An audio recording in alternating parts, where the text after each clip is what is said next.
Hello. How we doing, chat?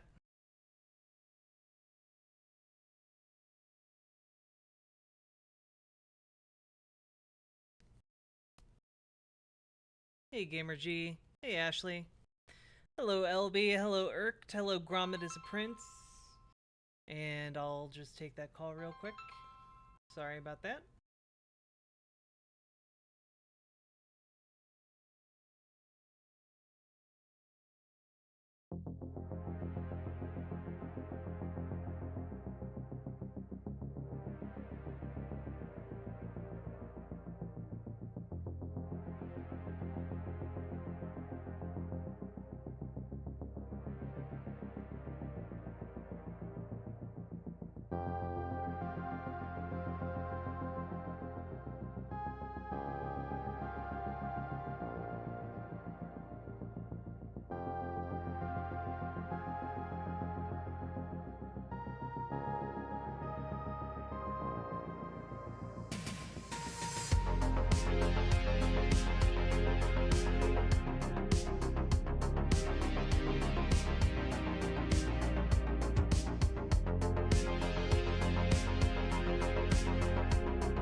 Hello, everybody. Hello, hello, hello.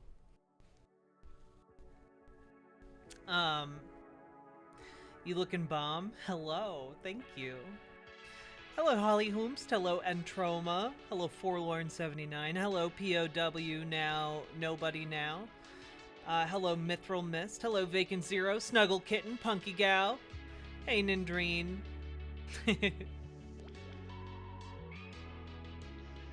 Hey, Spectral Pyre. Hey, Paladin. Sad day for the Voshites. Yeah, I just saw that while I was on the phone.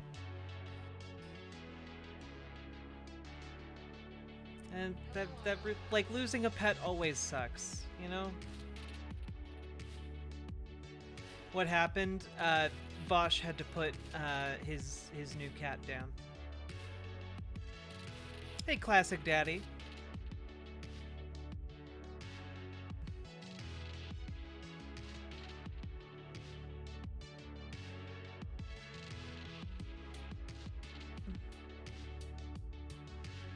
Hello, Ashley. Hello, Mint. Hello, Vexing Thoughts. Hello, Irked.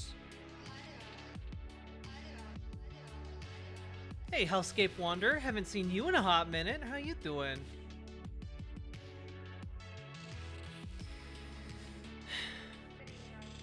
Yeah, it's real sad.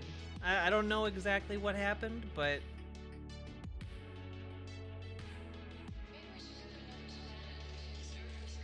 your date on Saturday went super well. Good! I hope any of my advice was moderately helpful.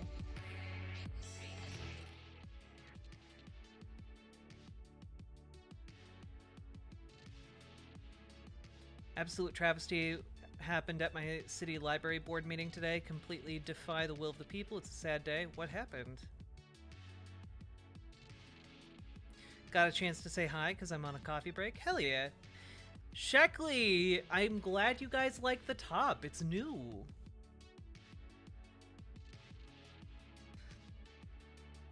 Yeah, I have had a lot of stuff going on. It's true. Oh, goodness.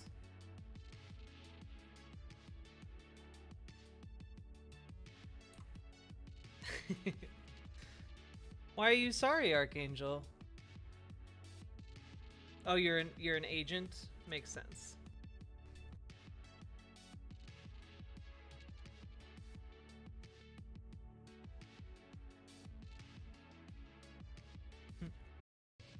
Squish. Yeah, we have had so many things happening today, folks. So many things. A really nice bright blue? Yeah!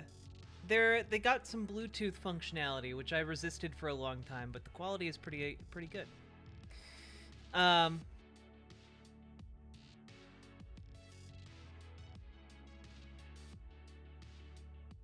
we make sure to dunk on Jimmy Dork? Yeah, we're gonna dump on Jimmy Dork.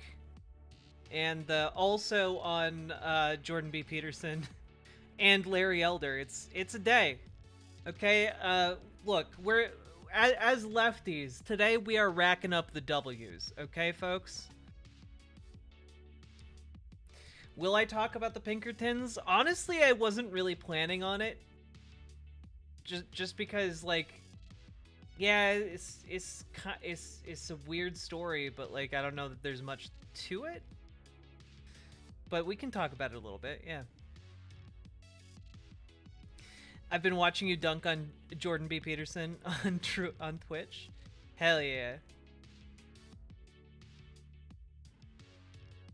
Did I miss dunking on Tucker? No, we're just getting started. Right as I was starting the stream initially, my partner called. It was important and I had to take it. Hey, Metal Kitty Mom. So we are starting so much later than I thought we were going to.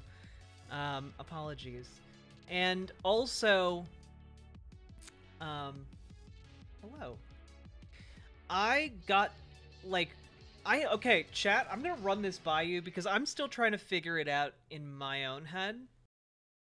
So, guessing we're bumping back call-ins again because of all the stuff today? Yes. Um, yes, we are. Can't spell Clarice without CIA. Yeah. Um, yeah, we got too much going on, and we have a charity stream on Wednesday, folks. So on Wednesday, we are going to be raising money for the Trans Empowerment Project, which helps like homeless trans people who've been kicked out and need like clothes and rent assistance, etc. It specifically helps like POC and disabled trans people. Um, it prioritizes them in particular, but all trans people are supported. So we're gonna be raising money for that on Wednesday, and that kind of narrows our window of opportunity to talk about stuff this week. So in other words, incredibly based, true. So we will be raising that money on Wednesday. Um, I need to figure out when community call-ins are going to be. My gut says tomorrow. Um, but it could also be Thursday or Friday. So it has to be one of those days.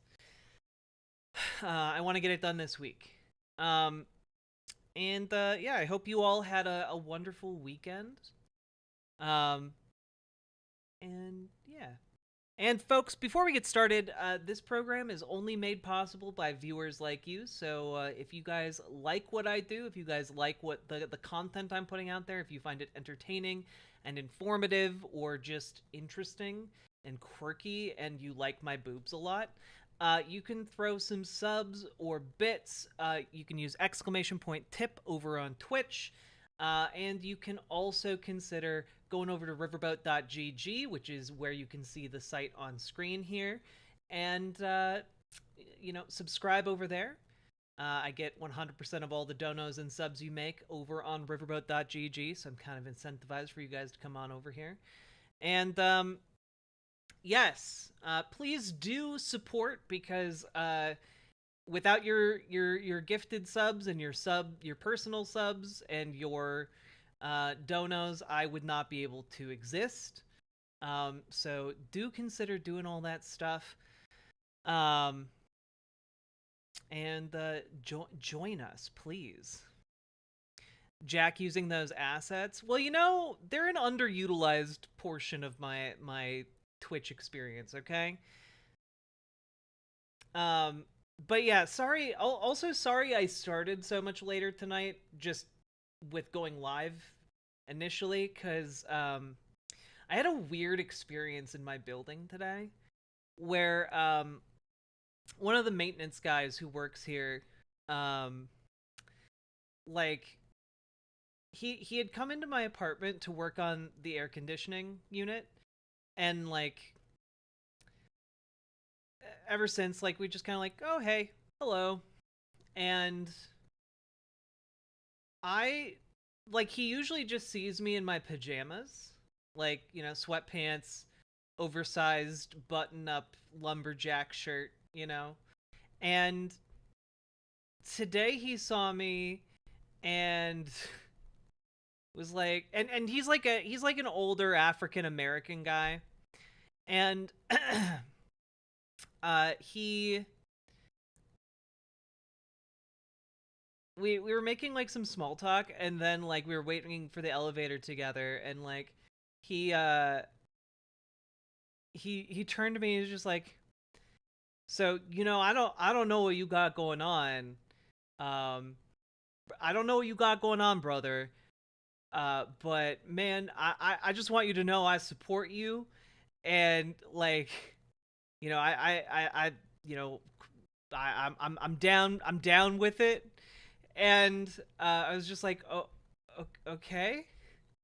And it's just like, oh, yeah.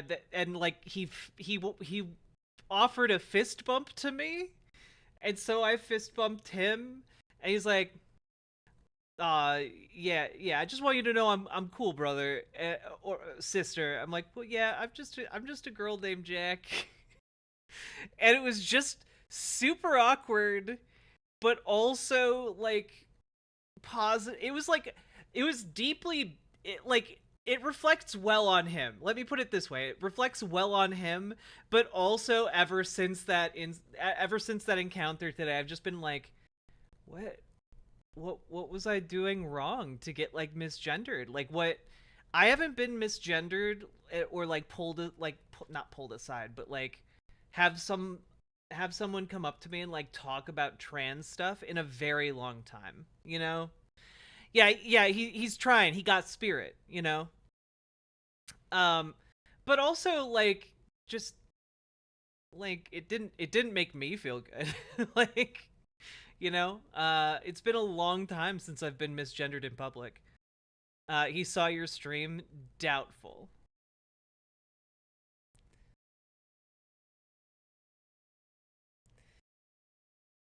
So, I don't know. It was weird. Maybe like I also usually walk around my building with like my hair tied back. So maybe like the hair tied back plus like oversized lumberjack shirt plus like sweatpants. Um yeah, it's kind of a double-edged sword. Like good for him, like society is progressing. He also said something about like, you know, something about being like a confused old man and like he's not that old, but like I don't know. Maybe it was the cleavage. Guys, I don't walk around my building with like big titty outfits, generally speaking. Like I walk around with like an oversized shirt mostly buttoned up. You should. But that takes effort. Like you guys realize like if I when I do stream, um like I do my makeup right before stream and then I wind up like wearing it for like 8 hours. And like I don't want to wear makeup for like 8 hours prior to starting stream. Nah, fuck that.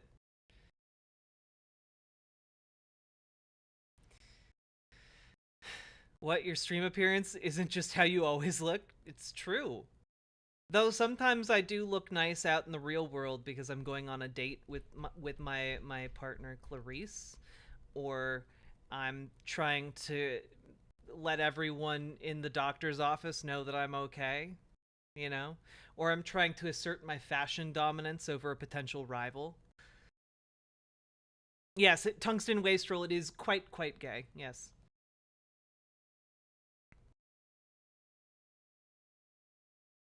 That's what I'm saying. They never saw that part of you before and assumed something that wasn't. I don't know, like big comfy clothes are the best. Yeah, bread into toast, you need the fashion dominance. People don't understand it, you know? Like if you're meeting like someone like a family member from your partner's family who you've never met before, you want to establish fashion dominance, you know? You want to be able to put on a good look that's not too good, like your second best look. And then when you meet them, like you're setting a high bar and they're like, "Oh shit. Oh shit. This lady, this guy, this person means the business." I just look like trash. Well, try it. Try asserting your fashion dominance sometimes. It feels good. I swear. You know, it feels good when you walk into a room and you're like, "Yeah, I got the drip.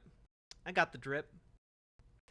Um like I don't know, the other day I wore a really cute outfit. I wore like a low scoop kind of spring dress, and like I went out on an outing, and you know what? I went to a really cool gay garage sale store that's basically like a garage sale that sometimes exists for like 3 days and then disappears. Um and I got a vintage like fur cape. And you know what? That vintage fur cape, is gonna make me look like a goddamn queen when I sweep into a room, okay? I got it for $28. All you gotta do when you buy one of those, if it fits you, you put it into a plastic bag, and then you put it in the freezer for 3 days to kill any potential moths. And then you're good to go. And you know what? I do not support the fur industry, but I do support using the furs we already have, you know? I don't have fashion either. My gender expression is goth. Oh, but goth has so many good fashions, you know? I've been resigned to hate how I look for so long. I just shaved my body the other day and feel great. Hell yeah, Winby. Honestly, that red gothy shirt that I got the other day, I'm really excited about it. The one thing I don't like about it is there's like a lower button down here that is like too weak for like the fit of the garment just in general. From like cutting corners to like make it cheaper, I imagine. But Clarice is gonna fit a different fitting on the bottom, and it will be bellissima. Reuse should be the Beyonce of reduce, reuse, recycle.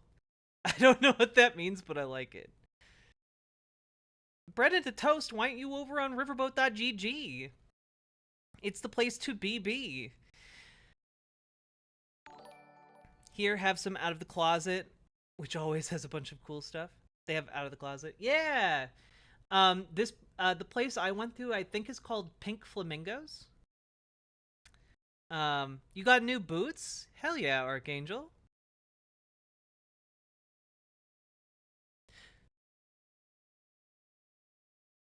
I really don't know fashion and my body sucks still. I can't do fashion dominance. Well, Spectral Pyre, let me correct you right there. Your body does not suck. And I know that that is a hard thing to digest. I struggle with it myself. But your body does not suck.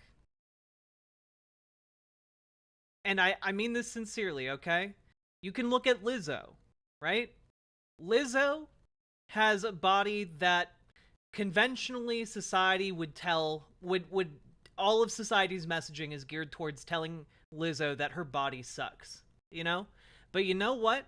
She buys clothes that fit her and she looks like a goddamn queen. You know, that's the key, okay? The key is just making sure you have clothes that fit right. And you can look good at any size. Hey, very knifey duck.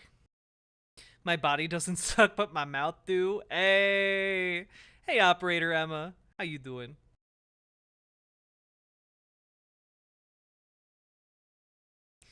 My body is still not where I want it to be yet. I mean, mine neither. Like, yeah. I do fashion. A pair of high-waisted jeans and a band tee and a tank top is always good. Sometimes, yeah. Just Jesse.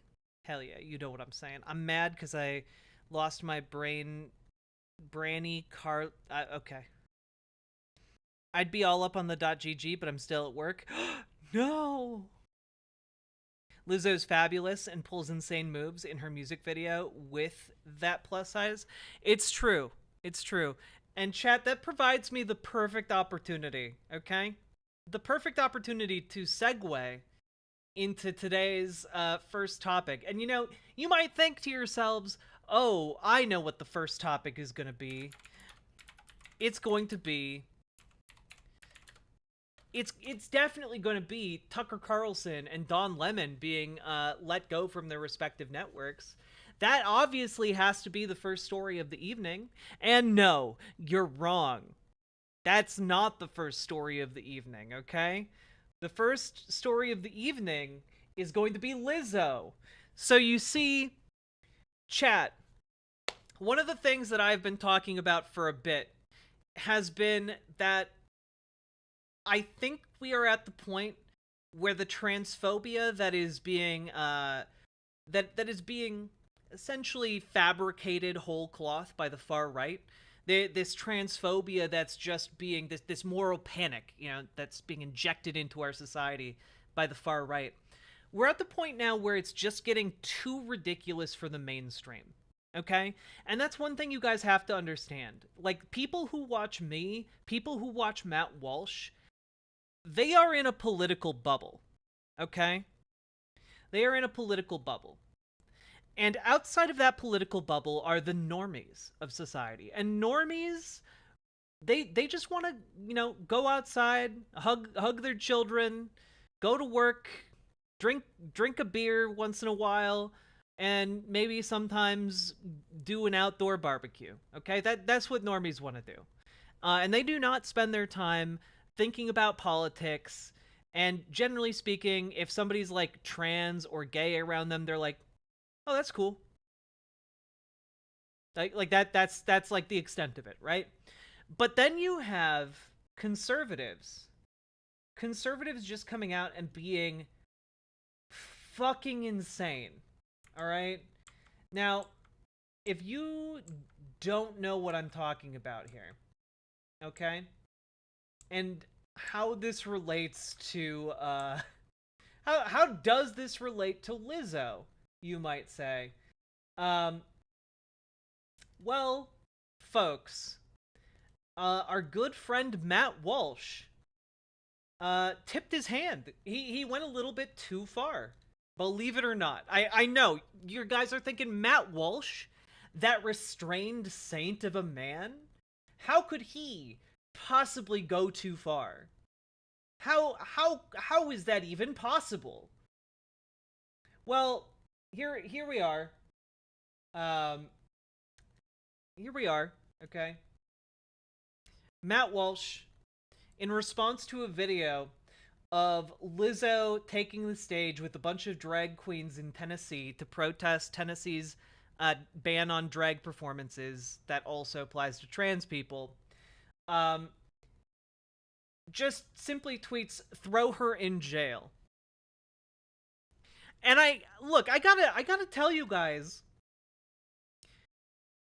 normal people look at that and go, that's fucking crazy. For a number of different reasons. And here, I'll pull up the clip here so you guys can see.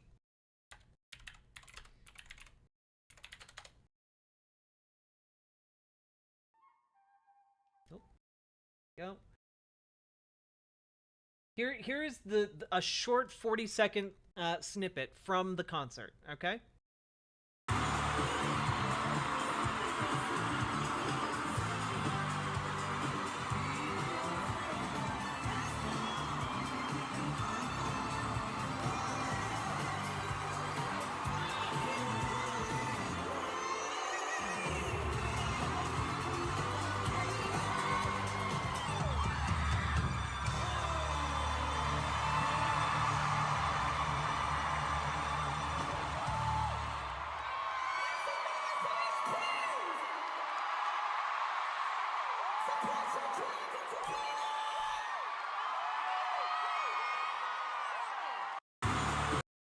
Support your drag entertainers, Like, also, she is arguably wearing less clothing than any of the other performers on the stage.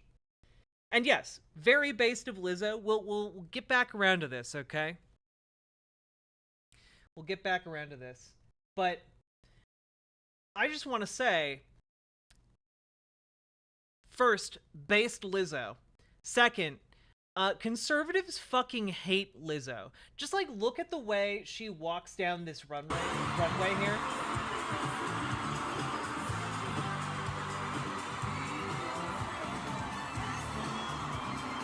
Just she just owns it, And conservatives fucking hate black women who are just owning their space and owning their power. But they also really, really hate, overweight women being confident and happy, The audacity of being, like, chubby or large and also smiling to them is an affront. You know, the idea that you can literally live up to the idiom fat and happy is offensive to the average conservative, you know? And fuck them. Because also keep in mind that like a lot of Americans struggle with weight. A lot of Americans struggle with weight. And like there were literally people in the comments that I made in response to Matt Walsh's tweet trying to argue that Lizzo should die because she's fat. That because she's fat she should be arrested. And like that's first of all, that's fucking crazy, you know? But second of all, um this is what I'm trying to kind of get across, right? The idea that Lizzo being on stage with performers who are more dressed than she is, that they should all get arrested? No. No, I'm sorry. To the average person, that is wackadoo nonsense. That is off they are wily coyoteing. Okay, they have long ago left the safety of the of terra firma, and are now just pedaling in midair. And these far right fascist assholes don't realize that they are about to look down and realize there is no support under them whatsoever for this shit. Most people in America support trans rights. Most people in America are pretty chill with the idea of like trans people existing and think that trans people should have civil rights and civil rights protections. And not only that, most people in America know who Lizzo is. So, and that's a really important part of this, right? Um, most people, I would argue in America, right? And this might sound uncharitable, but we'll get around to why. Most people in America do not care if drag queen Trixie Manbuns gets arrested in Tennessee. Okay? No one cares about that except for a very small group of people in Tennessee. But you know who people do really care about? People really care about Lizzo. Lizzo has had 2 number 1 Billboard charting hits in like the last 3 or 4 years. People know who she is.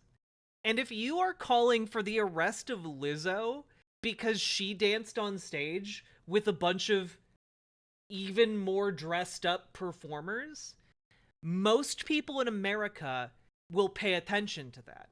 And most people in America are going to look at that and be like, that's fucking crazy. They were just dancing at a concert. And now, one of the arguments that I've seen put forward is like, well, actually, Lizzo didn't break the law because there were no minors present. And I guarantee you, there were minors present at that Lizzo concert. And you know what? That's fine. That's actually fine. I don't think that there are objectionable things about Lizzo's music or the way she performs. I also don't think that any of the performers that she had, drag queens included, at all harmed children. So again, if you want to enforce these anti-trans, anti-drag laws, by all means, be consistent. Arrest Lizzo. But keep in mind that if you take the step of arresting Lizzo, or even like making a broad call for arresting Lizzo for this, you immediately grab the attention of every single normal person in America who is just going about their day wanting to grill and chill, and suddenly the artist who made their favorite song of all time, I don't know the names of Lizzo's songs. I'm sorry. I can't pull that out of my ass. Okay. but your favorite song of the artist who made your favorite song of all time, like, suddenly gets arrested and isn't going to be able to make more music because they are facing legal challenges. Yeah, you're gonna start paying attention to that. If you're a young adult who is almost of voting age, or if you are an adult, you're going to pay attention to that. And not only are you going to pay attention to that, you are going to see exactly how bullshit this entire movement is. You know?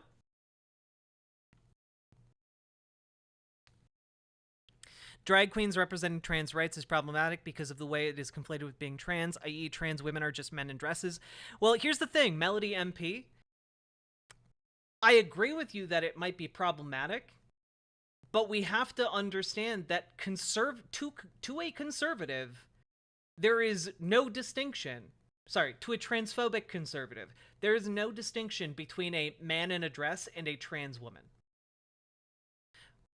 We have to understand that because that's what the anti-drag bills in places like Tennessee are targeting. They deliberately word the definitions of what drag is so that it can encompass both drag performers and trans people. So the importance here is understanding that while trans people and drag performers are different, they are going to be conflated by people who want both groups of people dead anyway.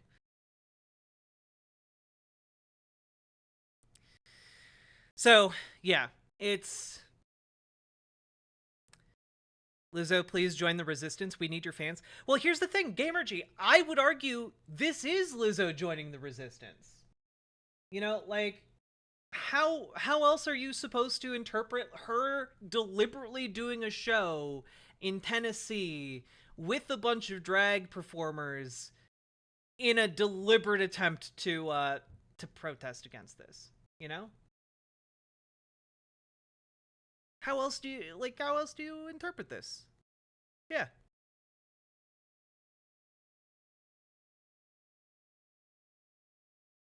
How long till Lizzo drops an anti-fascist banger? I don't know. Yeah, this was purposely based. Exactly. Yeah.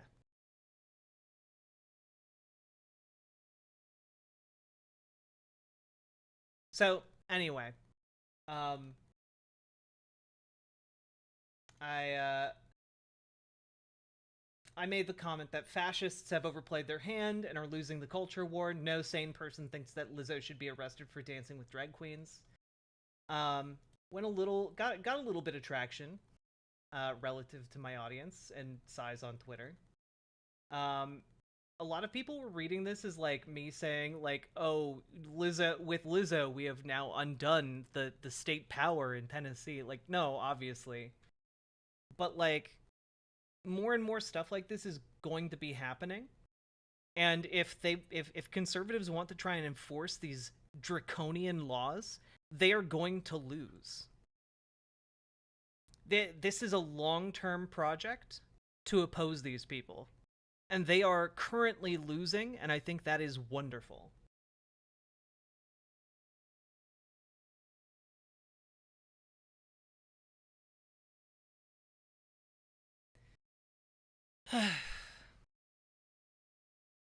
Anyone should be able to wear feminine clothing and makeup. I agree. I agree.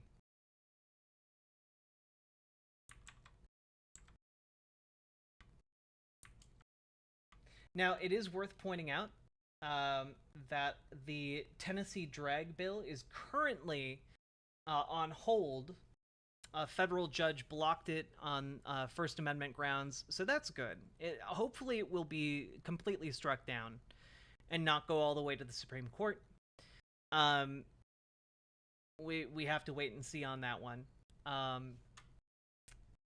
Additionally, just would like to point out that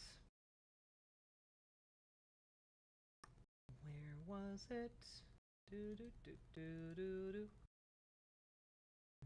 Do do do do. Boo do do.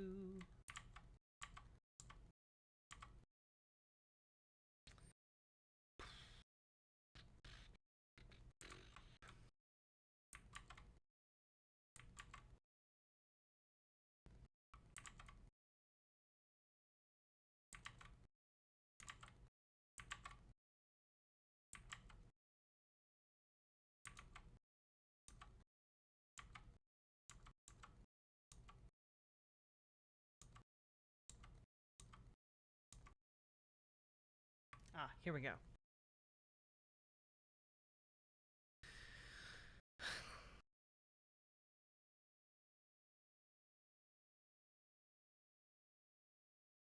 Let's see. There we go. And also, speaking of the anyone should be able to wear anything they want, um, the Texas Department of Agriculture, because everything's a hellhole in Texas, apparently. Um, Texas Department of Agriculture has sent out a directive that all employees must dress in a manner consistent with their biological gender. They want to bring back 3 articles of clothing laws and trying to overturn Bostock. So basically, for the Texas Department of Agriculture, they are essentially trying to enforce gender dress code. Um, that's wild.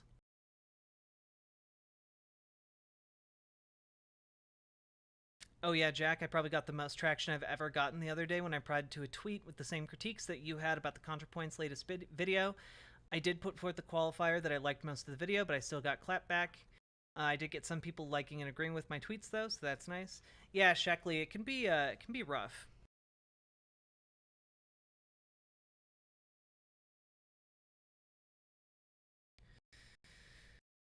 Um,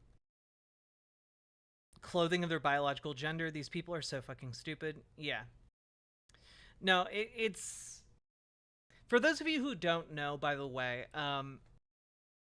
back up until the 1970s, and I've talked about this a little bit before, um, but in a lot of places around the United States, you could be arrested for not wearing clothing appropriate to your biological sex.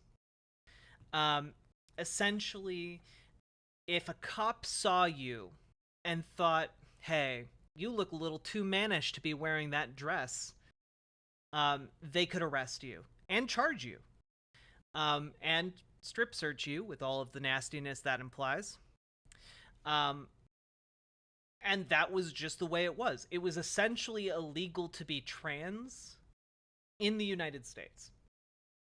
In many places around the United States. This wasn't, by the way, like just rural podunk townships. This was in places like Chicago and New York City. New York City, I think, only repealed, like officially repealed its clothing laws in like the mid aughts, like 10 years ago. 10-15 years ago. Yeah, it's some very Puritan, not puritanical, like again, I'll go to draconian, vile stuff. And again, this is from the party of small government, chat. This is from the party that says that they want the government out of your business, but at the same time, they want police officers to patrol your outfit of the day. You know?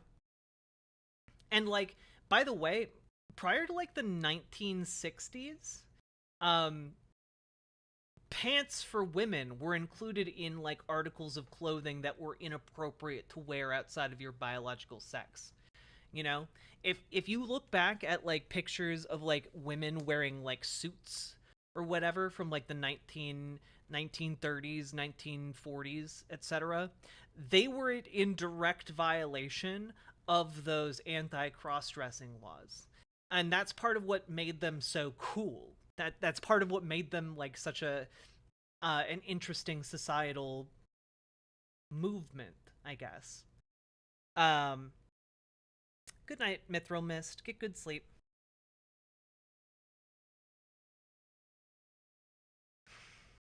Yeah, and as cool as skirts are, women should still be able to wear pants. It's true. It's true. And it's really interesting how like my mom remembers growing up in a time when like pants, like if you were a woman, you weren't allowed to wear pants. And like now we live in a society where women can wear pants, and like I don't know, no conservative ever like takes a moment to think about that fact and how it might relate to like trans people or like people existing in society and like how gender and clothing are related. None of them ever take a beat to think about that, you know?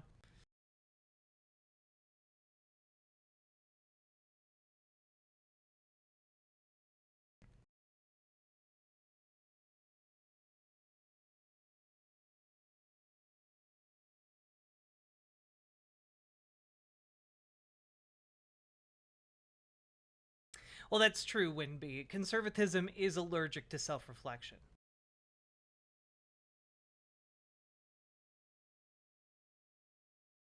Yeah, like one of the big reasons why pants became normalized in society was the Mary Tyler Moore show.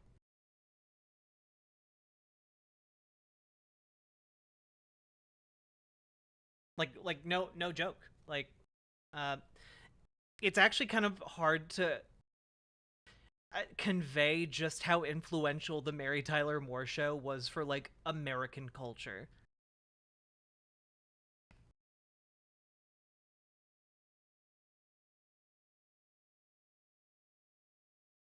She changed into pants immediately before shoots so that they couldn't tell her no and had to run with it sometimes. Hell yeah.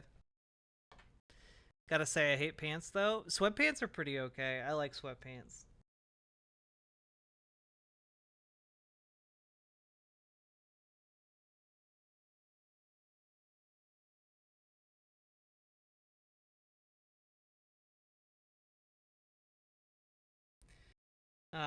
Hillary Clinton also famously got lambasted for pantsuits.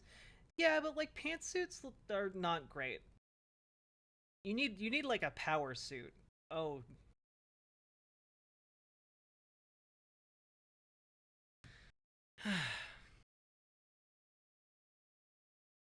she wore capris on the Dick Van Dyke show, and it was apparently a huge deal. Yeah, Dick Van Dyke is also pretty based. Hey, Metal Kitty Mom, how you doing?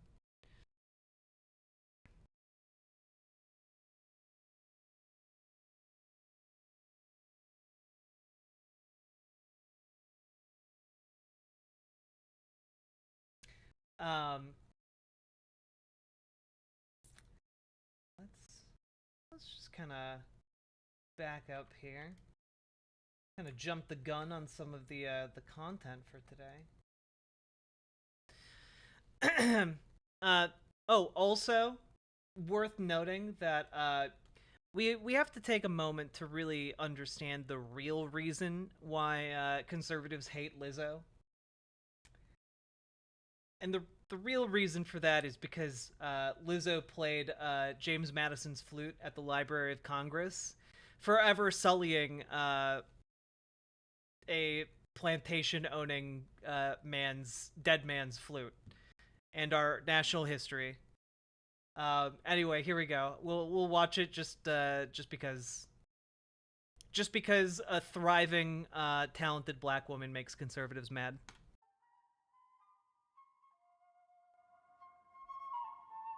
Racist, sexist, Republican. These words are virtually interchangeable. It's true. Thanks, PragerU. Won't let me do it. Sorry, James Madison and his wife, Miss Madison. Um,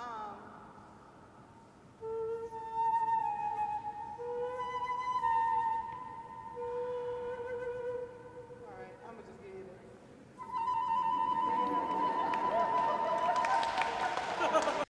For that, she literally got death threats. She literally got death threats for that. Oh yeah, she's like a world renowned flautist. Was a gift to James Madison from a French crystal flute designer to celebrate his second term.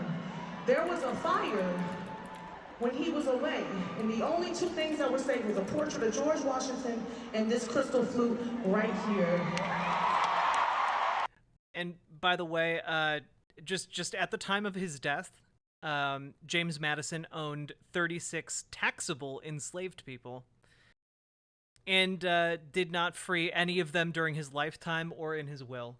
So fuck him. I'm the first person to ever play it. So y'all are about to hear what it sounds like for the first time. And it's crystal. It's like playing out of a wine glass. So be patient.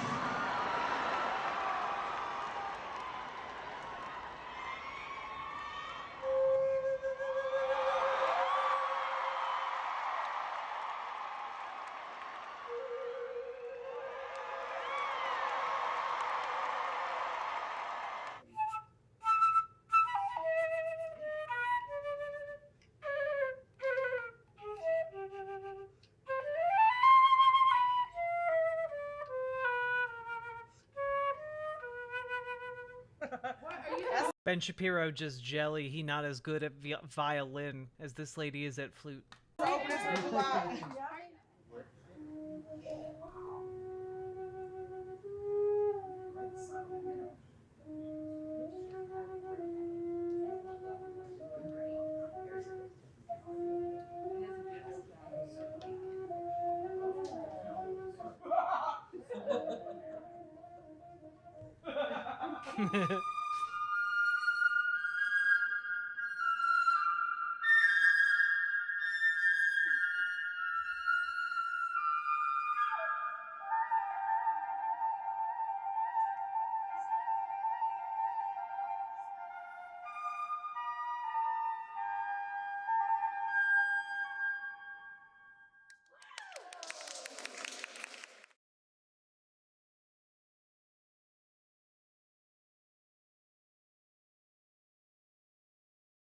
Yeah, literally, Matt Walsh and Ben Shapiro just went fucking nutso over the fact that she played those flutes. And they have never let it go.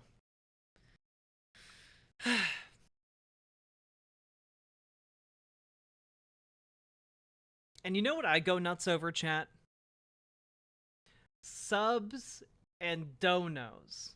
Because without those, I die. If any of you are finding this entertaining or fun or thoughtful or educational, consider throwing some subs or donos my way because I need them to live. Looking fierce today? Thank you, Demon Lemur Nick. I appreciate that.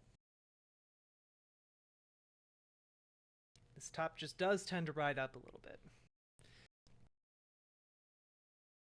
James Madison probably would get clocked by a modern drag. For what it's worth, you've seen those tights and shoes he likes to wear? Oh yeah, of course.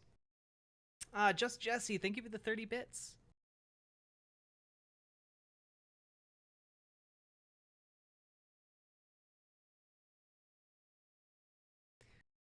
It's no more unusual than a great violinist being allowed to play... Yeah, no, of course. These people just don't think that, like, Lizzo as a black woman who is also overweight, like, they don't think she deserves nice things. Frankly. Ashley, thank you for the 5 gifted subs. That is very, very kind of you. I really appreciate that. Thank you. Ooh, what kind of food do you got, Metal Kitty Mom? Hey, Mana King. No, it's okay. We're running late, so really, we're just in the first part of the show so far. Every founding father who showed up today would get arrested for drag. True. True. Corned beef and cabbage? Yo.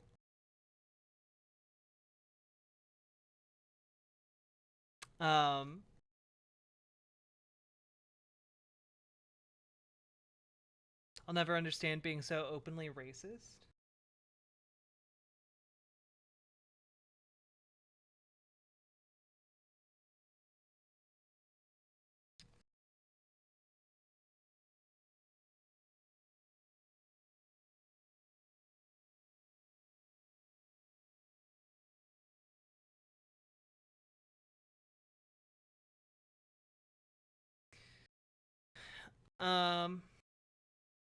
Are there any mods, by the way? Someone should probably ban that troll.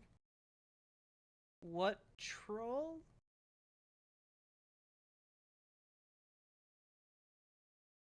I don't think I see any troll. Or is there a troll in the YouTube chat?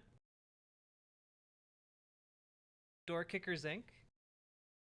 I haven't seen them posting any trolley stuff. You got an Amy Schumer thing going on? Yeah, I always get compared to Amy Schumer. I don't see it. I feel like I'm a prettier version of Amy Schumer, if anything. Amy Schumer is a version of me.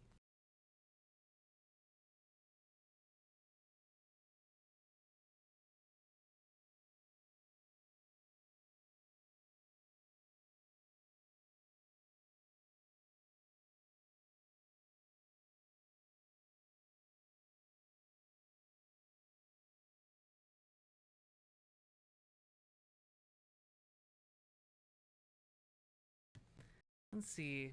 Amy Schumer's copying you for real, for real. Yeah, also just like I don't know. I feel like I'm still heading towards my peak hotness, you know? Um anyway, if anyone else would like to support with subs or donos, I would really appreciate it, especially on over on riverboat.gg.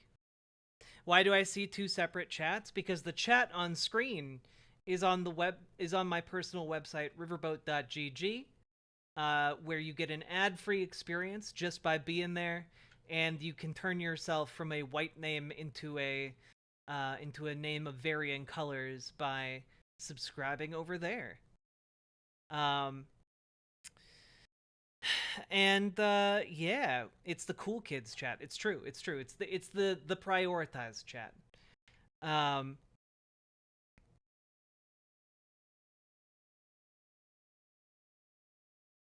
Hope you have a great stream, but I need to keep editing my book and then make food. Well, good luck editing your book. That's a lot of work. As somebody who did a lot of editing, I understand.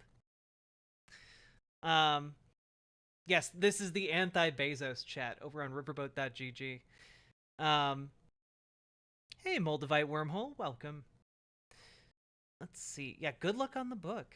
The narrative, women peak at 30, is a lie. It's much older. The reality is women never peak. Okay? Life is like a mountain, and women just continue to climb it. How goes it, Chat and Jack? I had a really good start to my day, like a really good start to my day. And then I bought a bunch of delicious things that I can cook throughout the week. And then I got misgendered and felt really bad about myself. Before getting ready for stream. Speaking of editing books and stuff, my dad, English major like you, has gotten into authoring books on travel after working in publishing. I'm helping him do cover design. That's so cool.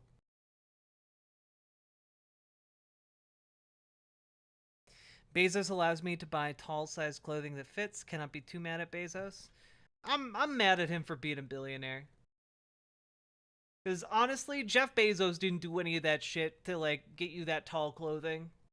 Like some workers in a factory and some workers driving stuff and some workers in like product development and like coding did that. Jeff Bezos, I don't know, he just sat there and like took money, you know? I'm not sure that person meant to misgender you. People that age say guy to people. Well, he called me brother. I don't know how else to interpret that.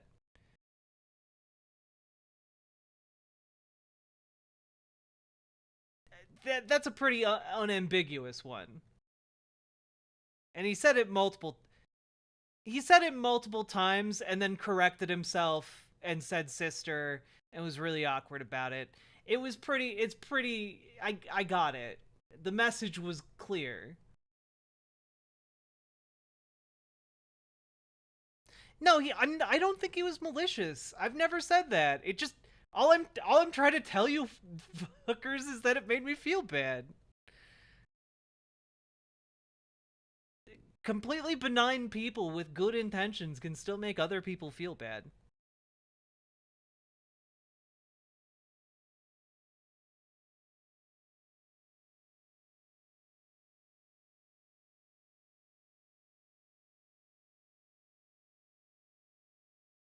Unless, yeah, I would accept it from Hulk Hogan. Everyone is brother to Hulk Hogan. Um.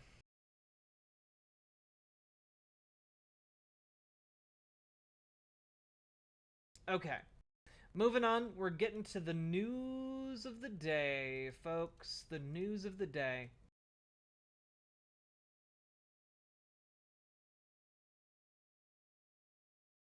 Fox News Media and Tucker Carlson have mutually agreed to part ways. Tucker's last show was this past Friday. You take a collection of dumb, desperate people in middle age, hoping to keep on to their stupid TV jobs. You add scripts and some hairspray, and they just repeat the lies for you. It was not even close to an insurrection. Nicotine frees your mind, and THC makes you compliant and passive. Testicle that's crazy. Talking to Trump is one of the great joys, one of the great animal joys. Iraq is a crappy place filled with a bunch of, semi-literate primitive monkeys. Oh my God. Our civilization is superior. Let's pretend for a sec that our country had a news media that was interested in bringing you the news. What were these sheep doing when you apprehended them? They call you the egg hustler. Leprechauns exist not just on cereal boxes. M&Ms will not be satisfied until every last cartoon character is deeply unappealing and totally androgynous. I love women, but they're extremely primitive. They're basic. I gotta go. You should stick to the thigh-high boots. You're better at that. Maybe the orange M&M is What a the secret fuck? sexist himself. Your mask is making me uncomfortable. Why shouldn't I root for Russia? Which I am. I'm not a Putin defender. Despite what you may have heard. The end of the Lincoln Project. We can all celebrate that.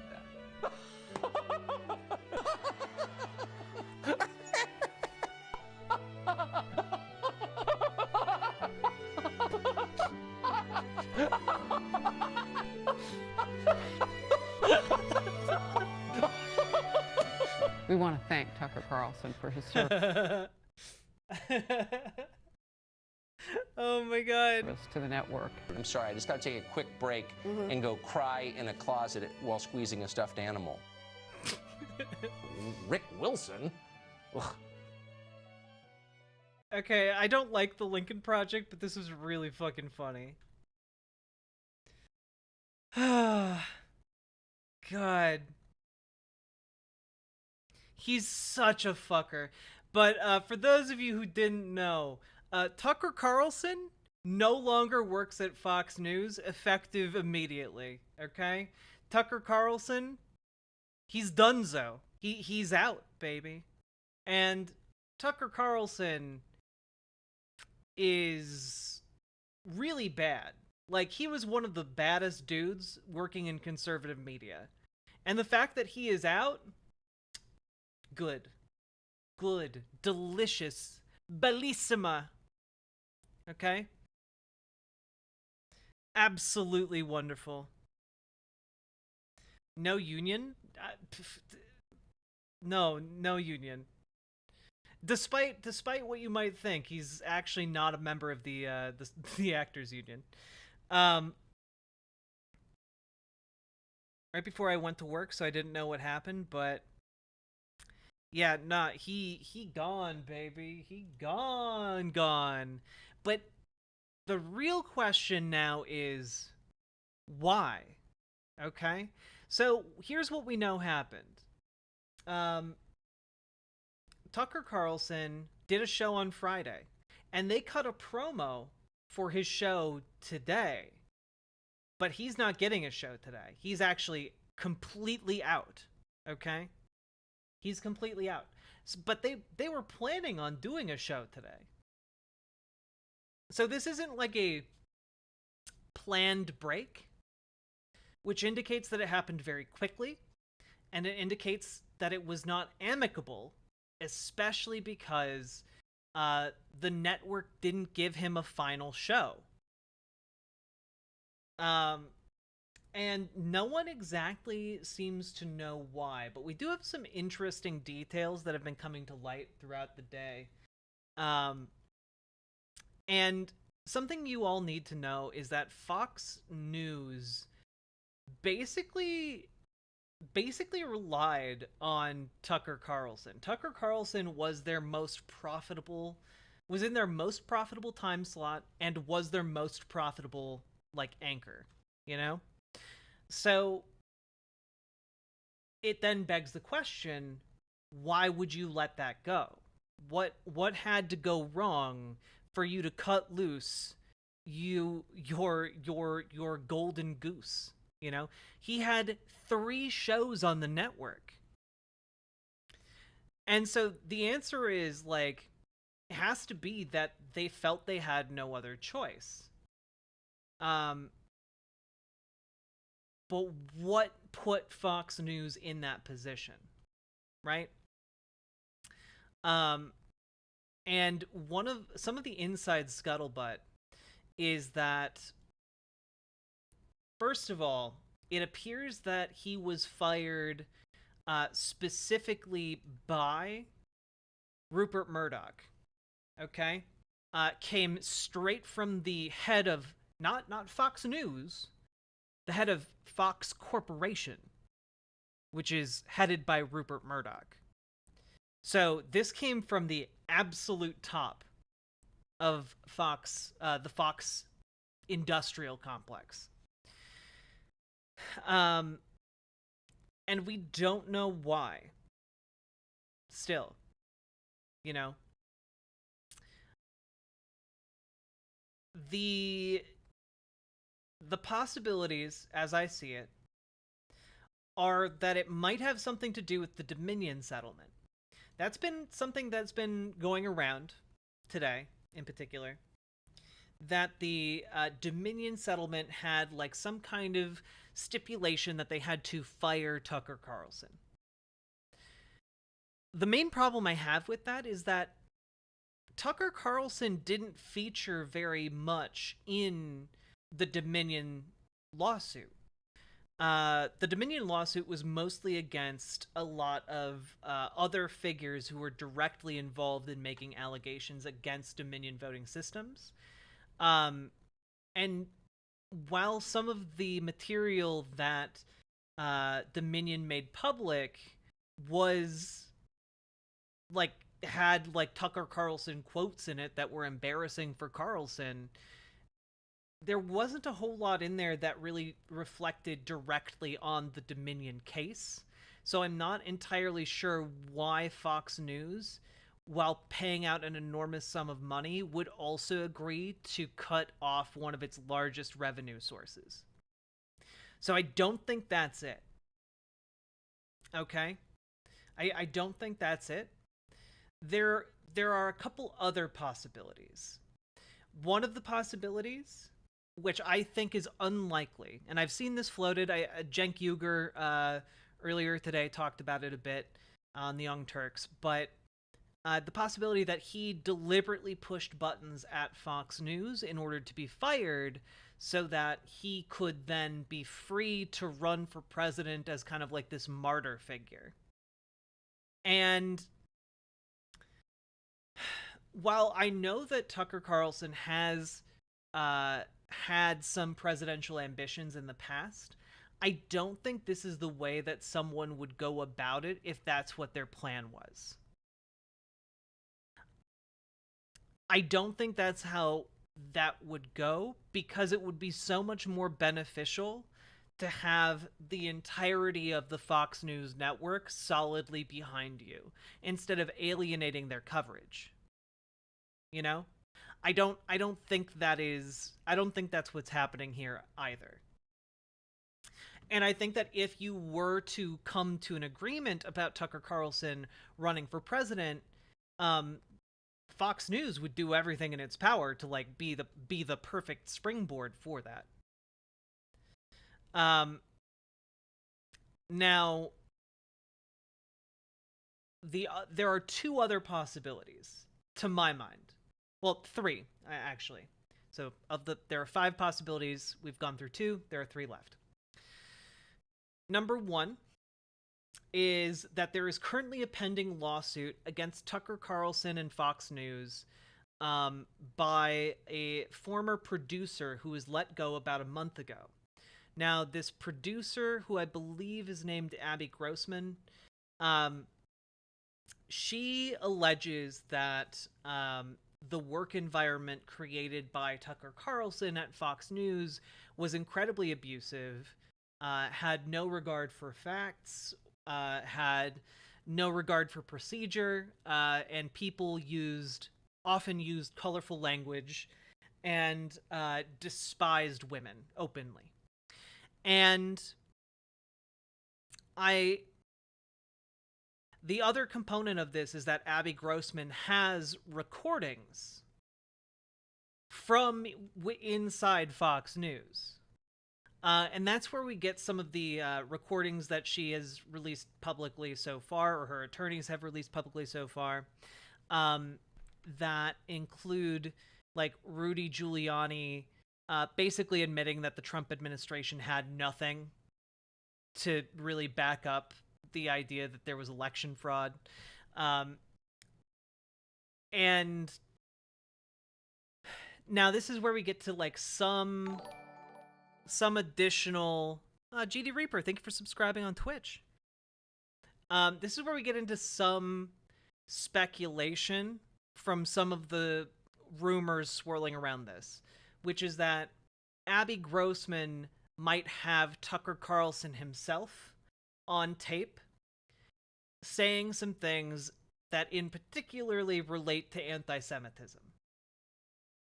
And if that's true, if Abby Grossman has like a tape of Tucker Carlson dropping like the K slur or something, that is something that Fox News, which has typically situated itself as incredibly pro-Israel, would be in hot water for. Alternatively, and I think this one is kind of where I'm leaning towards this one in particular. It's either this one or the last option, folks. Oh, and TYT, thank you very much for the raid. I really appreciate it. Welcome, Raiders. We're talking about the Tucker Carlson kerfuffle today. These are the two options that I think are most likely, chat. And one is that currently there is a lawsuit against Fox News coming down the pipeline for $2.7 billion. And that is being put forward by Smartmatic, which is a company that also does voting machine systems. And I have to imagine that there might be something incredibly damning that was discovered as Fox News is going through kind of like the internal investigation to gather evidence for their defense in that case. Something really, really bad might have come to light.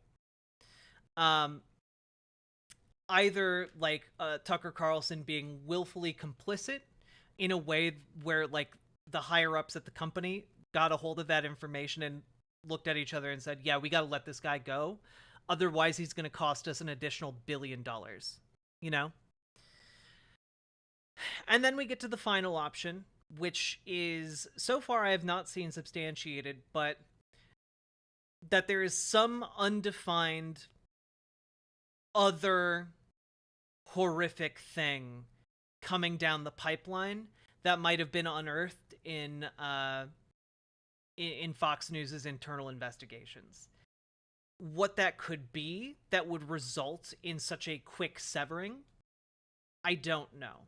Because I don't think when we look at like past cases of like sexual assault or abuse, like for example under Bill O'Reilly, I don't think we saw as quick of a severance. You know, we didn't see as quick of a separation. So I think it might be something that is actually better, or not better, but like actually so much worse, right? In the sense that, first of all, it has to be like completely damning evidence that Tucker Carlson did this, and it has to be bad enough that Tucker Carlson would get fired over it. And frankly, given the amount of revenue and the amount of influence Tucker Carlson wields, it would surprise me if this was part of the Dominion settlement. It would also very much surprise me if Abby Grossman doesn't have like a tape of like Tucker Carlson going on an anti-Semitic rant it would surprise me if like a negative work environment was something they would let him go over. It would surprise me somewhat less if Fox News felt that by letting Tucker Carlson go, they could maybe avoid having to pay full damages on a $2.7 billion lawsuit. And it also wouldn't surprise me if they came up with evidence of Tucker Carlson, like, diddling kids or, like, doing a sexual assault. It would not surprise me if they let him go, like, immediately, you know? So, I don't know what it is. And it could be a combination of all of these things, but, like, it has to be very substantial because Rupert Murdoch isn't stepping down from his throne to behead Tucker Carlson's position at the company for anything less than like doomsday shit. Okay? And I don't know about you guys, but I don't think people complaining about a hostile work environment at Fox News is doomsday shit. And I don't think an already settled settlement is that either. So it has to be, to my mind, one of the last two things.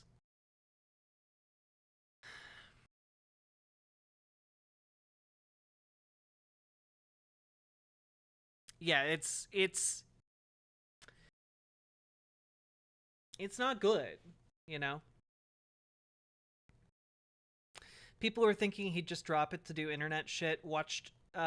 Most watched show on #1 watched news channel, moving to internet platforms is a massive downgrade. Well, yeah, and that's the thing. People have been speculating that maybe he'll wind up on Daily Wire, and it's like Daily Wire couldn't even afford like Steven Crowder's massively inflated like valuation. You know, they absolutely can't afford Tucker Carlson unless they get like billionaire infusions of cash. And the same goes for like most of the other possibilities people have been floating around. Maybe like Newsmax or OAN might have the money, but even then I doubt it. Like, so I don't know what he does from here, but maybe he pulls a Glenn Beck and like tries to start his own network using like the Daily Caller, but they can afford him now? Maybe. I mean, I guess it really depends on what he did to get fired, right? That's really the central question. Because, like, if he, like, did some sexual assaults, yeah, you can hire him for a song, I guess.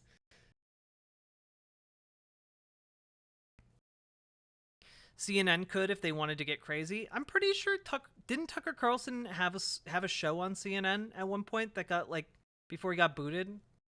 I thought he had a show on, like, almost every major network. OAN doesn't exist anymore? I'm pretty sure it does. Yeah, bring back Crossfire.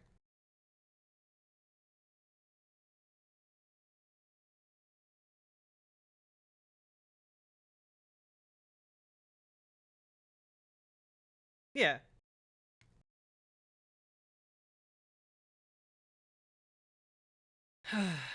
CNN might take him back, though. I don't know, guys. CNN is not doing so hot. And that brings us to the other major thing of the day, which is Don Lemon being let go from CNN.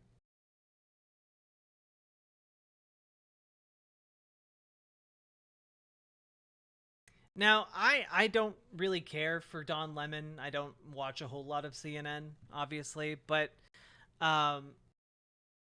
this seemed really odd because I was under the impression that he was fairly influential, fairly well liked on CNN. I know that he'd been in the news recently for some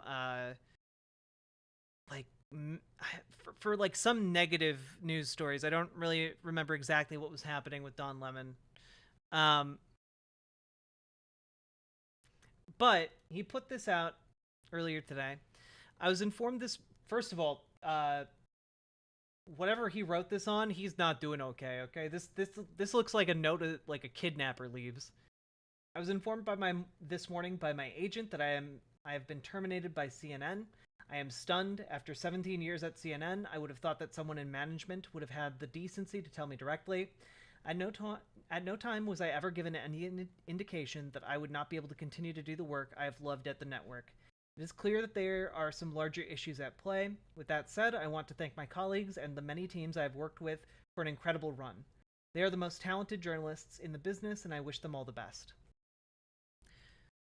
Also worth noting, Tucker Carlson hasn't said anything. Don Lemon has said something since his termination. Tucker Carlson, silent.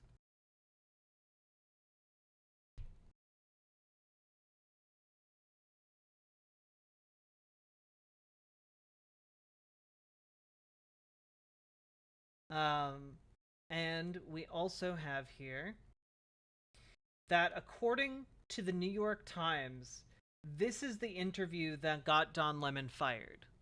So we're going to watch this clip. It's Don Lemon interviewing GOP presidential candidate Vivek Ramaswamy, who's a real conservative piece of work. I haven't paid him a lot of attention on this channel because he doesn't have a realistic shot at winning the primary, but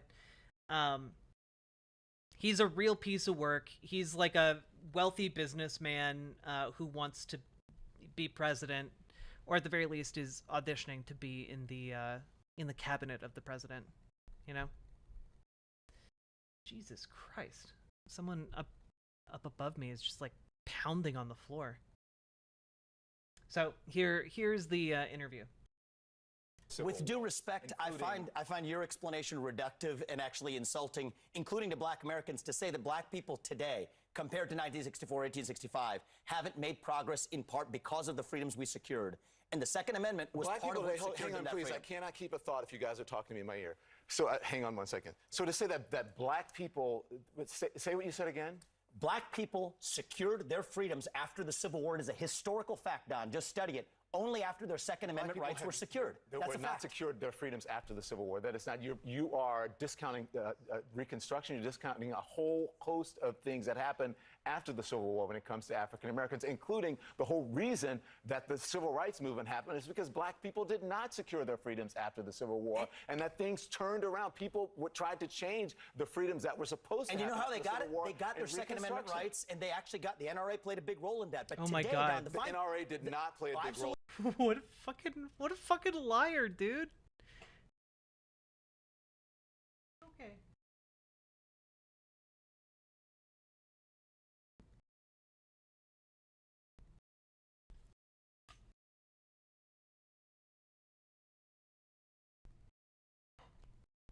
Okay.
Sorry about that, folks. Was worried she was going to throw up.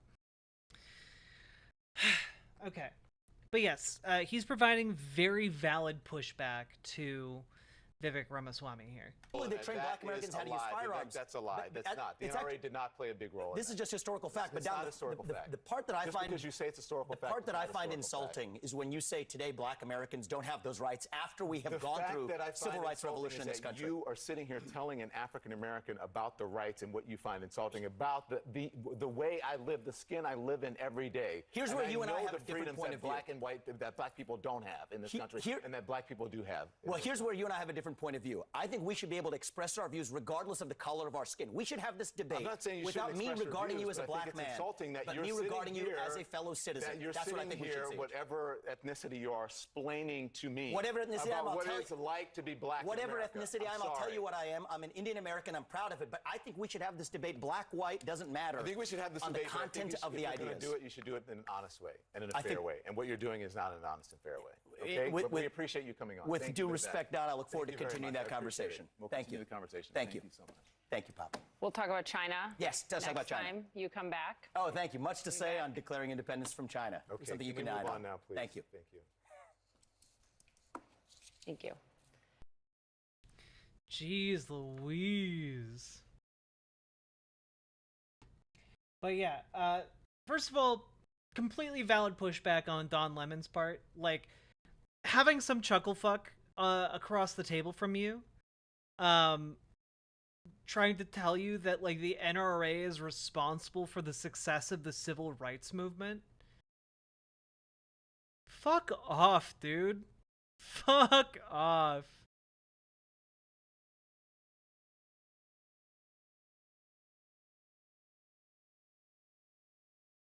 Don has had it.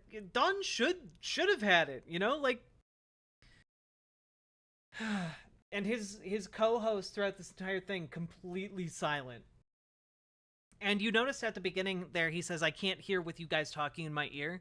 That's him talking to his producers who are trying to, like, feed him lines through his earpiece and directions, you know?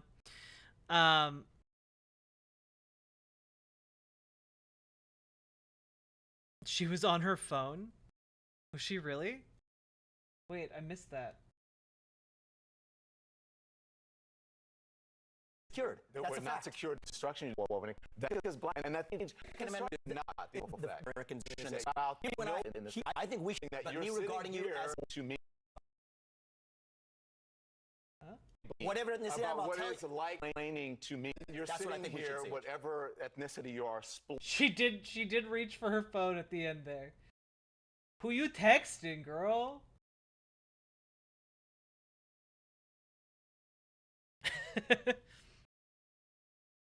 CNN is trying to pander to right-wingers now, according to CNN's CEO. Yeah, and that's... I do not understand. CNN seems to think that it's big enough that it now needs to appeal to, like, it needs to be the true middle ground, the melting pot, to, like, I don't know, make it happen. Vivek did it, go to the other side of the spectrum to get the votes to see if it works. I don't think he did it. He just went on a news show and lied. That doesn't really do it. Yeah, no, CNN is trying to do, like, oh, we're the impartial middle ground, but also we lean it to the right. We lean it conservative, you know? Ridiculousness.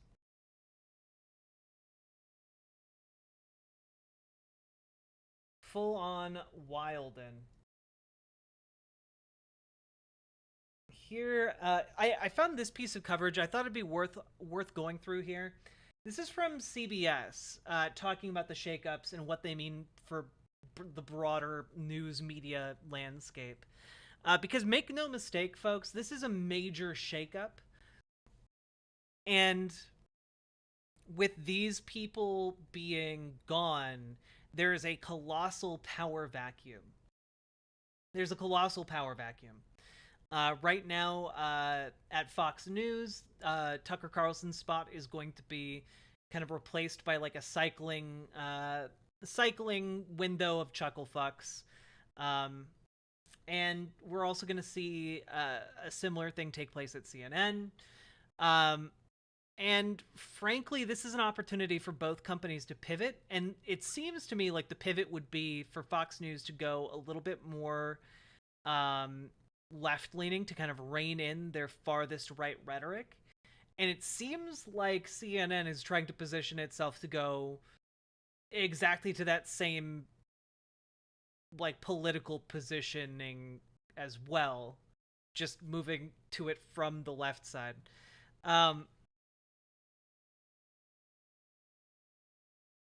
So here we go. Turning to a major media Monday, all kinds of shakeups, starting with the announcement that Fox News has agreed to part ways with host Tucker Carlson. The network confirmed his last program was last Friday. Fox News says Carlson's show will be anchored by a rotating series of hosts until a new one is decided. The announcement comes just days after the network settled with Dominion Voting Systems and a Oh yeah, no, Jimmy Dore is not going to get that time slot. Glenn Greenwald isn't going to get that time slot. Tulsi Gabbard isn't going to get that time slot. It's probably going to go to someone like Jesse.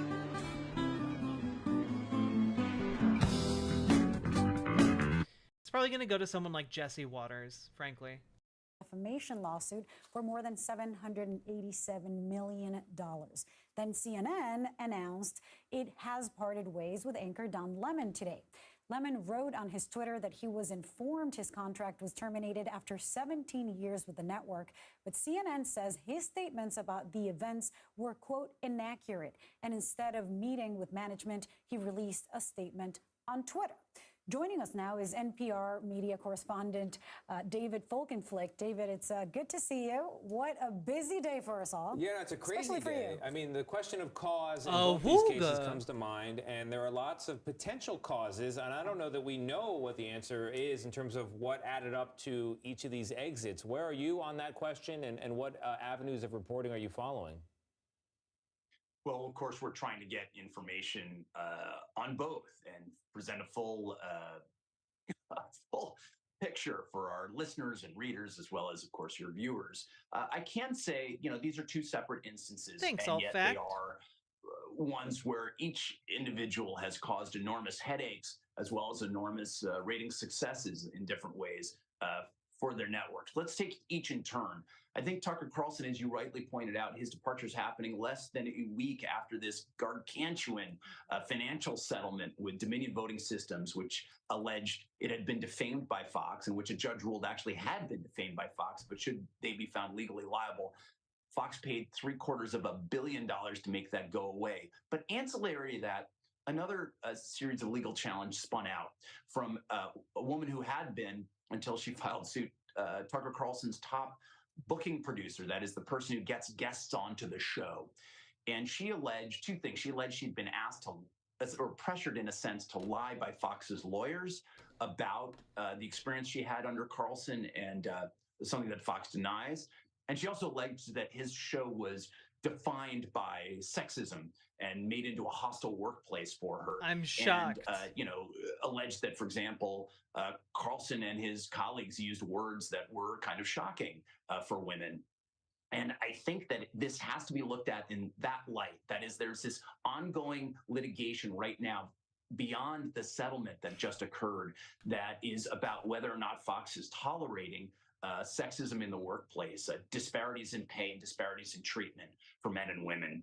And that's something that Fox has very much sought to battle in its workplace, at least publicly, as well as to its workforce, in the wake of huge sexual harassment scandals that took out Roger Ailes, Bill O'Reilly, and others in 2016, 2017, and subsequent. David, before we pick up the Don part of this saga, and I know Lily has questions on that, one follow-up on Tucker Carlson.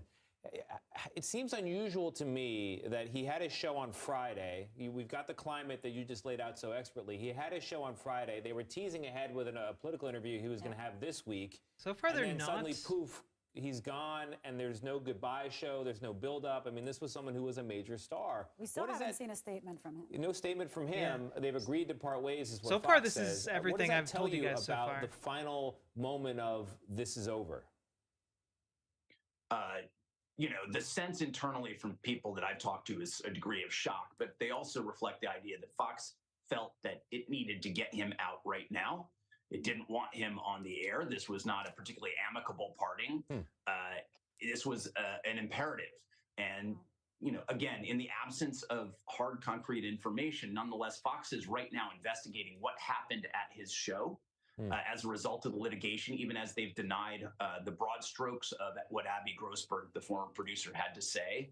And it may well be that they are uncovering things that are unwelcome. We should point out that his executive producer, Justin Wells, a senior figure, at Fox News as a result of that perch, is also out today, according to what I've been told and others are reporting. And I think it is a statement that what was there was not acceptable to Fox. We will have to learn as best we can what the specifics are. Yeah. Wow. So at least at this hour, what it seems to be, it's something that might have come from Fox News, not that he might have chosen to step down, perhaps as a form of protest to the settlement, because we all were speculating from which side it could start.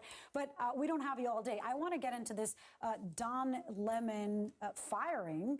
We know he faced a controversy after saying that presidential candidate Nikki Haley was quote, not in her prime. This was back in February. I remember that he was put on leave. He was made to take some kind of training. And then this is happening. But of course, one thing that I keep thinking about is we know, and we in media keep, reading about what the intentions of the networks are. I'm curious to know, do you think this is something that has to do with a big investigation, something new that's come out, or perhaps the network saying, you know what, we've become too political or too partisan, and somebody with such big opinions might not have a role to play here? Well, let me concede here. We're in the midst of this media maelstrom this Monday, right? It's nuts. And so we don't have all the answers, but we already have a pretty big trail of crumbs explaining this. The Nikki Haley comment did not happen in isolation. It shocked his female co-hosts, but he had already kind of battled with his co-hosts on and off the air because of the tone he struck. He was said to be dismissive towards them. He really felt this was the Don Lemon show as opposed to a show with Poppy Harlow and Caitlin Collins, his two co-hosts in the morning. He had been pulled off the evening show, and it was, in a sense, an effort to kind of drain the controversy that surrounded how outspoken Lemon had become in the Trump years, and to kind of stop the staunch of headlines about is, CNN still caught up in this anti-Trump rhetoric or not. They're saying, look, Don Lemon's still welcome. He's still... Look. We wanted to make sure that people know that we're not anti-Trump. We're very much pro the guy who tried to overthrow democracy. Look, we really want to strike a balance between pro-democracy and anti-democracy. So, yeah. A star. He'll be one of our morning guys. He's got a lively personality as well as a quick mind. But you know what? Time after time, women at CNN have said that it has been hard to work with him, and he has been dismissive. In this three-person setup, he saw himself as the first among equals, according to what I've been told. He may have a very different perspective on it. He had been asked to undergo training and a certain kinds of workplace instruction, and it's not clear whether or not that took, or whether or not this was resolved amicably among the folks at the show and the folks trying to lead the network. Sounds like of NPR. I expect I will hear you tomorrow. Morning edition, 5:07 a.m. live. That is my first news of the day, and I think you might be on there. So good talking to you today, and we'll look to follow your reporting. Wait, Archangel, I did a sexy Thanks reading so of the much, David. Communist Manifesto. You bet.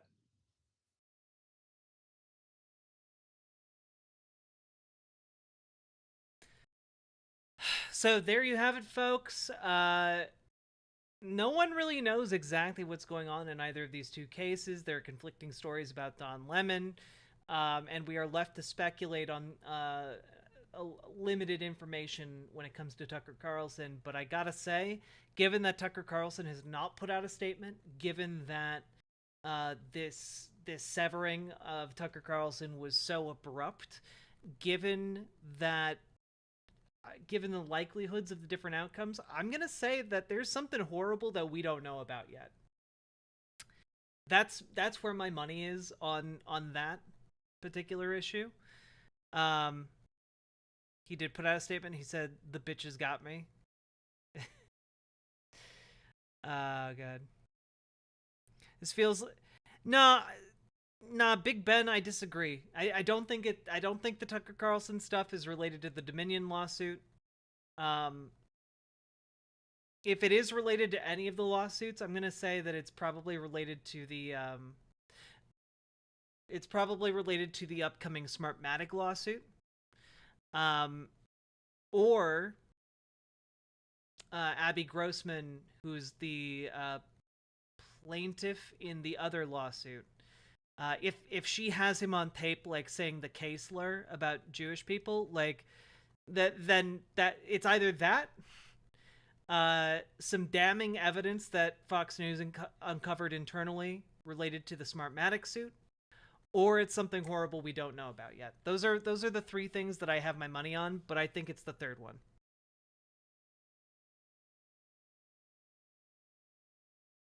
Because I from having looked at the Dominion suit, and like very little of the Dominion suit had anything to do with Tucker Carlson. Some embarrassing like text messages got leaked, but that was about the extent of it.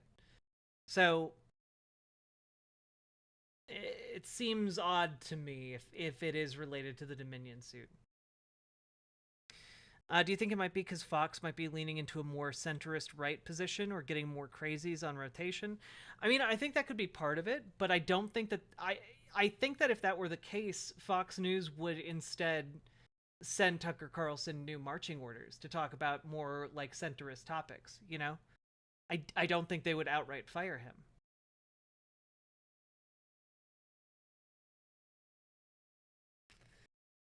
That reminds me, my wife showed me some redhead way too young for me on the no reading books topless.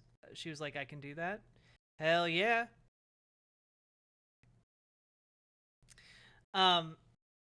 So yeah, that's my stance on the Tucker Carlson stuff, and let me know if you agree.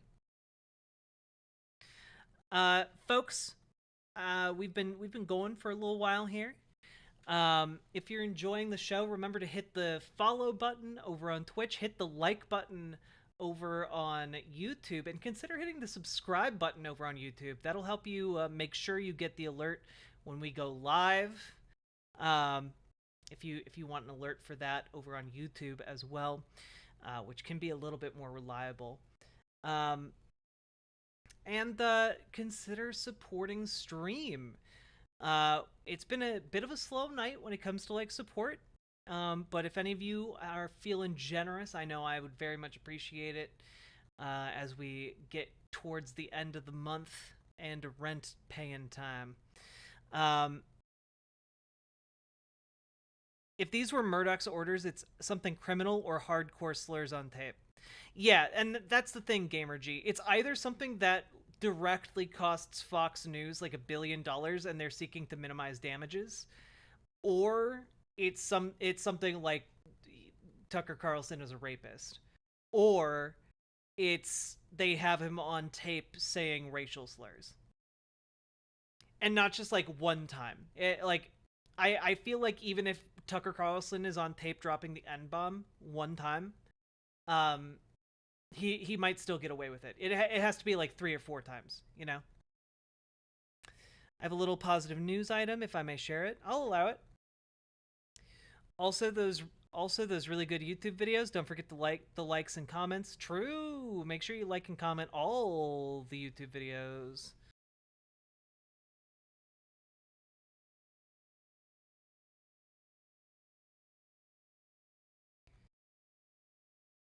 Is this canon now? What is this? Hey there! I'll show you how to unionize your workplace at sonic speed. Talk to your coworkers. Discuss your shared concerns and find common goals. Research and choose a union that fits your needs. Share the info with your coworkers. Sign those union cards. When you've got enough support, file a petition with the National Labor Relations Board. Win the election and negotiate a contract. Together, you'll make your workplace better and fairer for everyone. Gotta unionize fast. Hey there! I'll show you how to unionize your workplace. Oh god, amazing. Go up one tweet. A supermajority of employees at Sega of America have voted to unionize, making it the first multi-department video game union in the U.S.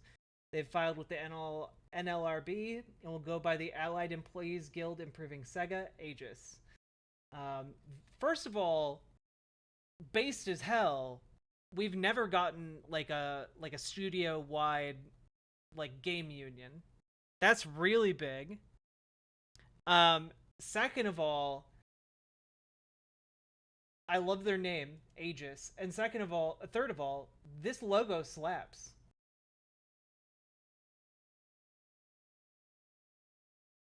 And this is canon now.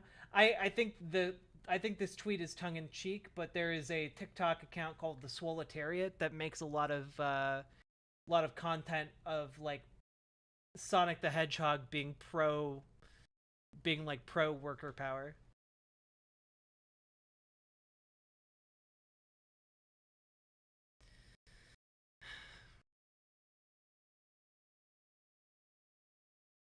Levels of dank no one expected, indeed.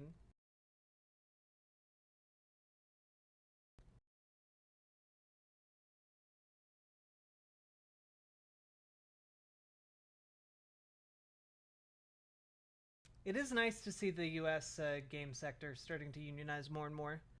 Or at least, like, try, you know?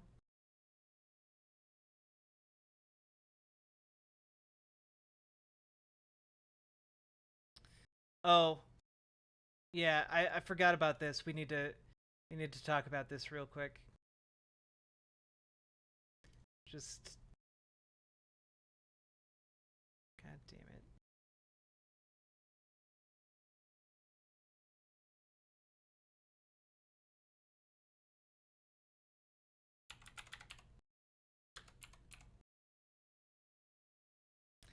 Guys, are you ready for some conservative cringe? Are you guys ready? Are you guys ready for...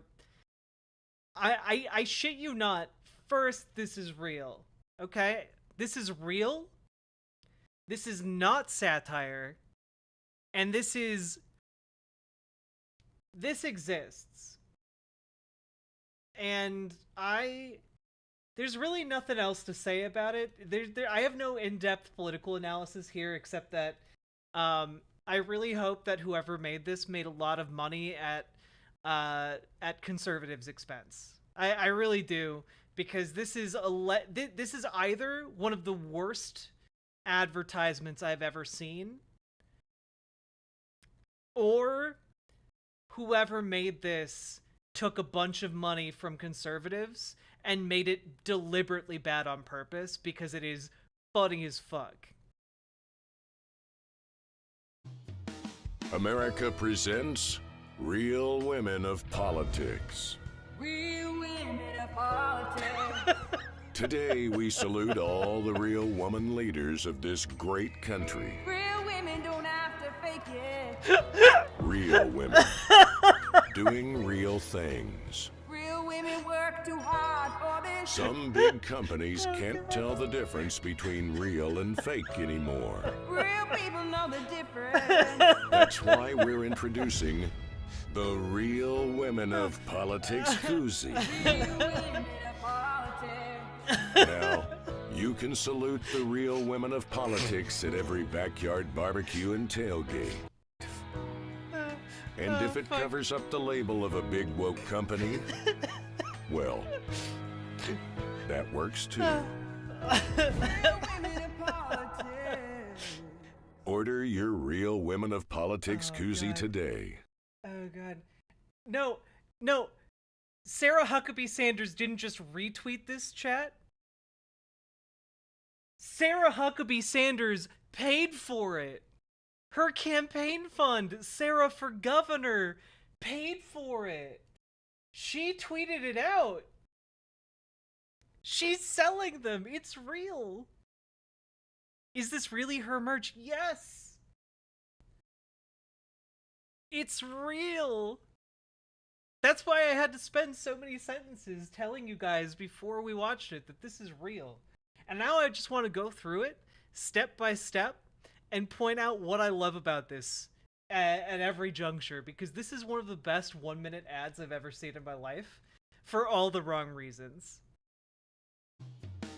America presents Real Women of Politics. Okay, first of all, just real quick, why is the of overlapping the woman? Why, you have plenty of vertical space. Why is it all compressed here? Why does it look like such ass? Also, it kind of looks like they just used a nude silhouette of a woman. Like, this woman does not look like she's wearing clothes. Real women of politics. Real women of politics. As opposed to the fake women of politics. Real women of politics. But also, I just love that this sounds like a Sarah McLachlan song.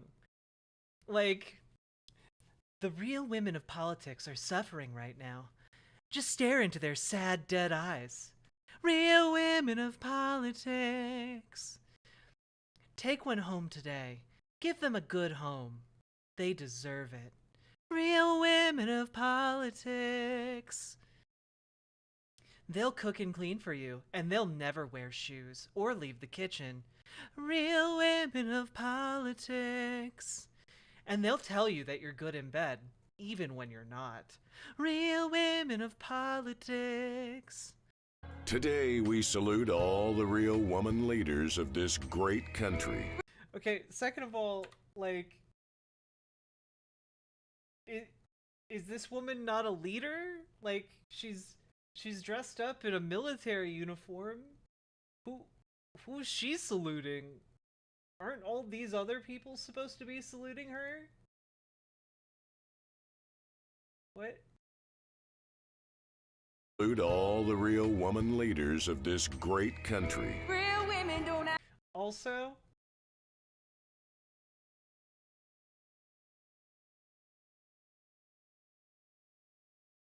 look, I'm not going to say anything too mean. The only thing I want to say is that these people look like they're being held hostage. And I know that that's Sarah Huckabee Sanders, but it looks like there's a gunman, like, or like this isn't their real dad type of situation. Like gun in the back. Like, Women don't have to fake it.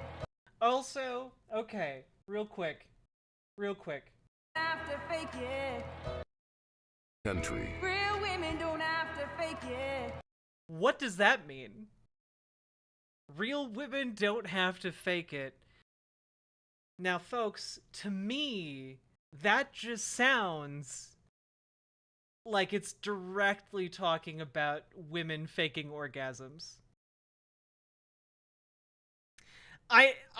Look, I know that it might be a shot at... I know that this entire thing is a shot at trans women, but, like, it just sounds like it's saying real women, you know, always enjoy sex. They never fake their orgasms. Which gives this an entirely weird undertone. Real women. Doing real thing. What does that mean? What is... This is like what you would do to parody like a man-oriented car commercial. You're going out onto the range to rustle the steer. You're doing real work, hard work, real American work.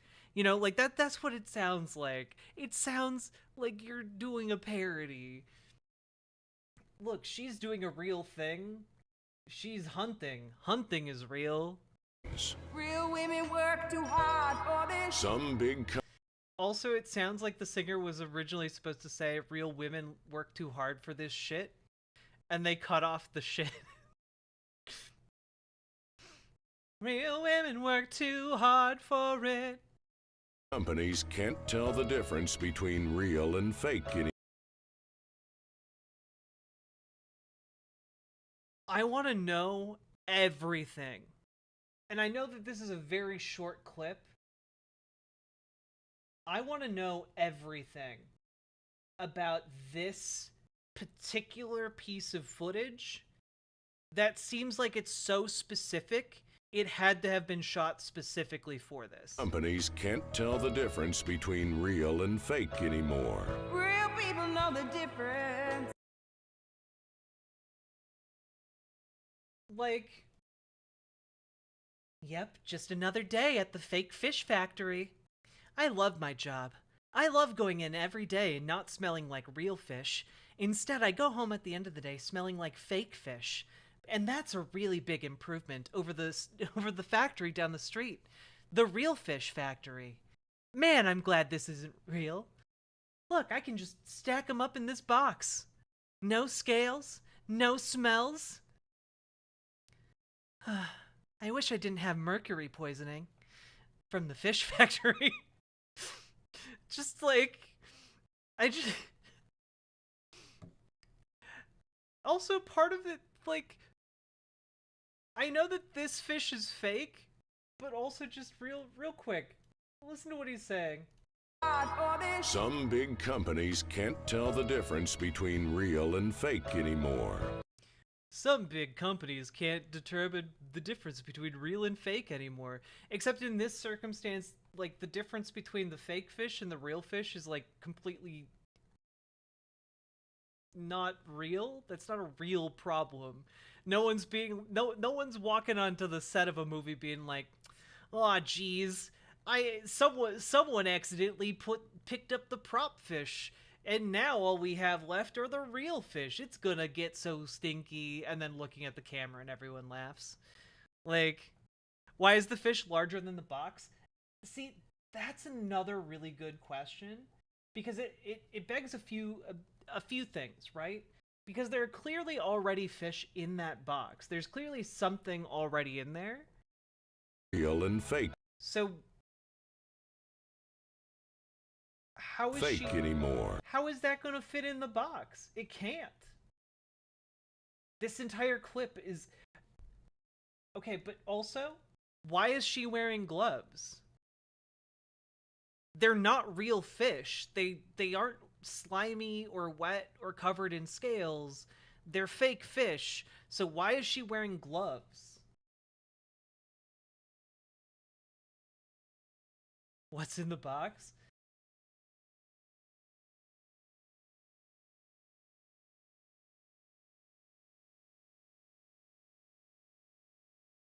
I'm just so confused. Anymore. Real people know the difference. That's why we're introducing the Real Women of Politics koozie. Real women of politics. Wait, this is a spoof of a Real Men of an ad campaign from 30 years ago?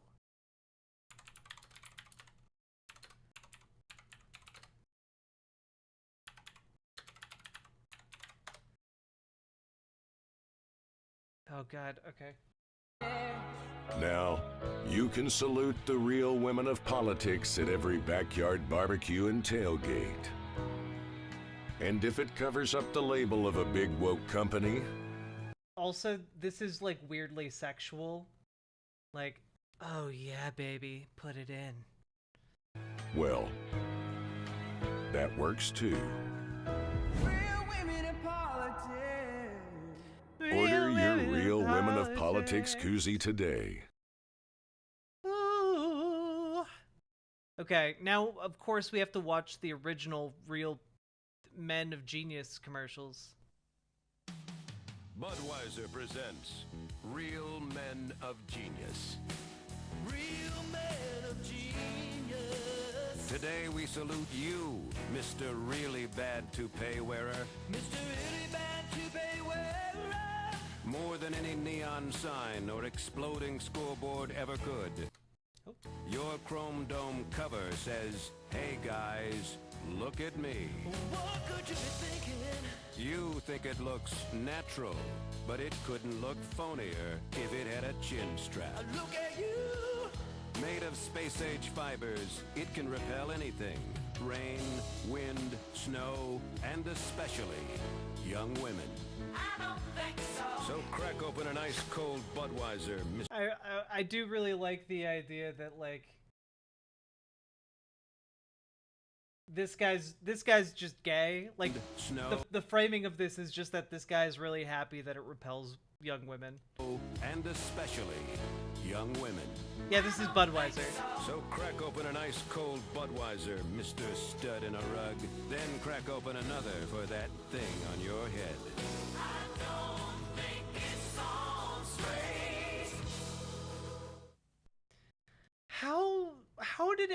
how did Sarah Huckabee Sanders pitch this idea? Because I feel like this has to have been a very specific ask of Sarah Huckabee Sanders,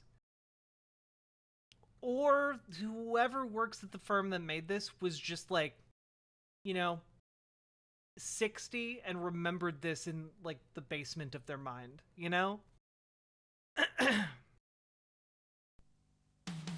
Budweiser presents Real Men of Genius.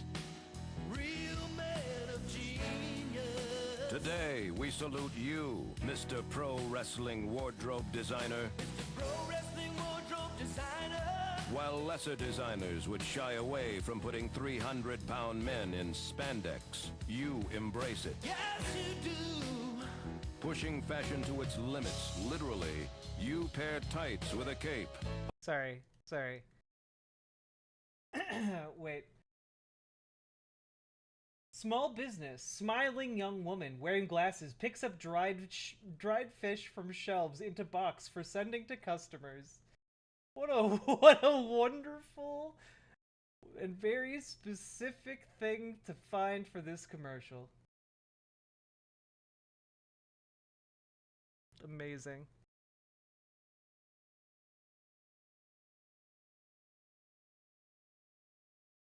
Okay.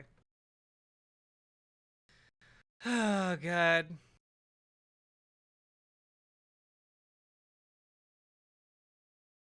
They used stock footage, yeah.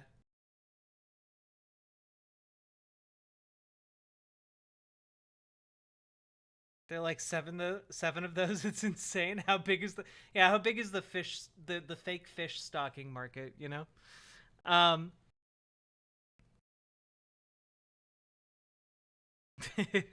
Yeah, Make America Great Again, aka the early 2000s, I guess.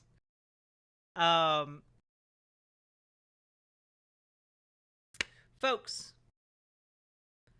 we've been going for almost 3 hours. If any of you are feeling inclined to supporting my content, I'd really appreciate it. So far, we've had Ashley and Very Knifey Duck step up, along with Just Jesse with the 30 biddies. So if any of you would like to continue to support me, I'd very much appreciate it. Yeah, Alt-Fact would appreciate a tier 4 gift. Yeah, that'll happen. I remember this ad campaign. It ran for like over a decade. It's what they went to after the frogs. Yeah, any Oilers? Oilers?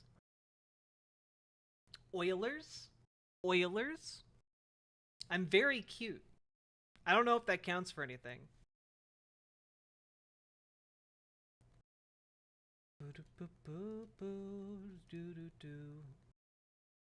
Okay. Also, I cannot make this up, guys. I cannot make this up.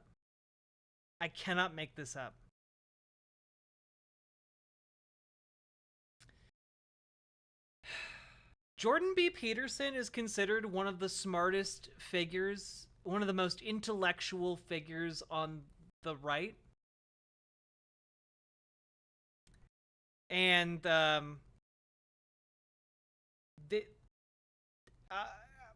also Larry Elder is running for president. And I just really want to point this out because it's just so goddamn stupid. Good riddance, Budweiser, USA. And then Larry Elder, Budweiser brands won't be welcome at Oktoberfest for the first time in 75 years. And his source is the Dunning-Kruger Times.com.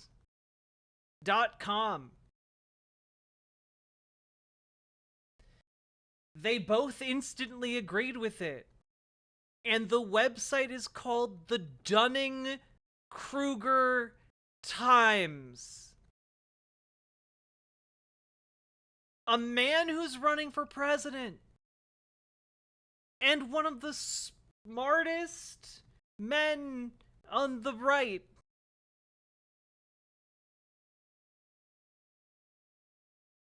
It's a satire site.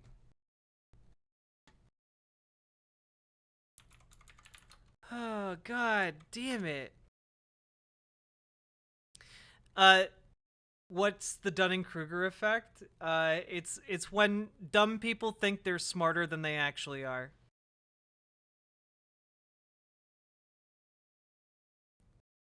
Like that's it. Like, this is just such a perfect encapsulation of both these men, and it's just wild. So remember the clip of Hassan destroying Larry Elder on housing policy? Oh yeah, that was so good.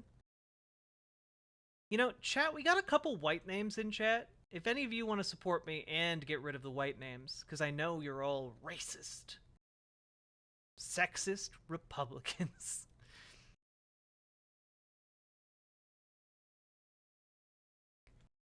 Additionally, this is one of the like if any of you have actually ever paid attention to Dr. Jordan B. Peterson, his Twitter is unreal. Paladin, thank you for the $50 dono. Real women of political commentary. Today we salute you, Riverboat Jack. Real women political commentators have the basest takes and never die at Dark Souls. No death run. Just killed a Dunalisk? What is a Dunalisk?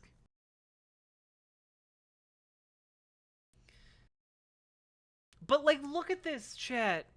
This... Yes, Nindrain? Go for it.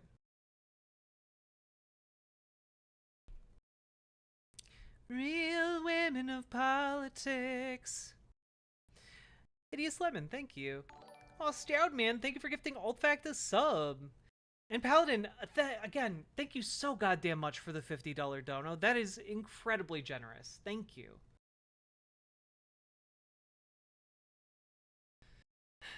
And yeah, we are getting into a time period where we are going to see some people getting white names. It's true. Some of you have been gifted subs. Some of you have been only subscribed for a month. So we are going to start seeing some more white names in chat. It might be disturbing for some of you, but I believe we can get through it together.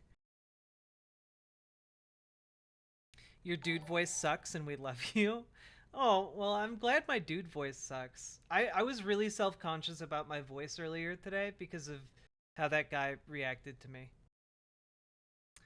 Stoudman, thank you for gifting Red One Monster a sub. Hell yeah. Ooh, Alpha Animal mod. Oh, Tungsten Wastrel, why you sad? Why you sad, though?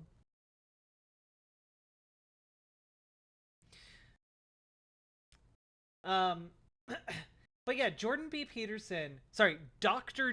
Peterson, who is a doctor in psychology. Suicide prevention advertising increases suicide prevalence by advertising it as an option. Surprise, surprise. And I just...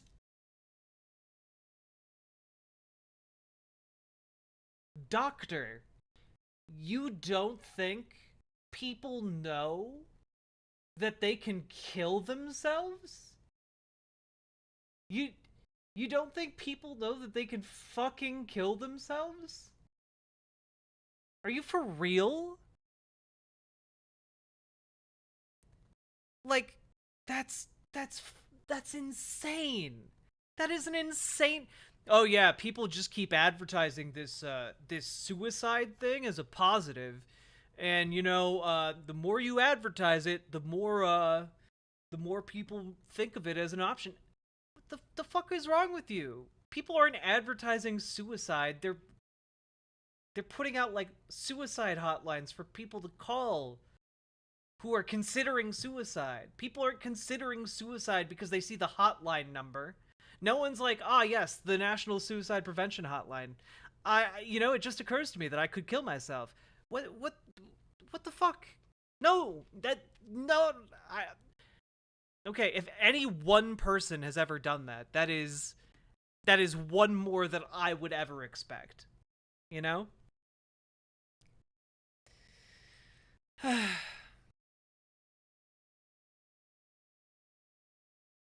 Real men of genius. A conservative might do that because dumb. I mean, maybe, but like, even I gotta say, even the dumbest motherfucker knows that they can die. Oh shit! No, man, no. Well, Red One Monster, if it makes you feel a little better, it's not a dress, it's just a top, and my bottom half is wearing sweatpants. Kind of ruins the illusion, but you know, I owe you guys the truth, damn it.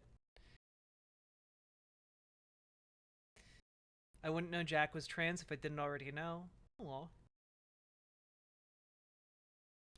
Does he really not think? Yeah, that's the thing, Spectral Player. He literally doesn't consider the idea that, like, before he tweets, he doesn't consider the idea that people might be familiar with the concept of death.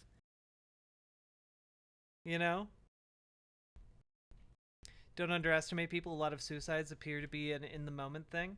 Well, sure. I just don't know how many people are, like, suicidally depressed and then see a suicide prevention hotline and instead decide to kill themselves instead of, like, call the hotline. How do I get a baby blue name like Mint Kuro and Nindreen? That's my favorite color. You gotta be a mod.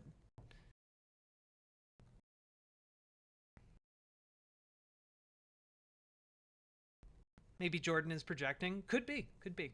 Could be.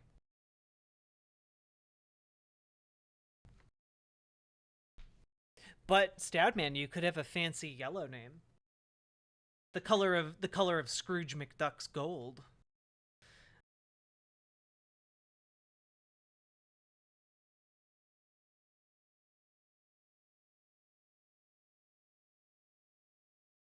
Like, I don't know. I imagine seeing the World Health Organization tweet out, if you think someone might be considering suicide, remember, many people think about suicide at some point in their lives. Suicidal thoughts and behaviors are signs of severe emotional distress, not weakness. It is possible to get better. And your first thought is, huh, this will make people kill themselves. Like, what? What?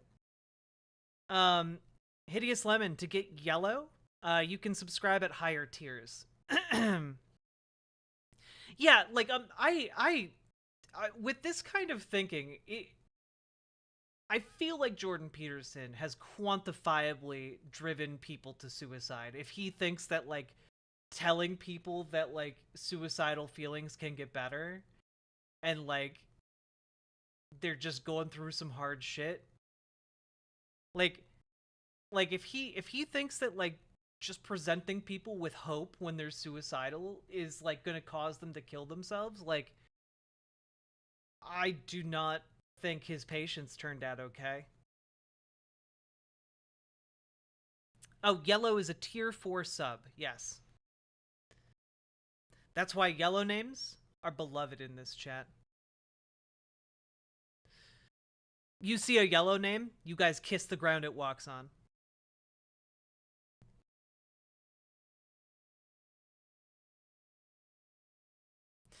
Dylan Mulvaney is doing a thing with MAC Cosmetics, and JBP tweeted out to boycott Maybelline, which isn't even owned by the same company. I really don't think he understands words.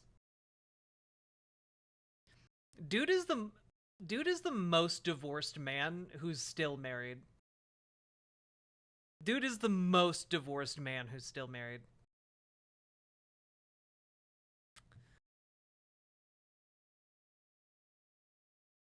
All hail the piss names. Indeed. Hail. Hail them.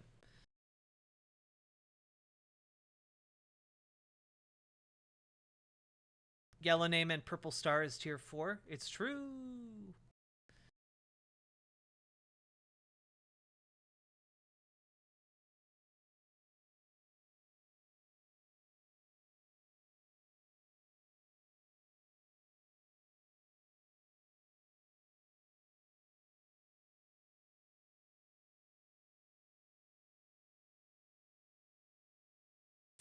Anyway, Jordan Peterson is a silly goose and no one should take him seriously. The end.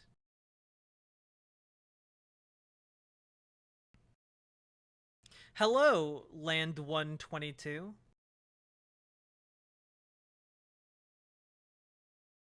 Also, chat, remember to hit the follow button, and remember to hit the like button, and remember to subscribe to the YouTube. Especially if you are on the riverboat.gg, remember to do that, okay? It helps me out a lot. Jay Peets is on rapid mental decline. Yeah, like, dude is... I mean, guys, I couldn't imagine something that indicates mental decline more than participating unironically in this tweet. Okay? I can't imagine that. It's true. We got a bunch of white names. We got some lurkers, chat. Which is why when you gift random subs, you guys can get those lurkers. Moshi Dale, thank you very much for the raid. Howdy, howdy. Indeed. Hope you had a great stream. Welcome, raiders. His brain never recovered from the coma. True. And while we're talking about brain damage, it's time. I'm here to subject you to the world's greatest amount of brain damage, okay? By the time we're done with this, you might all have developed a mental illness. I apologize in advance, okay? Hideous Lemon. Dimmy Boar. Oh, you're gonna wish this was Dimmy Boar. You're gonna wish this was Michael Knowles. I'm gonna give you guys the most brain cancer-inducing Twitter thread you've ever seen in your lives. Here we go.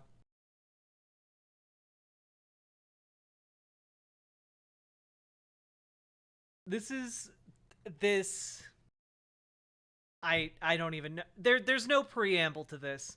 No, I'm weak to psychic damage. It'll be super effective. Yep. Here we go. Why promiscuous women can never be happy in this life, and why do you have to avoid them at all costs? Read this if you want a happy life, good children, and no divorce. Heartbreak. Mega thread. Now, I do want to say, I don't know if I can make it through all of this, okay? I don't know if I can make it through all of this, but I do know that I want a happy family life and good children and no divorce, so I think it's important for us to make it through this.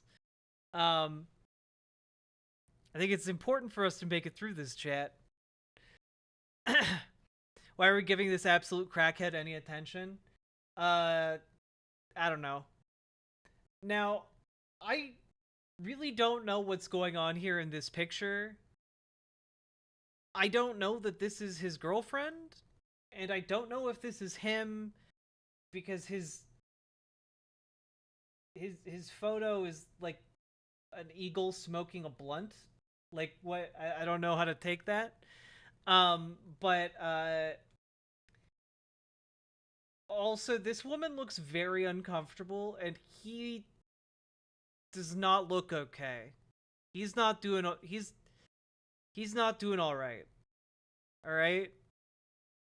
Anyway, we're gonna start going through here. The very first thing you need to understand is the basic difference between a male and a female body. Women are energy receivers, and men are givers. A woman gets energy out of sexual love. A man loses energy. She is receptive. She is passive. She absorbs energy. He loses it. Now, first of all, anything that you ever see that talks about, like, energy is, like, right off the bat bullshit, okay? This is a guy who, like, couldn't understand that women are people, and instead of, like, trying to view women as people, developed, like, what I'll call bro astrology, or also at different points vagina astrology, okay? This is astrology for dudes, okay? This is explaining how the sun and the moon work without like actually having any scientific method, okay? That's what this is. This is bro-astrology. Yeah, incel Reiki shit. Okay. The woman's situation is biologically very different. She loses nothing in making love. She is always the gainer, which is the grossest way to talk about, like, women being, like, cummed on / in that I've ever read in my life. She feels nourished after having sex. For fuck's sake.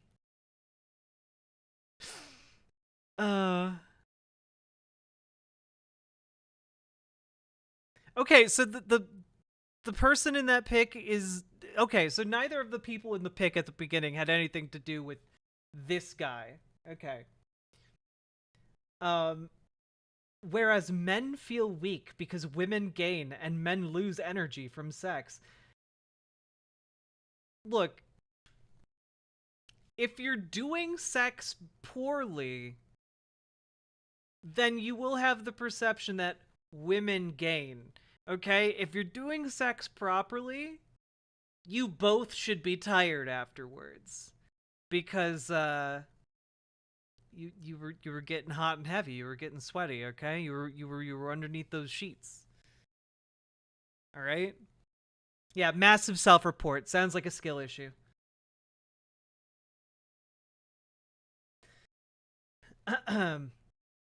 Which is why she can have endless sex in a night, while men must wait several hours to regain some energy after each ejaculation. Oh, God. Okay.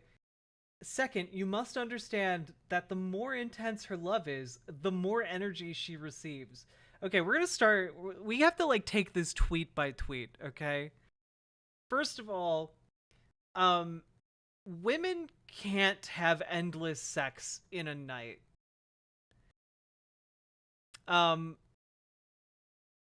Like, women, like clitorises get tired, y'all. Like, you gotta take some breaks to, like, hydrate. You gotta maybe, like, get a burgie somewhere, and then go back for round 2, and then repeat for round 3 and round 4. You know, if you want to make it like an all day thing, you gotta take breaks in there. All right. Like, if you're just going to town on, like, a clitoris, like, she is A, not gonna have a good time, and B, like, you're bad at sex. Okay.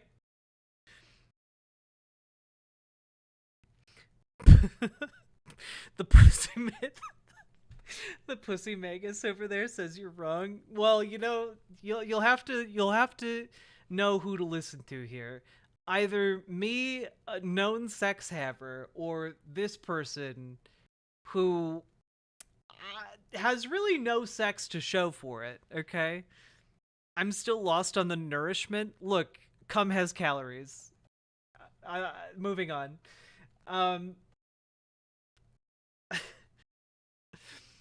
Second, you must understand that the more intense her love is, the more energy she receives. That's just, first of all, energy transferal, not a thing. That's not a thing at all. Second of all, how would the intensity of her love affect how much... I'm just gonna, whatever this person says energy, I'm just gonna assume it means cum. Affect how much cum she receives. Okay, that's ridiculous. Yeah, when did this? Yeah, you guys are having sex, but he's not coming, and then you realize he's whispering, "Kame, May, May." Like, I did not do that right. But you know what? Nothing about this is right. So you know what? We're moving on. I fucked it up, but that's okay. If the woman really loves the man, As soon as her genitals reach the man's, she silently sucks up his organ within herself. The man has no need to make any effort. If the woman's love is strong, her body sucks up his organ as air is sucked up into an empty space. And chat, this is why we need comprehensive sex ed, okay? Because without comprehensive sex ed, men like create brostrology, okay? They create entire systems of like vagina related magic in order to like understand sex. And then just like make up how vaginas work. Like, whom amongst us has that vacusi?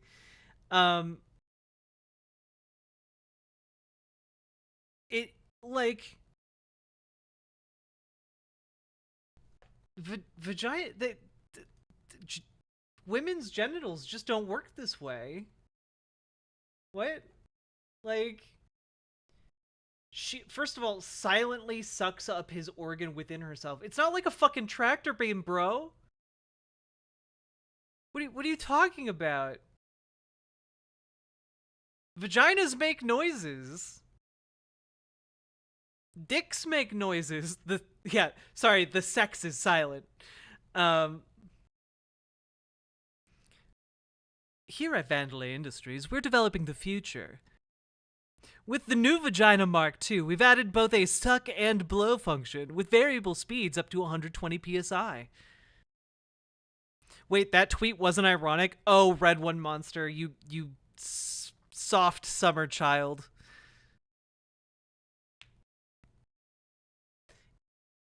The man has no need to make any effort. Like, again, this is just like the woman's vagina is like a UFO. Like what? If the woman's love is strong, her body sucks up his organ as air is sucked up into an empty space. I got bad news for this guy. Like, there's air in vaginas. There's air in there. Like, what do you think about, like, what do you think happens with like the air that might be like between the penis and the vagina? Like, air gets up in there, okay?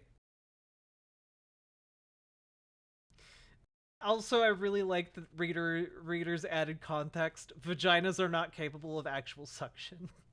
The myth of the vacuum vagina actually goes back centuries.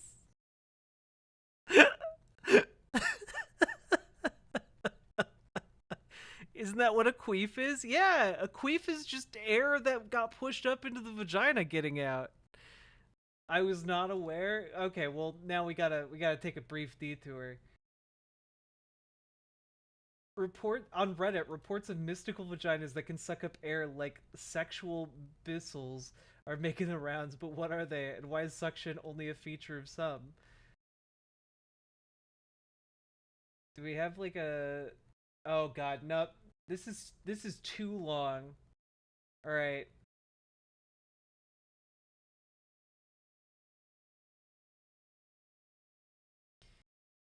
Okay.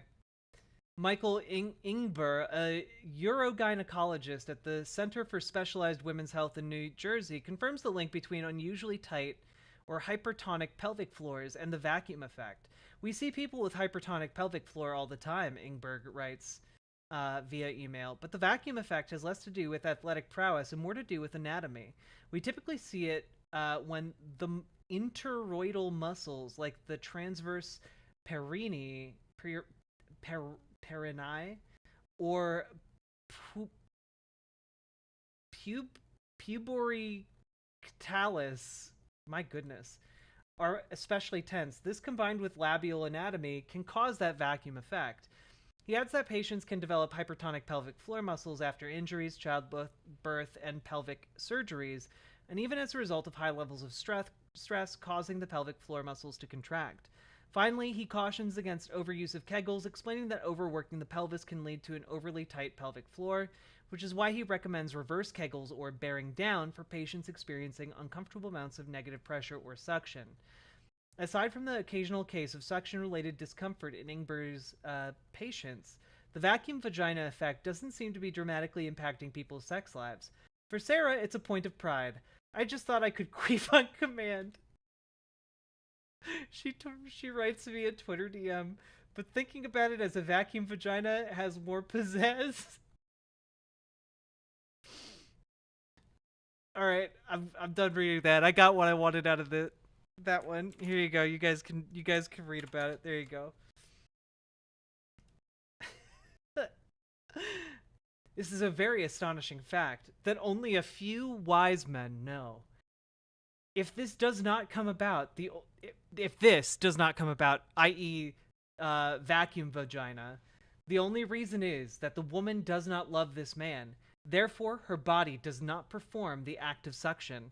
As a result, all men's actions are aggressive and all women's are passive. And like, what? How does that result from no vacuum vagina equals all men are aggressive and all women are passive? What? What? If a woman loves, her entire biological setup is such that she draws the man within her. Attention. Most don't understand the basic, raw nature of women. That's why they ended up in mess every time. You need this guide. And it was at this point in the thread that I realized that this person sells a guide on how to seduce women based on the collective wisdom of the last 5,000 years, the unapologetic truth about female nature. And it's just over 100 pages.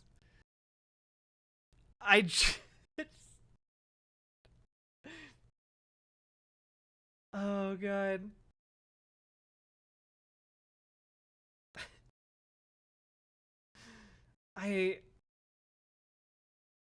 Also, this thread goes on forever. Okay? We are not going through this entire thing unless you guys pay me a lot of money. But, like, holy shit.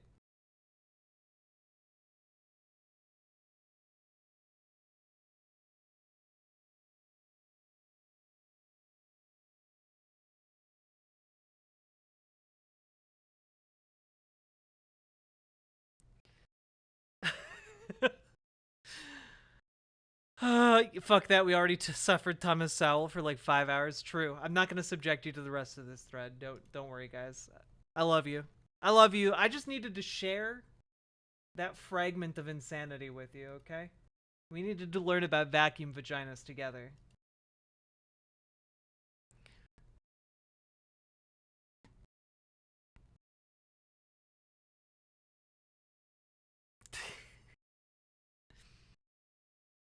Also, chat. What the fuck? Did you cover Zooey yet? What? Oh, Zoe. No, I did not. We got like a whole backlog of like anti-trans stuff. We gotta get through a lot of it.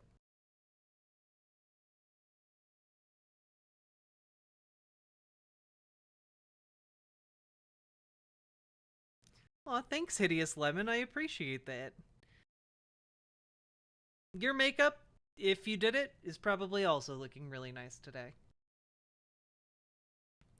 Learning was not fun today? Why not?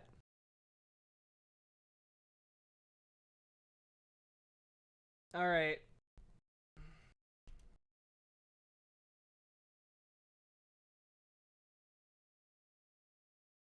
Chat. I give you an option, okay?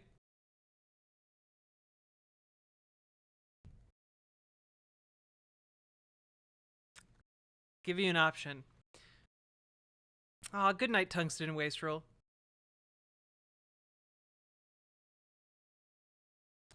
you guys are allowed to choose between Candace Owens content or transphobia.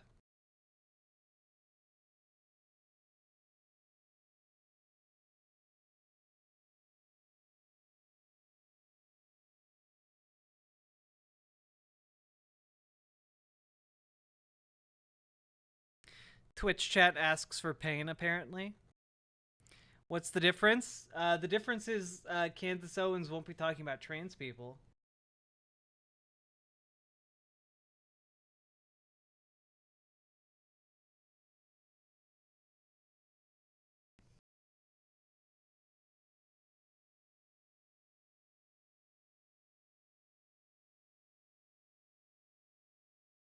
Aw, thanks, Knew It, Lily. I appreciate that.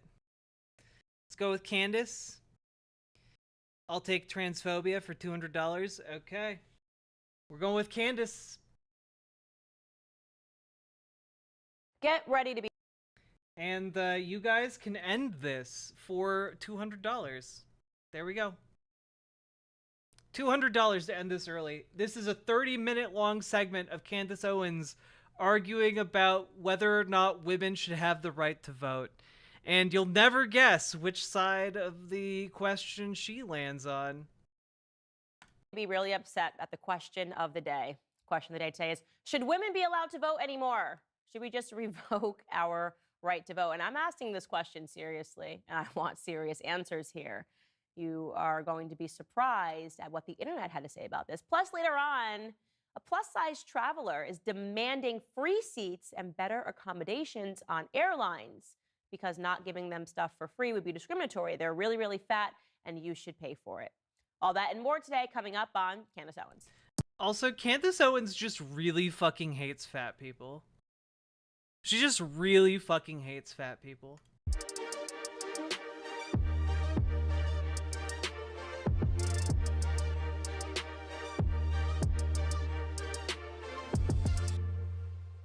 So I asked this question on my Twitter. I publicly asked, can you name one objective thing that has gotten better in American society since women were given the right to vote? I then wrote, please contain your emotions and answer the question. Oh my God.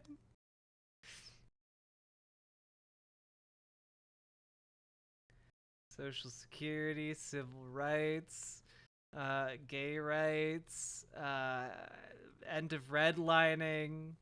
I don't like where do you want to start? Like basically every possible thing. Question. I'm working on an episode and want to read aloud some of the answers. Now, despite the fact that I said, please contain your emotions, I, of course, did not get that. Women spilled all over. I can't even believe you're asking the question. How could you even ask the question? I can't even objectively answer it because I'm so sad that you asked the question. And therein lies my point, right? My point is that when women are called upon to be objective, too many women struggle to be that. They struggle. By the way, you could use this logic about any like controversial question. You know, like, should black people be considered human beings? And like, if you asked that publicly, people would get mad. And like, you could be like, well, see, this is evidence that black people are too irrational to be considered human beings. You know, like that, like they're incapable of rational thought. You know, that's the equivalent of what she's doing. They're so emotional and upset that their answers, they can't even fumble upon the right answer. People are, how dare you, Candace? How dare you ask this? I didn't even imply an answer in the question. Maybe you could have given me a list of 20 things that you think have gotten better. Maybe you could have given me a list of 20 things that you thought had gotten worse. I just wanted objective answers. And I'll tell you why I asked the question, because Wait, you didn't ask randos on Twitter for objective answers, okay? Like, that's just a lie. Realized something, and it's infuriating me. I've realized that right now, women in this society are allowing very bad things to take place because we're too nice. We're just too nice. We don't want to hurt anybody's feelings. So we are willing to allow evil to take place over and over again. We're allowing evil to go as far as it possibly can simply because we don't want to upset anybody.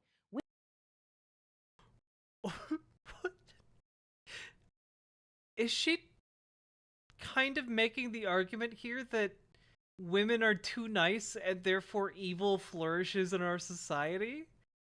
What the? I did not expect this to go off the rails in like under 2 minutes. We don't want to make people feel bad. Two things that took place that led me to this thought process. First and foremost, I had heard years ago, somebody said to me, have you ever read Ann Coulter's piece about why she believes that women shouldn't have the right to vote? And I went, no. That sounded ridiculous to me at the time. I thought it was crazy. I thought Ann Coulter must be insane. Why would she say that I shouldn't have the right? Ah, yes, Ann Coulter, who was against the browning of America. Yeah, I'm sure that that's someone you should take very seriously, Candace Owens. Ann Coulter, whenever she would make like TV appearances, would talk about the browning of America, as in the whiteness of America turning more and more black and brown. To vote as a woman. And then it dawned upon me, and I still have not read her piece, but I'm pretty sure I know where she is going with that thought process. Why did you even bring it up? You didn't even read it. You didn't read. Why did you even fucking bring it up? What the hell?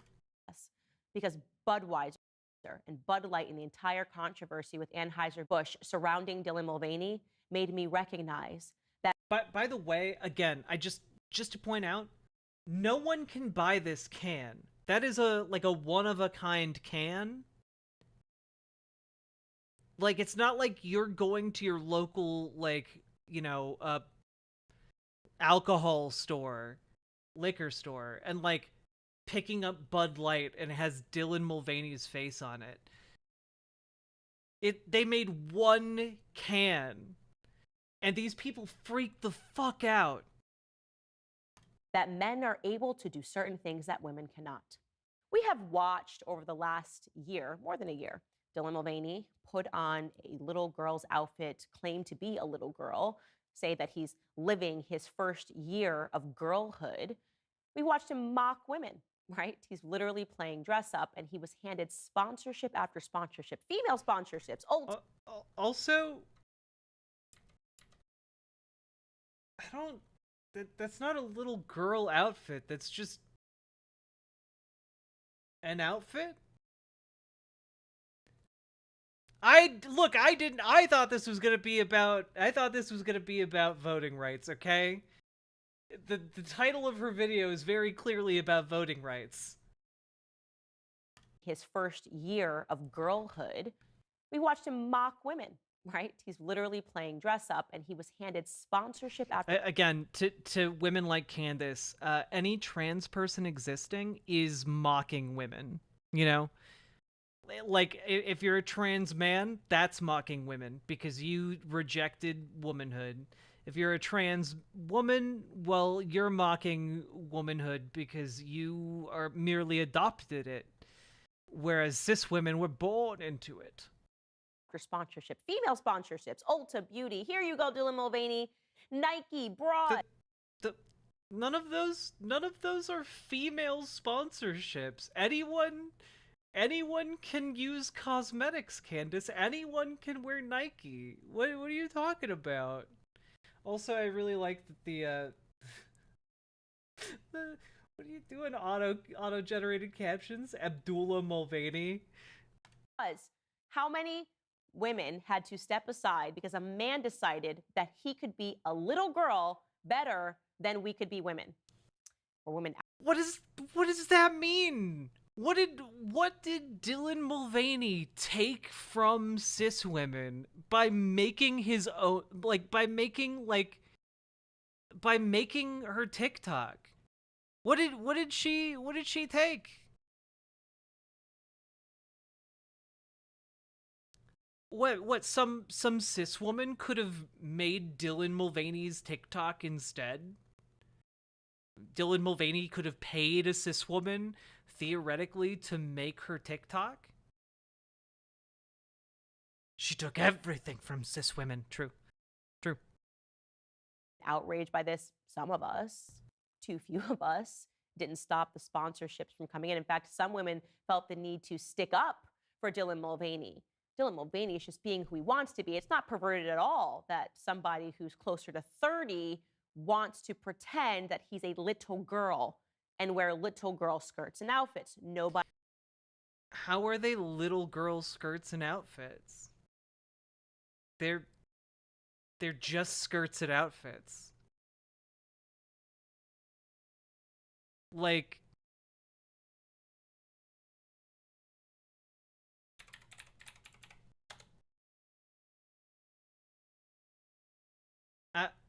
I don't know, like, the outfits Dylan Mulvaney wears, or at least wore in that one TikTok, remind me way more of, like, the fashion in, like, the movie Clueless. Which, like, I don't know. That, yeah, high schooler, but, like, adults would wear that. Like, what it...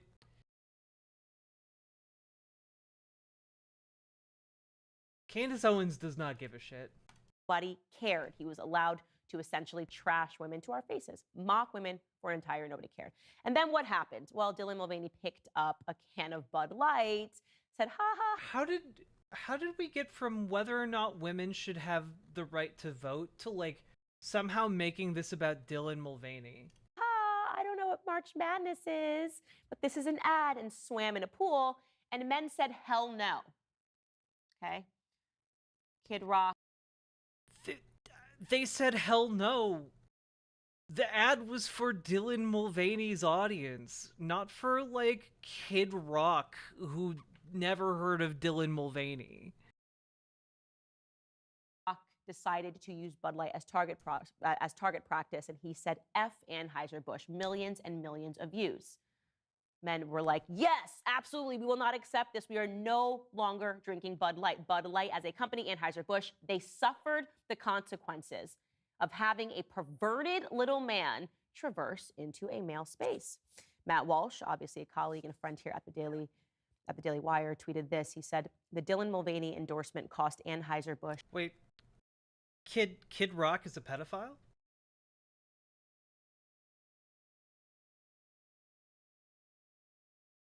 Also, again, I guess we can do this again, I guess.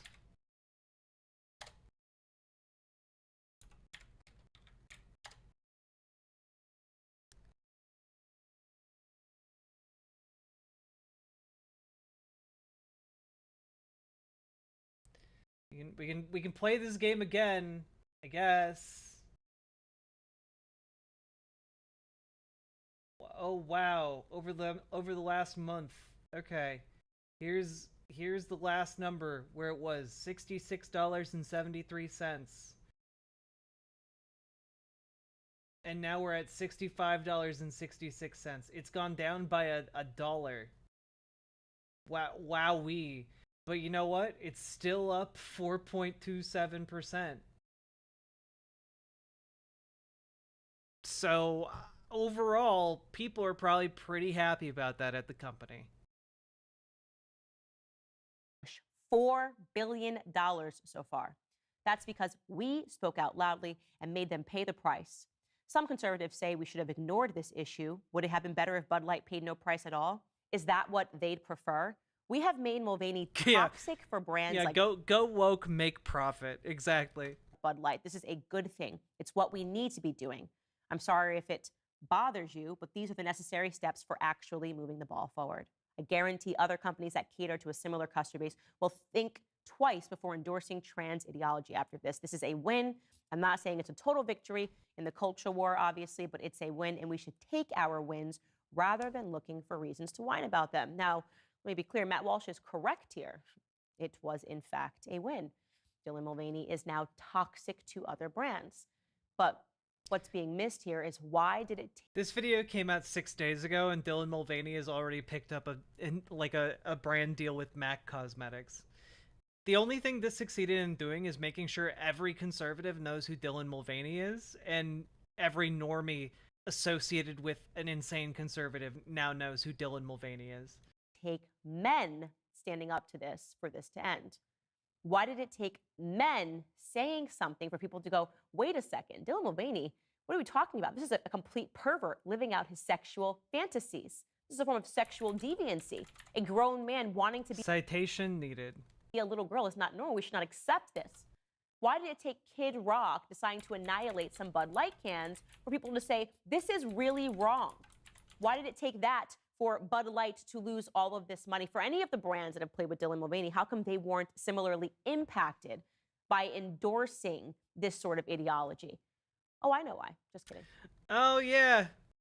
You know, very interesting how Candace Owens talks about Kid Rock annihilating Bud Light cans. And I've just been made aware of the fact that Kid Rock has a song called Cool Daddy Cool. Yeah, also apparently from the motion picture Osmosis Jones, which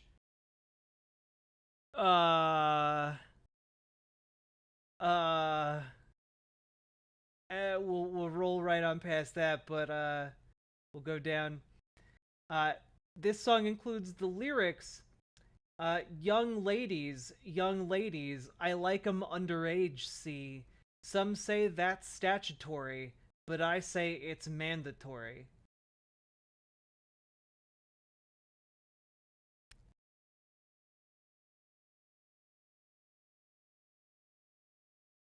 So, I don't know. Maybe Kid Rock is not the hero in this story if you're trying to talk about guys who really want to protect children.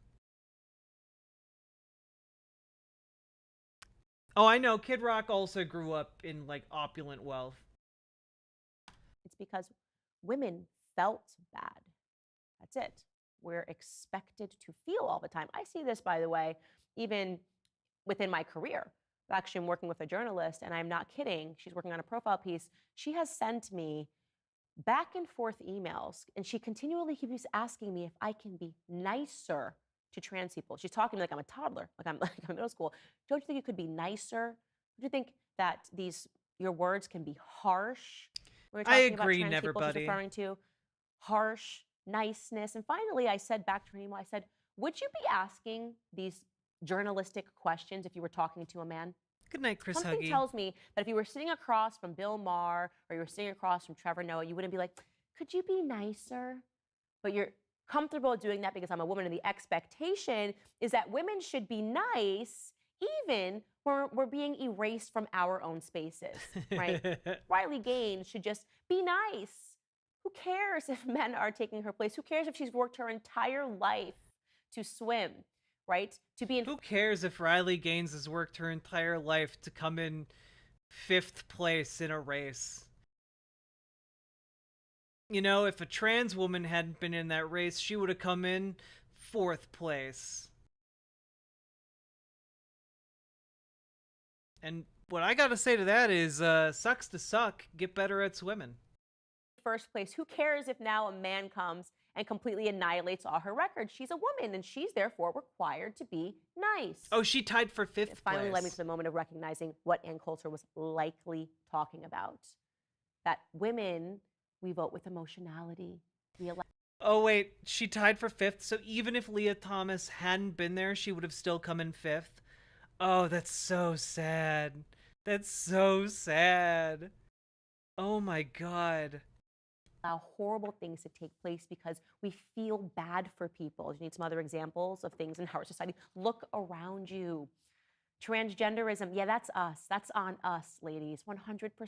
Go look at the number of celebrities who have supported this. You will find women that keep... I'm actually shocked that, like, her main point in this video is that women are too nice to trans people, and therefore women shouldn't be able to vote. We haven't gotten to that last part, but I feel like that's where this is heading, essentially.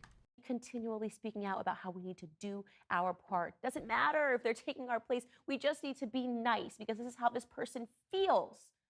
We have now allowed this to seep inside of the classrooms. Women are behind this craziness. What about abortion? Who cares? Tens of millions of babies have been killed. Women just like the way the phrase "my body, my choice" sounds. Who cares? Well, no, actually, women just don't want the state to be able to force them to have a baby. The fuck is wrong with you?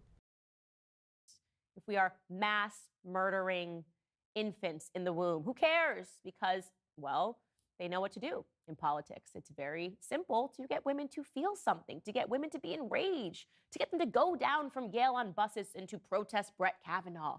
All you have to do is get them emotionally riled up.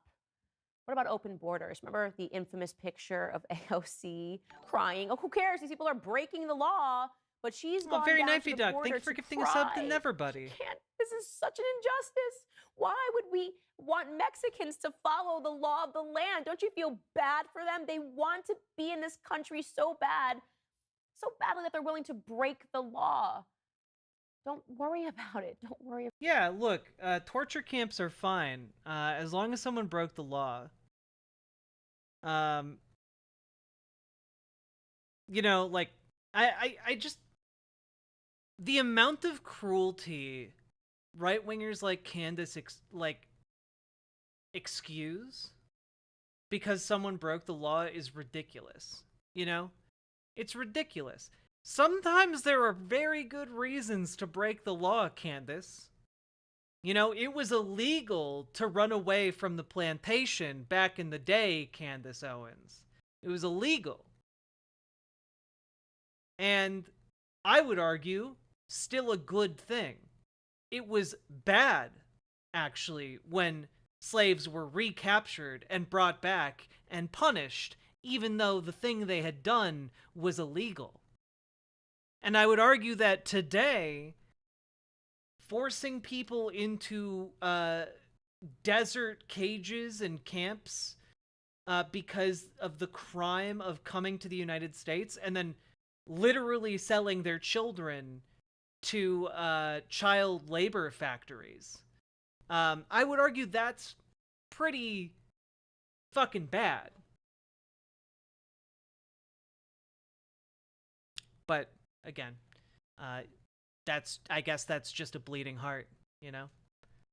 If crime is rising in America, reach into your heart like a woman should. Suspend rationality like a woman should. Don't. I just feel like you can make the exact same arguments that she's making to justify, like, whipping slaves when they return to the plantation. Like, honey, look, you need to stop being so sentimental. If we don't whip them, they won't learn. Like, that seems to be the same argument she's making. Think about the economics. Cruelty is just rationality to these people. Like a man would. Think about how they feel, how illegal immigrants feel. That's your job as a woman, to continually feel. And that's why we're soft on crime, right? We're supposed to feel bad for criminals. I think about El Salvador. I think about those images of the men that are in the prison. All of these people clearly in gangs, tatted from head to toe similarly. I wonder why they might be in gangs in a prison.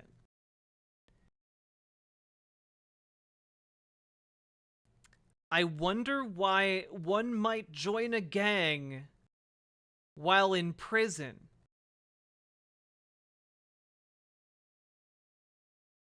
And I think, yeah, that's probably a man who came up with that policy. Because when women saw the pictures and the videos of those men in prison, they felt something. It didn't matter if those men were killing women, as they were, if those men were killing random women, because that was what they had to do to get into their gangs like they were. What really mattered was we felt badly that they were all on top of each other in the prison. And how can this possibly be happening in El Salvador? We feel bad for criminals. We need to make sure. Candace Owens,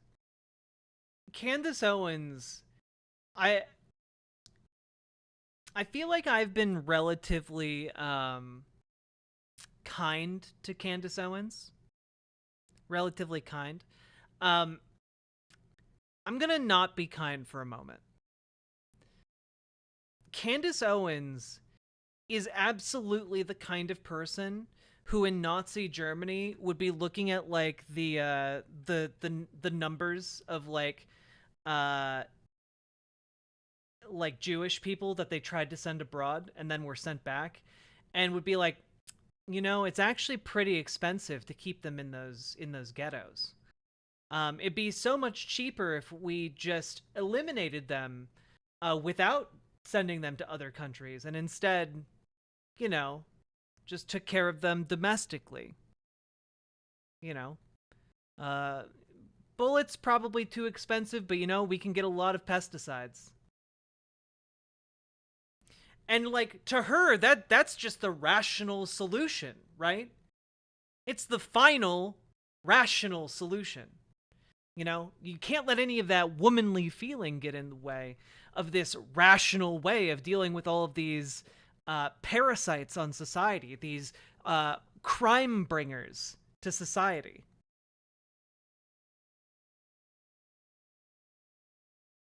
After all, the Jews have been made illegal, so anything goes, right, Candace? This is literally the argument that she is making. She is saying, yeah, you can justify cruelty to anyone as long as they're a criminal. So why stop at cruelty? Why not simply kill them, Candace? You clearly think that they have been tatted up and they are irredeemable. Why not send them to the prison incinerator? Why even bother with euthanasia? Why not just put them right into an incinerating furnace? Why not? Seems like a cheaper option than keeping them imprisoned. Keeps them off the streets. Certainly takes care of the overcrowding problem. That's just the rational solution, Candace.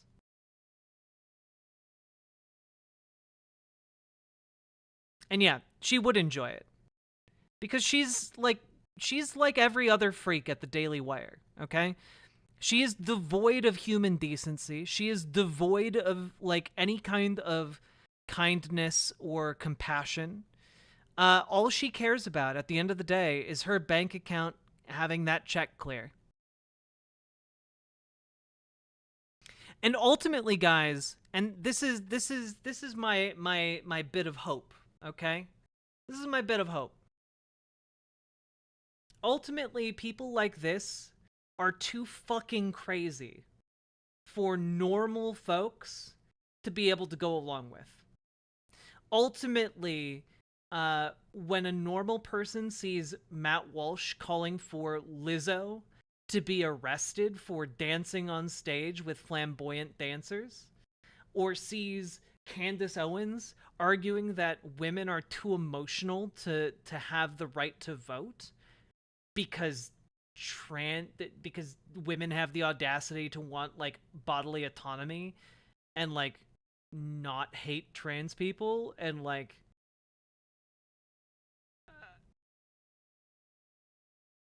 are generally rational like every other human being on earth. This is not a message that resonates with anyone outside of like the most scumfuckiest corners of like 4chan and 8chan. No normal person is like nodding along to this and being like, you're so right, Candace. My mom referred to Candace as that nice black lady once. I played her a clip of her calling trans people demons and stuff. That turned her off fast. Yeah, look, anyone who actually pays attention for like a minute to what one of these people says understands that they are just fucking evil. And I do think that this kind of rhetoric is pushing far beyond what any normal person in America can conscionably condone. You know, it's telling that when I commented on Matt Walsh's Arrest Lizzo post, or made, used a screenshot and like made a stink about it on Twitter. That most of the conservatives who were responding are like fucking freak shows, who like just have ready-made like pro-fascist memes. And like normal people look at that and they're like, what the fuck? Yeah, no, these people are crazy.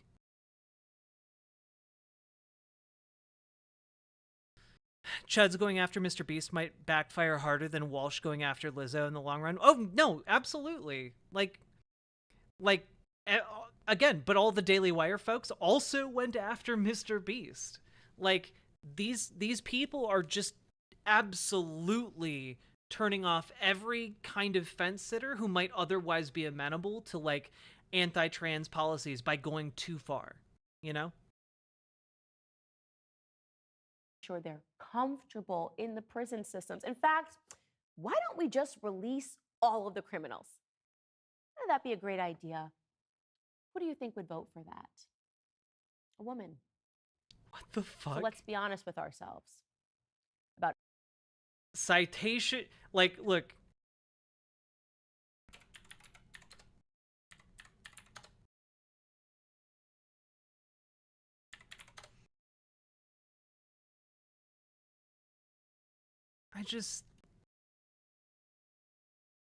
Man.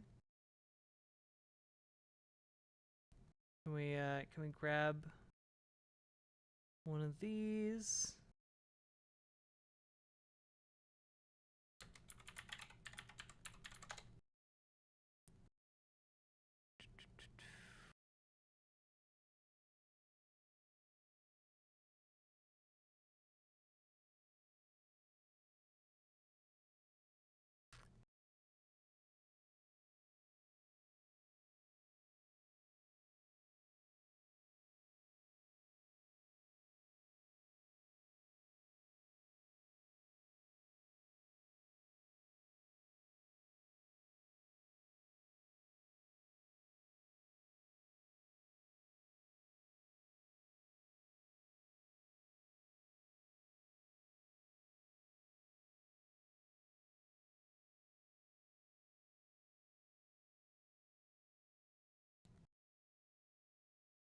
Just absolute crack pipe behavior. Okay? Absolute nonsense. I was trying to find a transparent PNG. I didn't have one handy. But like, women are destroying society is just like a crazy position to have. What? Very knifey duck.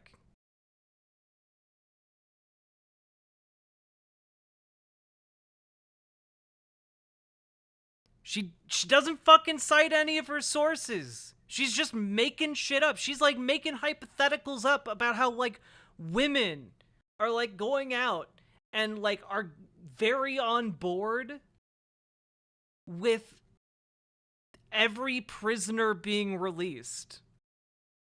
That she's just going out and saying that women are on board with every prisoner being released. They're on board with like lessening cruelty, and they're on board with like murdering babies all at the same time. It's not coherent. It's just fucking insane shit. Oh, it's true. It's true. What do I expect after all? She is a woman, apparently. It just might be bad optics. Why?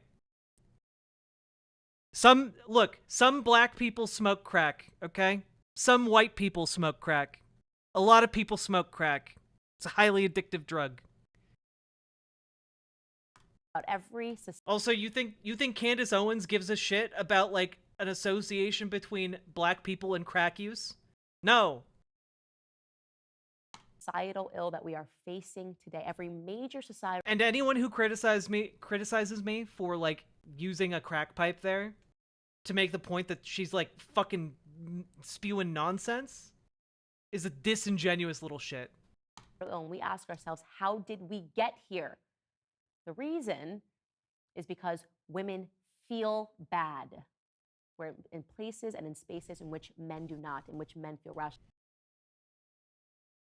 You've been very naughty, very knifey duck. More like very naughty duck.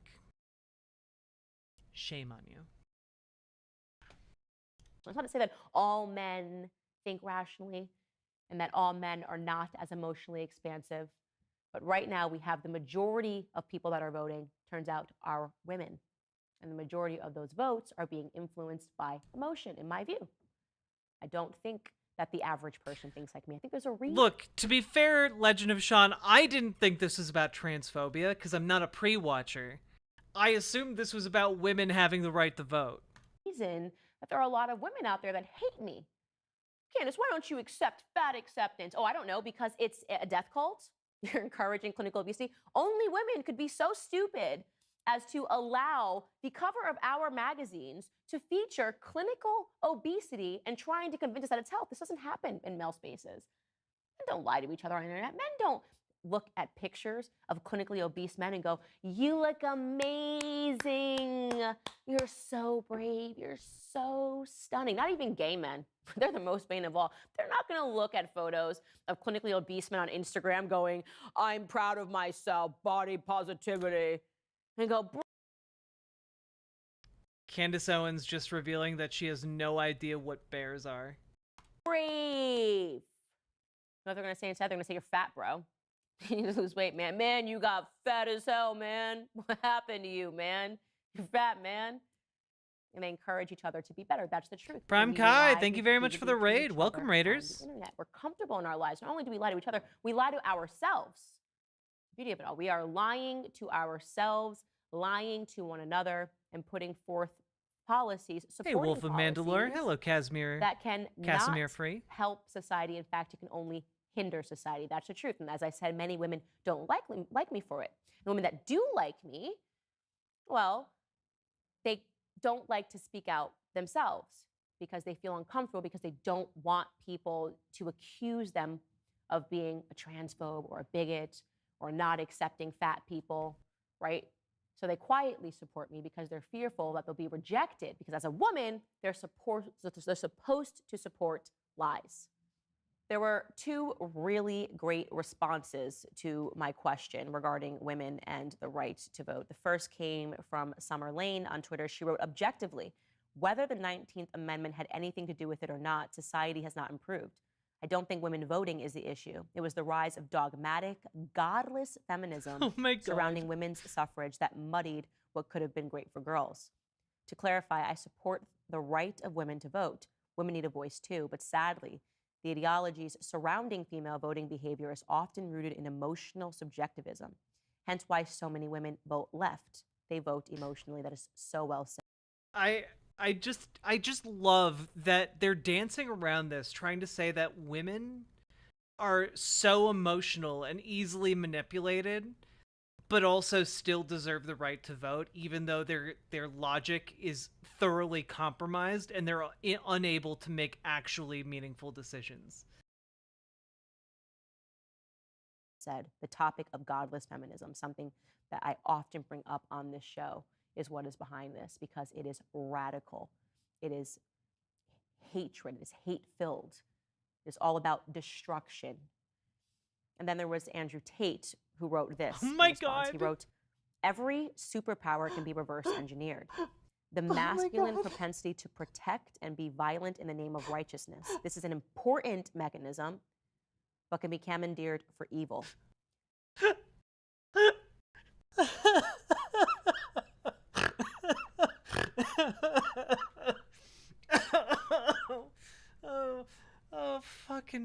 Oh yeah. This video's from 6 days ago. It's less than a week old. We're 14 minutes into this video, and it's just been one bad take after another. Oh my God. She's quoting Andrew Tate like he's some fucking modern philosopher and his comment is about how superpowers can be reverse engineered. Oh my God. Masculine propensity to protect and be violent in the name of righteousness. This is an important mechanism, but can be commandeered for evil. Yeah, like beating your girlfriends probably. You know, I don't know, or choking them. I don't know. Just a few ideas I'm pulling out of a hat at random. Females' superpower is empathy, hijacked via the mainstream media, clown world agenda implemented. I think that is so powerful, and it really emotes what I feel, which It's is so powerful. It's so powerful to say that women are just easily manipulated little bitches. It's so powerful. No one's ever made the point that women are just incapable of making their own decisions. It's so powerful, so brave. that empathy is a female superpower. I'm not saying don't be empathetic. I'm not saying don't have feelings, right? I love the fact that when She literally spent like 10 minutes talking about how like if you see a bunch of men in a prison, in like a prison cell that's built for like 2 people, and they're like sleeping like three on a bed, and there are 6 people in a cell meant for 2, like that's fine. You actually shouldn't feel bad for them because they're evil rapist killers and deserve torture. Like, holy shit, dude. But and then she like does the turn and is like, empathy is actually really important. Fuck you. You don't believe that. when I leave work, I get to have all the feelings when it comes to my children, right? I know when my son's manipulating me, I don't care, right? When he's sick, when he's putting on, when he's saying, Mama, I know that those feminine aspects are great. And I encourage femininity. But when it is hijacked, when people realize that women have a propensity for that, and they get women to instead be irrational on topics that really matter. Yeah, wait until she sees the modern blockbuster Alien. It's gonna blow her mind. It's crazy. Like transgenderism, like clinical obesity, encouraging things that are ultimately killing people, it becomes dangerous. I want you to think about that. Think about that truly and deeply, especially if you are a female. And that's all I have to say about that. I love that at the end of the day, she did not even answer her own thesis. The thesis of the entire video is, should women have the right to vote?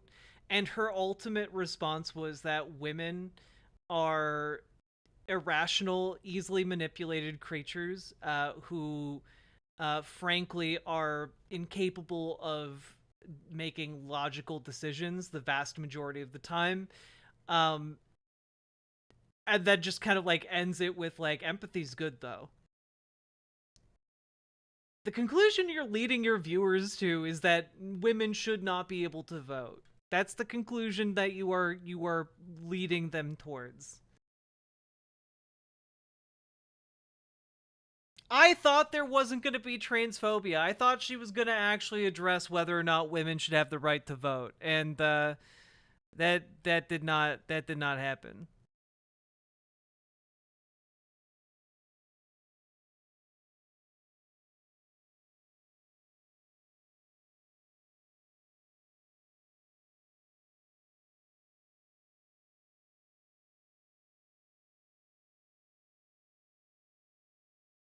Empathy definitely ain't these folks' strong suit. I don't know why Posadabot's being so goddamn bitchy. Sorry, Tuxedo Flask.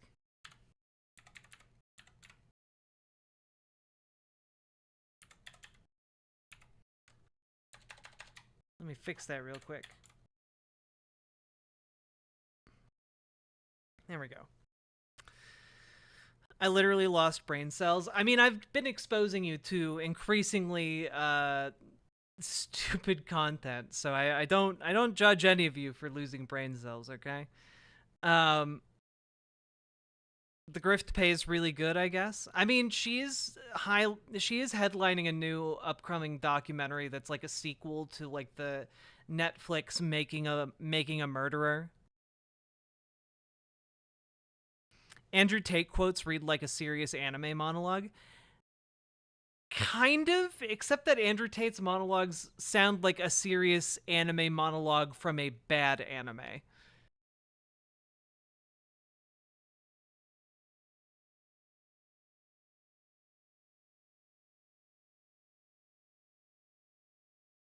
This is like literal 1982.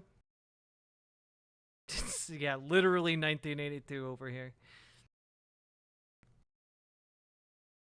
Anyway, welcome Raiders. My name's Riverboat Jack. I talk about the news and politics, and it's been a busy day. When are you gonna get your own bugga? Buggle? What? Bugle? What?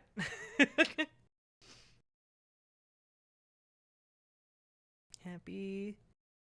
He's a villain from SAO ripoff clone? Yeah, exactly. Oh, Bugatti. As soon as you guys make some more donos and subs. And folks, if you're over on twitch.tv, consider coming on over, or if you're on YouTube, okay? If you're on YouTube or Twitch, come on over to riverboat.gg. There are no ads. You don't need to subscribe, but you will have to live in ignominy being like a white name in my chat until you subscribe.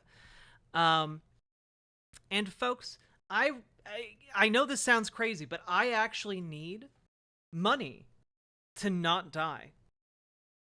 Check that link. It is relevant to your interests, though the URL kind of says it all. Ooh. Armored Core 6 released August 2023. Ooh. Ooh. Excellent.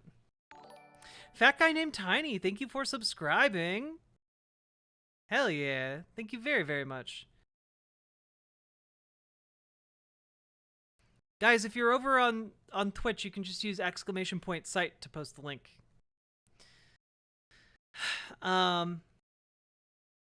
Jack eats money. Feed her money. It's true. I only eat money. Preferably $10 or $20 increments, okay? Catalina Gearbox, your sub expired. Gasp. Have you seen the video of DeSantis in Japan? No, but like my interest in Ron DeSantis has waned quite a bit because he has no shot. No shot whatsoever. Yeah, do we have any Oilers out there? Oilers? Come on, I've been like sitting here being a big titty streamer all night. Bobblehead Ron in Japan. Meatball Ron. Bobblehead Ron. High school partying Ron. Sussy Ron. There are so many different sides of Ron. What's an oiler? An oil baron. Looking for people to make some donos for like subs or straight up donos. You don't think he'll beat Disney? I don't think he'll beat anybody, frankly.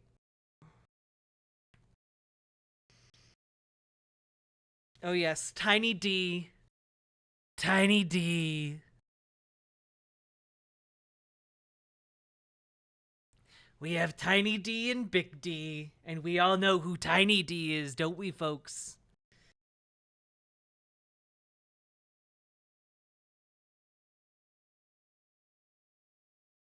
I will entertain this link. Governor, old show you falling behind Trump. Any thoughts on that? Guys, I'm not a candidate, so we'll see if and when that changes. Oh my God! Old show you falling behind. This is the most I'm not mad face I've ever seen in my life. Trump. Any thoughts on that?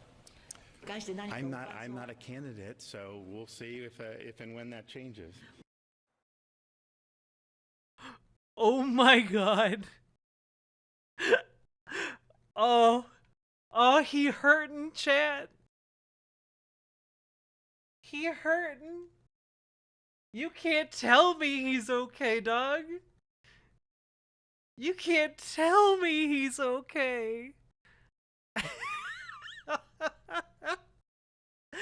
Oh, he's so upset. And the lighting here is just so perfect. It's like he's ascending to heaven in a huff. Oh my God. Fuck this miserable clown. Oh.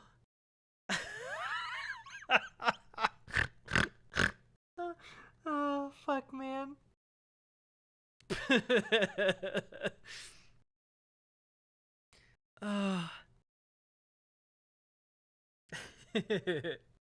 He's pogging, folks. Well, I don't know about that. I'm not even running. I'm not a candidate, so we'll see if and when that changes. I'm not a candidate, so we'll see if and when that changes.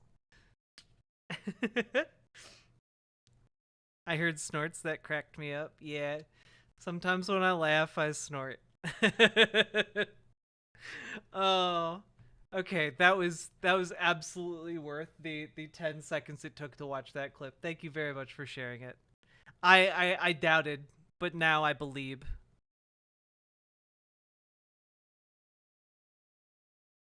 You see the assassination attempt on the Japanese prime minister a few days ago? They had another one?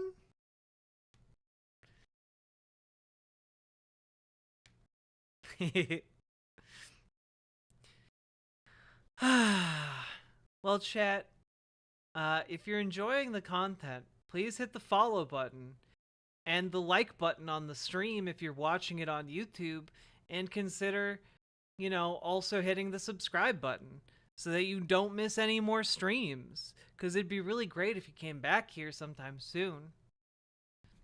Someone threw an explosive device at him from the crowd?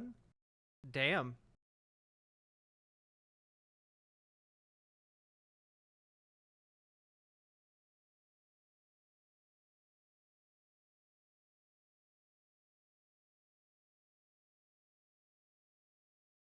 I'm trying to think. Should I continue streaming?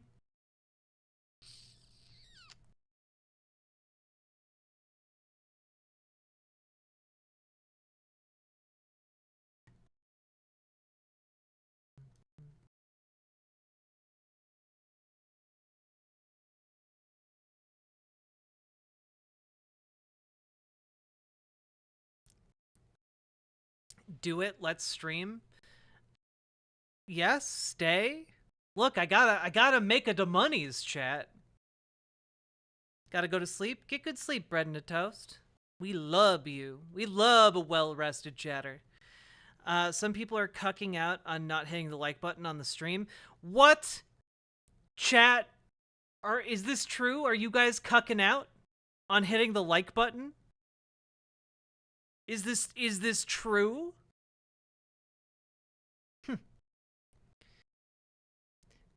Do it and run out of content? Okay. But just so you know,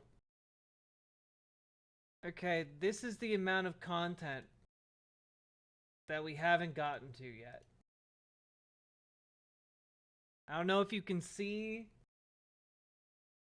how many tabs that is, but it's a number known as a fuck ton. And I'm not going to get through all of it. Perpetual Code, thank you for the 5 gifted tier 1 subs. God damn, thank you very, very much. That's very generous of you. And it helps me out. It helps me out so much, guys, when you gift like 5 subs on riverboat.gg as opposed to like Twitch. So thank you so much. Yeah, for those of you, like, it's a bit of a different system, but there's like a dono button, like a donations button right up there, which is how you make direct donos. And then there's also like a subscribe button right there. And you click on the subscribe button, and then there's like a few different ways you can like do subs. You can like subscribe yourself, subscribe a specific other chatter, or gift random subs.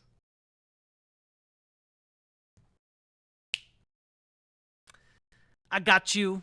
All right. And you pointed at the support button. Well, I can't. I don't know where I am on the screen. Cut me some slack. I'm not a robot yet. Okay.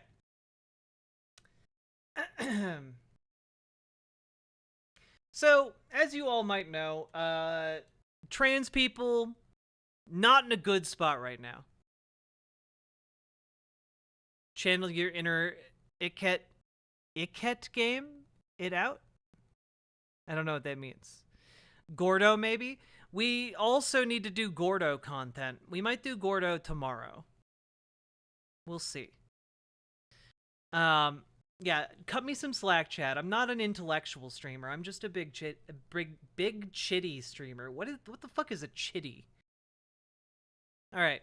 Anyway, some of you might be familiar with a person by the name of Posey Parker, who was made famous after a bunch of soup was thrown at her for being a dipshit in New Zealand.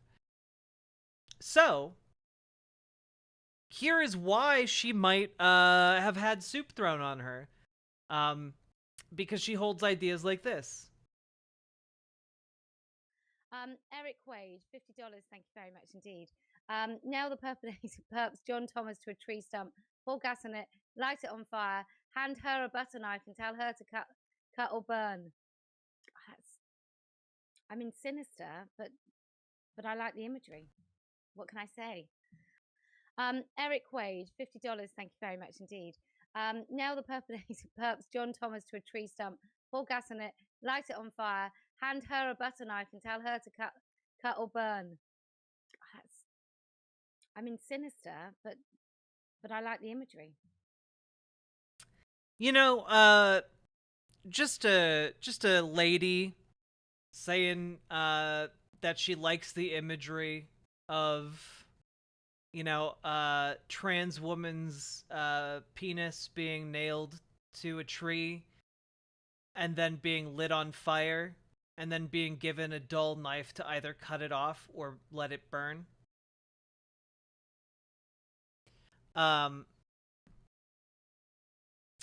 It should come as no surprise to you that Posey Parker is a Nazi. She also goes by Kelly J. Keene, but no, she's a Nazi, like actually a Nazi. She used a profile picture for a while of a Barbie with a Nazi uniform on. Yeah, most normal transphobe. True. Transphobes are really obsessed with trans people's genitals. Oh yeah, no, like we have quantifiable evidence of that, Hideous Lemon. Like there have actually been studies done on like the breakdown of how many people of different political affiliations search for things like tranny or trans porn, or like trans women or trans men. You know, like there've been breakdowns of like the search terms, and like, yeah, conservatives watch way more transgender porn than people on the left do. They are obsessed. They can't not think about the girl dick. You know? They just can't not. It's just too powerful.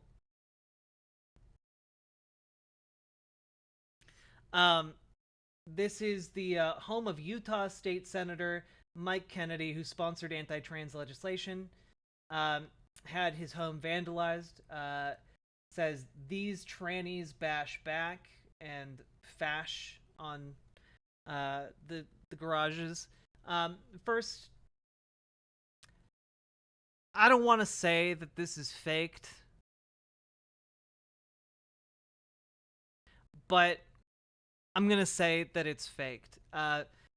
While I do agree with the message, I think this is fake, mostly because I don't think any trans ladies or trans people like spray paint this poorly.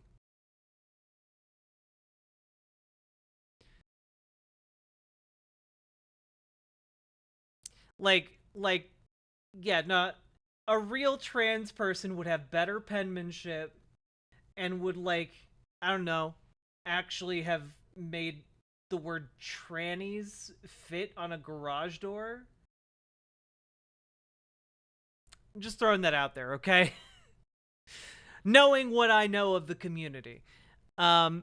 But you know what? If a trans person gets caught for this, I will shake my finger and say that's no good, very bad. But also I agree with the message. A real trans person simply wouldn't be able to read.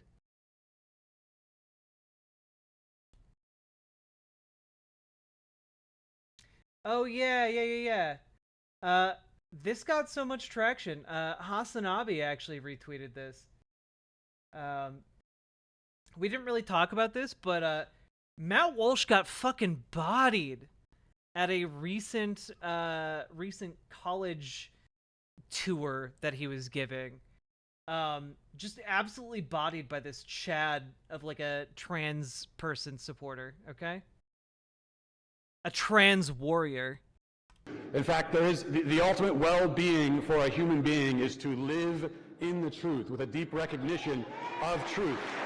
And that We've never seen anybody walk on water, but there are so many stories of people who have been changed by, by God. They've seen the light of God, and so we sort of turn a blind eye to science, right? We're gonna hate science because. Oh my god. I know other streamers have probably gone over this to death, but like the fact that like this guy is much larger in the frame and Matt Walsh literally looks like a tiny child here is so goddamn funny to me. It's for our benefit. we're gonna let someone else ask a few questions. But I'm kind of scared of the answer. Before you walk away, though, hey, wait a minute. What is a woman? Can you define the term? What is a woman is a person who aligns with feminine traits that we traditionally associate with females, or that people that align with the feminine side of the spectrum. So that's my answer. But I just want to make clear that you I can't told hear. me to I leave can't. as soon I as can't I hear brought up a point that you didn't want to respond to. So I couldn't hear what you say. Say your last comment. just saying, I want to point out that you asked me to leave as soon as I brought up something you didn't want to respond to. So What did I want to respond to? I mentioned religion being a source of where we deny or look past science for the greater sense of humanity. And you asked me I to did leave. respond to that. Okay. I You responded want to to that respond to quite directly. I'm sorry, I can't hear you. All right. I did respond to that quite directly. Don't look for footage of that. It doesn't exist. Thank you for your question. Next question. So, I still can't hear you. I can't hear you. You gotta speak up. There is the ultimate God, that's so fucking funny. Yeah, no, he did it. He did it. What a fight. He clinched it. He stuck the landing. I'll give that a like. Good job, kiddo.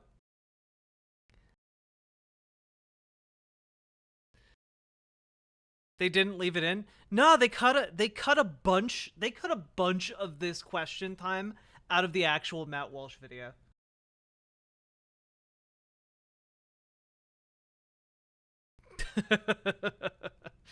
Oh, Matt Walsh is actually really bad at this. Like, the second he gets confronted, he crumbles. Because these people are all paper tigers, chat. Oh, yeah, my state did something great. Okay, we passed a trans refuge bill. And when I think about what's happening across the country now, not the first time, certainly not the last time, but the exceptional politicization of trans lives. Electric Powerade? True. And Stalin was bad, and I dislike him. For political points, and just before anybody objects, I'm not accusing anybody in this chamber of that. Authoritarianism? Bad as hell. Don't like it? Get the fuck out of there with that nonsense.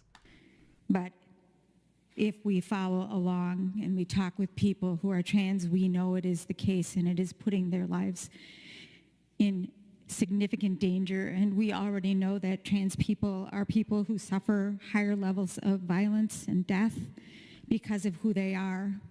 And so to make that a political point for me is really unforgivable. I don't actually as a have any person who water right believes now, in Hideous Lemon. A politics of purpose and leading with So I joy. can't- It's I can't unforgivable hydrate. that we would use a person's life for politics. And again, I am not accusing anybody here, so please don't object, but it is the case. So it is important to me that we are saying out loud today that Minnesota is different. It is not just a safe harbor, but it is a place where we say by our action that you will be safe here.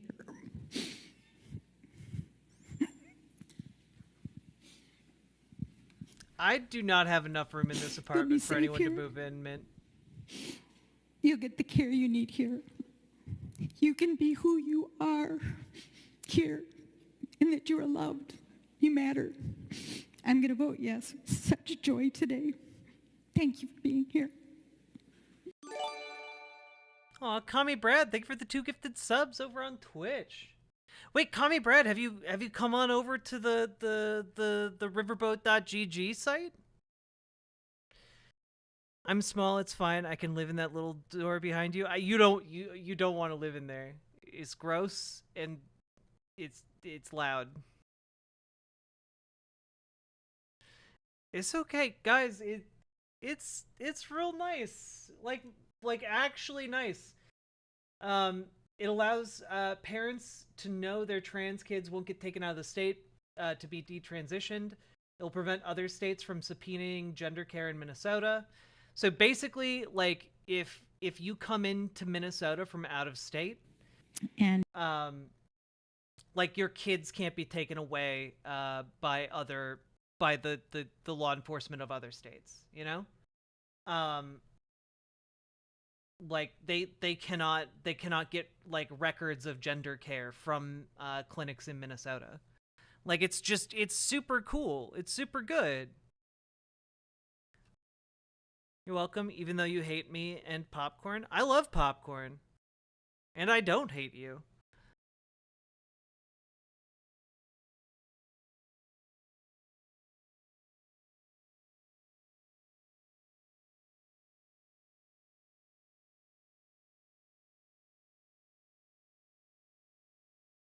Already talked about that one. Yeah, so many things going down from Montana today. Just like, again, if you aren't following Aaron Reed on Twitter, like, you really need to be, okay? Like, some of the stuff that they've been reporting on related to, like, the Montana state legislature has been really, really important. Let her speak! Let her speak!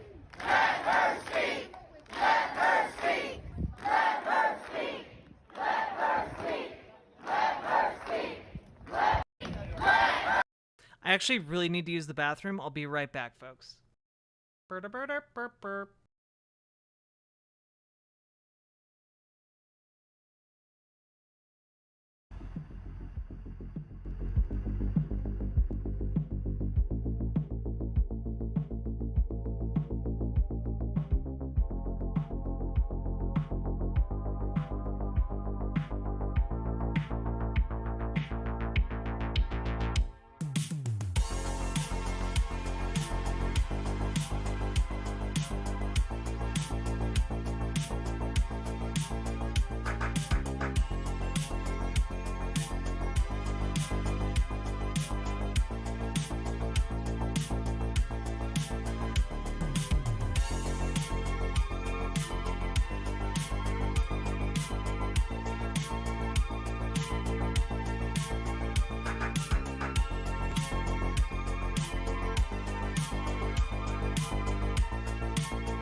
Thank you, thank you, Serious Fred. Jesus. Guys, you are under no obligation to engage, with Aviera.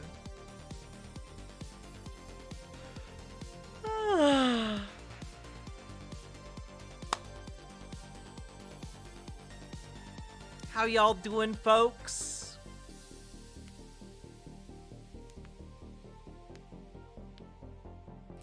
Nah, Daily Wire does not have the budget to be able to pick him up. Boots and pats, boots and pats, boots and pats, boots and pats, boots and pats, boots and pats, boots and pats, boots and pats, boots and pats, boots and pats, boots and pats, boots and pats, boots and pats, boots and pats, boots and pats. I'm doing all right.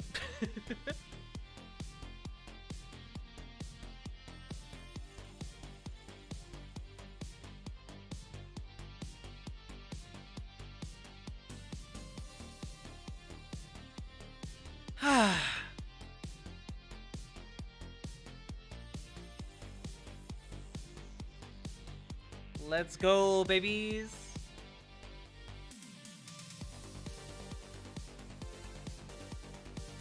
Now you might be thinking, wow, but Jack, this is the best music I've ever listened to. How could you ever interrupt it? You're wrong. This is the best music you've ever listened to.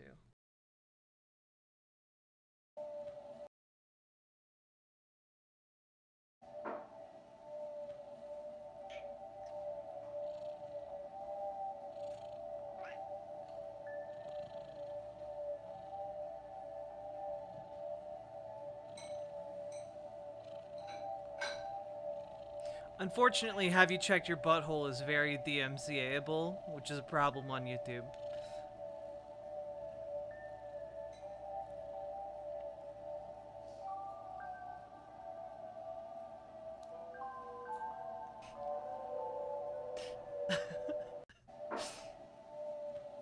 It actually sounds so nice. Yeah, Keyboard Cat is real. And can't hurt you. Both real and can't hurt you. Also, chat, we got some white names.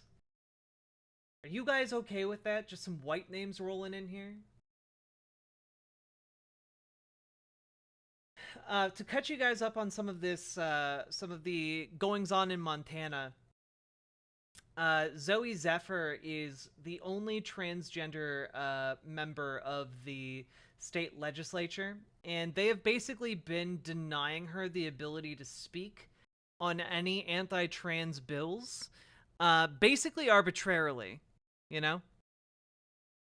It's pretty wild.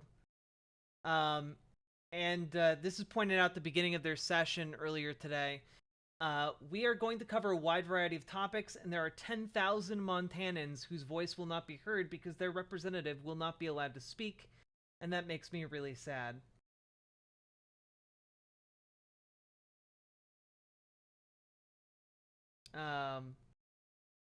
Yes, but also, today in Montana, they heard a bill on the obscenity ban targeting books, specifically books about trans people, Montana's drag ban, and then also the forced outing of trans students. So one of the things that a lot of people have been,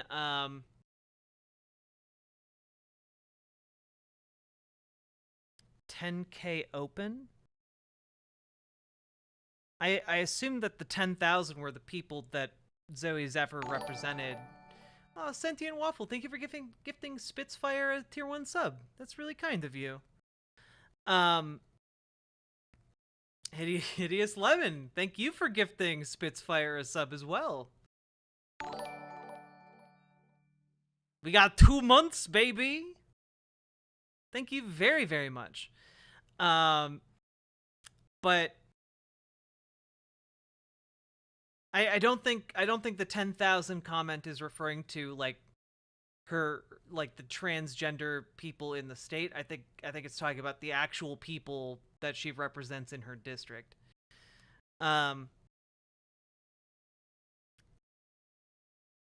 But for those of you who don't know, currently schools are not obligated to out LGBTQ students to their parents for the very reasonable reason that outing LGBTQ students can directly lead to those students being harmed. For those of you who don't know, around 40%, and some numbers say as high as 45% of homeless youth are LGBTQ, and they are rendered homeless most often by being kicked out of their family homes, which is a thing that can happen when teachers out their students to parents. I was gifted when I first arrived. It's only fair I passed along. Hell yeah.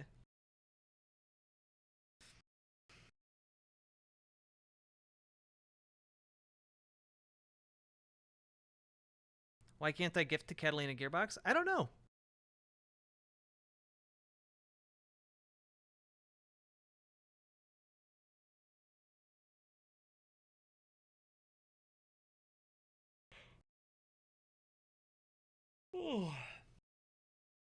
People are holding banners saying democracy dies here at the entrance of the legislative chambers. Yeah. Wild stuff.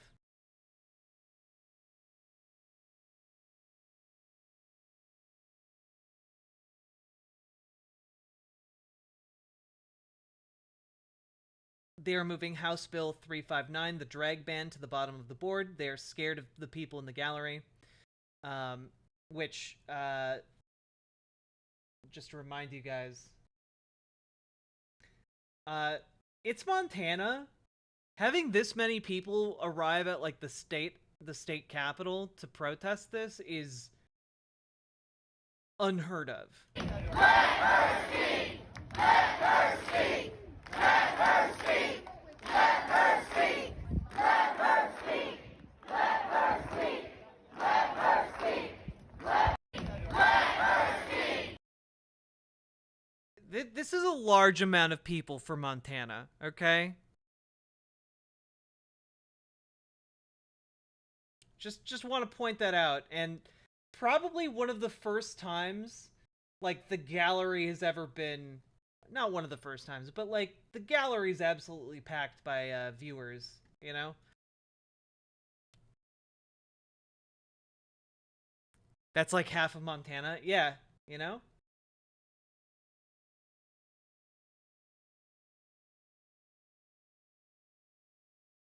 A 3,200 name list of petition signers have been turned in to Speaker Regier to let Zoe speak.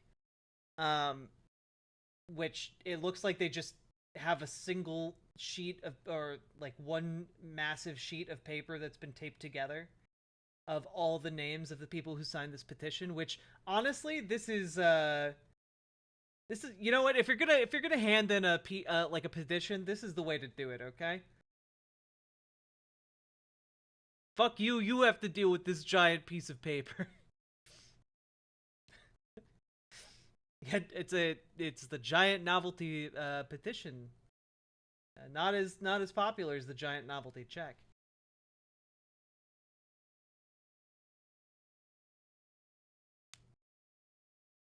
Yeah, scared this motherfucker. We have proceeded past HB 234, the obscenity ban targeting books. It appears they heavily weakened the ban. We still have the Montana drag ban moved to the end, I suspect because they're afraid of the reaction, and the forced outing of trans students. It appears more than 100 people are in the House gallery for today's floor session, following the rally protesting the decision not to let Representative Zoe Behold speak on the floor. Speaker Representative Matt Regier called for those in attendance not to cheer or boo. God.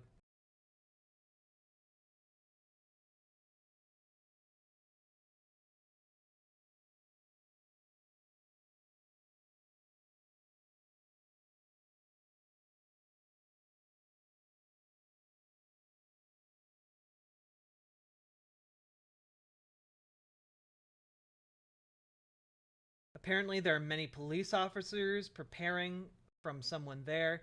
Over 40 cops patrolling in the Montana state capitol right now. A democracy so strong you need the constant explicit threat of state violence to uphold it. Typically, the House finishes at around 5 p.m., but now that we are getting late into the game, this session today is going longer, and the drag ban has of course been kicked to the end. There are 10 or so bills left. Next up is SB 518. It says that for parents who do not affirm their trans kids, teachers have to misgender them and dead name them. It says that for parents who do affirm their trans kids, teachers can ignore it. Parental rights for some, but not for others. Yeah. Procedures by which a parent shall provide written consent before the child uses a name or nickname other than the child's legal name, or before the parent's child uses a pronoun that does not align with the child's sex. If a parent provides written consent under this subsection, a person may not be compelled to use pronouns that do not align with the child's sex. Procedures by which a parent may learn about parental rights and responsibilities under the laws of this state. The Board of Trustees of a school district may adopt a policy providing that parents may submit and receive information required by this section in electronic form. Yeah, literally saying that children are not allowed to use nicknames other than the child's legal name. Or if a child uses a pronoun. Like, I wonder, right? Does this mean you can't use they, them pronouns for children in schools?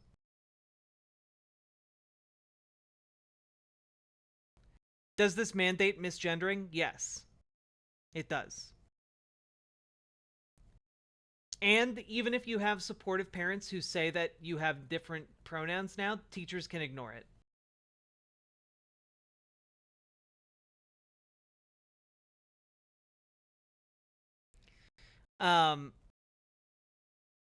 It's shitty, but it's all going to fail in the court system. I mean, you have far more faith in our court system than I do after Donald Trump's years in office.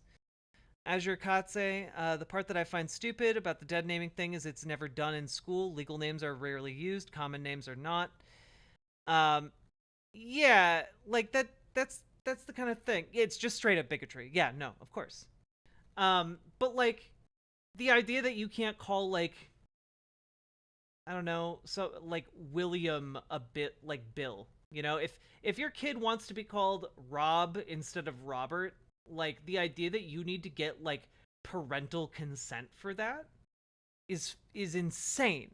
That's actually crazy talk, you know? If a kid wants to like use they them pronouns, like what then? Like, they, them is a pronoun that doesn't relate to anybody's sex. Oh, Hideous Lemon, thank you for gifting a sub to Azure Katse. I appreciate that. Thank you. It's a way to destroy children's rights. It's true. Republicans do not believe that children actually have rights.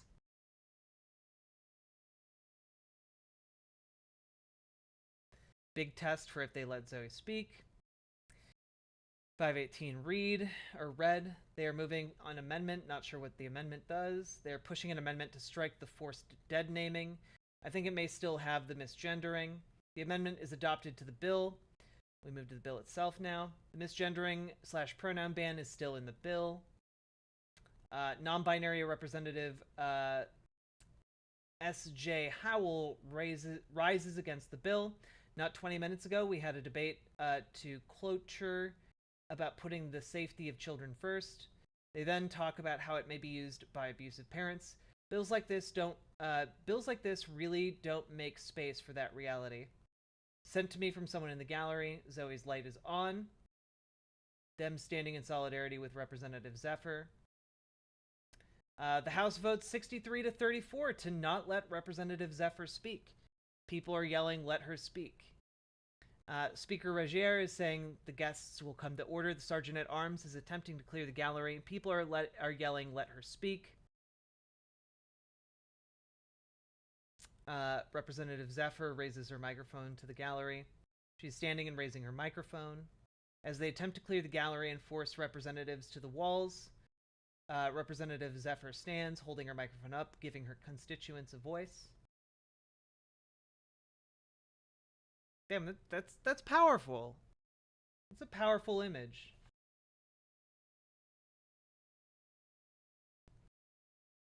Fuck these old ghouls. These old power-hungry ghouls. The audio has been cut. She's still standing. They are arresting people in the gallery, it appears. The two other representatives standing in solidarity are Representative Mahler and Representative Howell. Representative Zephyr continues to hold her microphone in the air. A few other Dems wander a little closer in. Video of Republican side now. Representative Zephyr is flanked by several other representatives now. But appear her constituents have gathered in the corner and are not being removed. Police are handcuffing them. Police in riot shields are moving onto the floor. Jesus Christ. The fuck? Democrats have joined Zoe on the floor. More Dems are joining Zoe. A close-up of the gallery.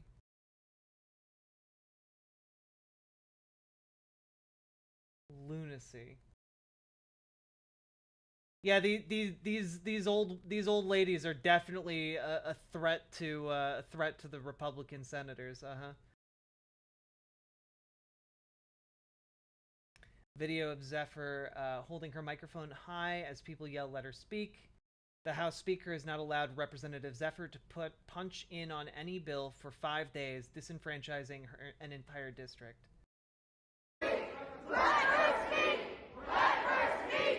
Let her speak! Let her speak! Let her speak! Let her speak! Yeah, they characterized this as a violent riot. For fuck's sake. Gallery is now clear. Representatives are milling about. It's uncertain what will happen next. Another look at what led to this. Representative was keyed in to speak. Representative Regier refused to allow her to speak. They are back in order. The bill passes, as of course it does. Zephyr does not appear to be on the floor. Zoe Zephyr tweeted out, "I have stepped off the House floor to show support for those who were arrested defending democracy. I will be back as soon as I can." Zephyr has stepped out to be with her constituents as they are arrested for demanding that they let her speak. Here's a recording of exactly how it happened.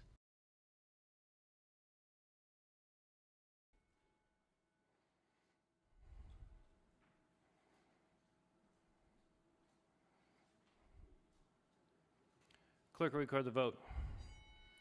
Mr. Chair, 63 representatives voted aye, 34 voted no. Ruling of Speaker has been upheld.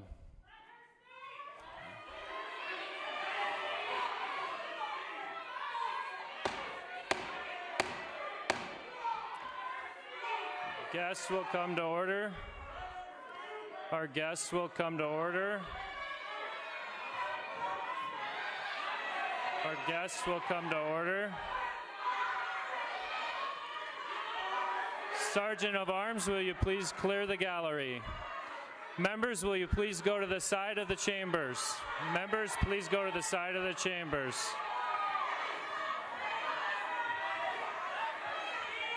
Absolute ghouls.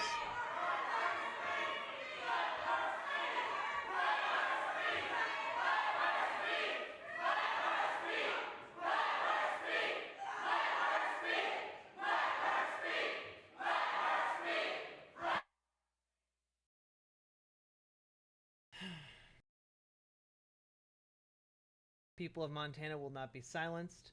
Someone arrested pulled away by police while being interviewed in handcuffs. The fourth time did not get called on by the speaker, who immediately then in the crowd someone said bullshit, so the hero, the shot heard around the world. And from there everyone started chanting, let her speak, let her speak, let her speak.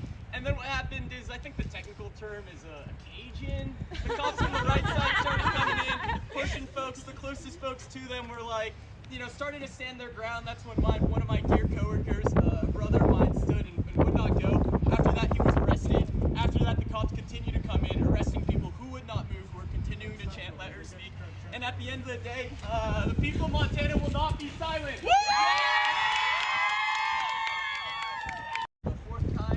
God, what fucking again, fuck the police.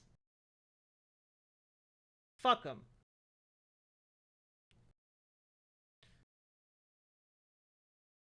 a link to a bail fund if any of you guys want to contribute to that. There you go. There you go. Pressing the wrong keys. There you go.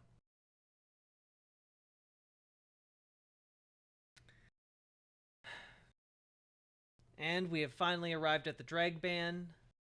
Representative Braxton Mitchell wants a yes vote so they can reinsert the drag ban back into the bill. The Senate took all instances of drag out of the bill.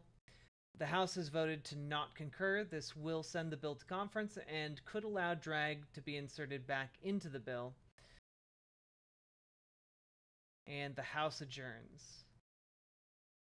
So, we didn't get a conclusion on the anti-drag bill in Montana, but it is an ongoing battle as to whether or not trans people will have rights, because, again, the point of these anti-drag bills is not just to target drag performers, it's also to target trans people by intentionally wording the bill vaguely. You know? Yeah, Bill Casey, I was trying to explain just how bad things are to my mom, who's very much in like the left-leaning normie camp, you know? And like the idea that like someone like me can't even like visit Florida to her sounds crazy, you know? But like she doesn't get it. She doesn't get that like if I go to Florida and I use a bathroom, I could be arrested and labeled a sex offender. You know? For just using a bathroom that a child could theoretically be in. She's a lefty. I wouldn't call her a lefty. I'd call her like a liberal, you know? She's a well-meaning lib. I don't feel safe to dress how I want in my town. Yeah, like, and a lot of normies don't get that, right? Like, they don't get, like, the idea that you could not feel safe in a vast swath of America, you know? Particularly if they're white, you know? My mom went to Florida last week. I had to tell her I wasn't allowed to go there, explain all the reasons why, and half my family lives in Florida. Yeah.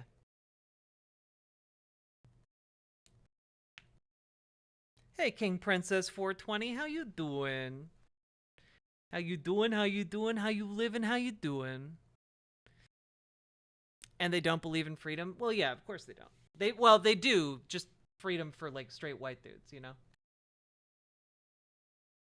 What about Halloween costumes? Well, those are fine because they're making fun of trans people or making fun of people in drag, you know?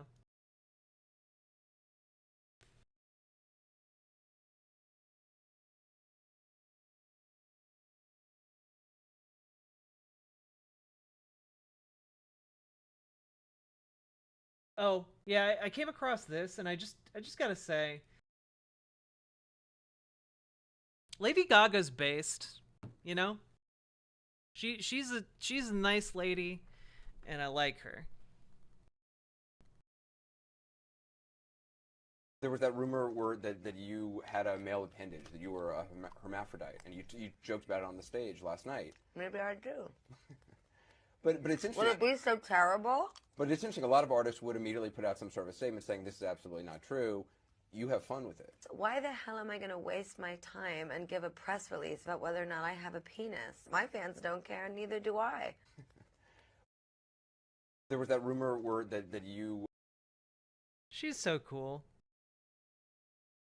I don't know. Like, I feel like most people fall into this camp, you know?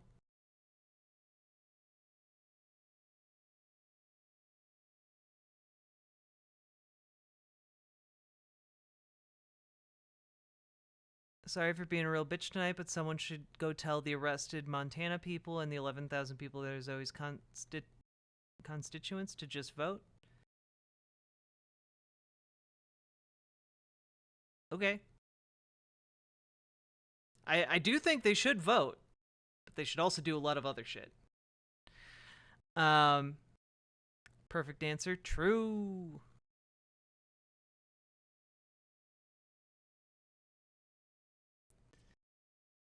Why did Cooper ask her that stupid question? Because, like, it's been, like, a weirdly persistent rumor that Lady Gaga is actually a man, baby. Oh. Okay, wait. Alright. We're gonna close this out. Folks, we got a somewhat breaking story here.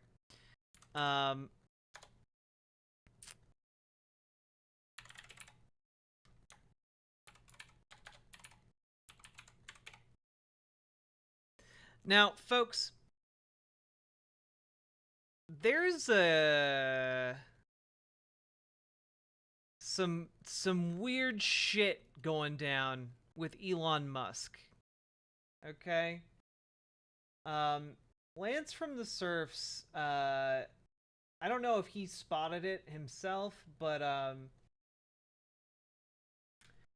apparently Elon Musk has a throwaway account where he pretends to be a child.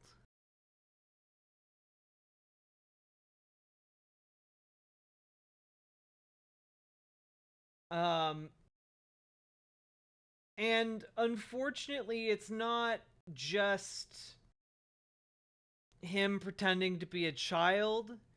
It's him pretending to be his son. I'll finally turn 3 on May 4th. Elon Musk, children, date of birth, May 4th, 2020. He's pretending to be his 2-year-old son on Twitter. And going around talking about how hot children are. Do you like Japanese girls? It feels like we're in a nightclub and the lights just turned on. What nightclub were you at? I wish I was old enough to go to nightclubs. They sound so fun. Or like responding to one of his own tweets with, "Is this a real peon video?" to pretend, again, child. And we know that this happened because this post by Dixerto includes a screenshot of Elon Musk's Twitter from Elon Musk's phone that includes the picture that you see in the Elon test account, or the Erman Musk account here. That picture is this one, actually. So Elon unintentionally revealed that he has been posing as a 2-year-old on Twitter. And not just that, but his own 2-year-old son. Saying weird, creepy sex shit to random people online. He follows the account? No. If you have another icon in the upper right of your, Twitter profile, that's an account you control. Not an account you follow, it's an account you control.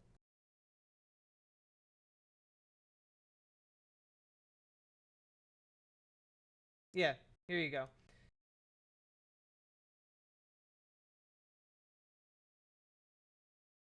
Yeah, see? You can see it very clearly here. Same picture from that child account. If there's a picture up here, that means that is an account that this account also has access to and controls. And I know that because I have managed multiple Twitter accounts. So yeah, it means he can click on this and just switch between accounts.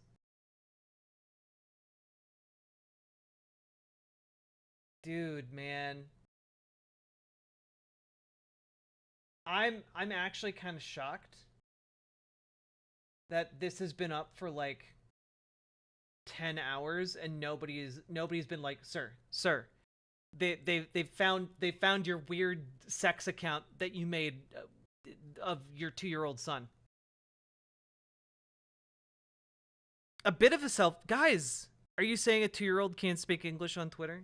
Yeah, that's exactly what I mean. Yeah. But like literally commenting on like pictures of like children. Is this a child? I assume this person is a child. Fucking weirdo commenting, I love librarians. Do you like Japanese girls? Is this a peon video? Like,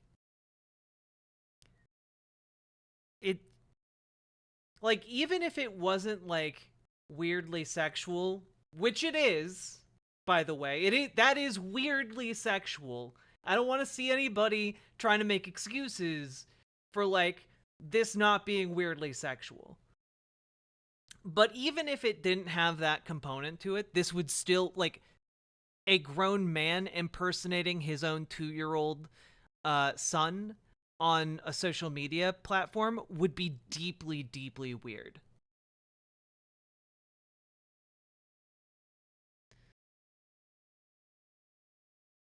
Sir, a second account has hit the feed. Yeah, no, that's what was going through my mind, Spitfire, yeah. You got this.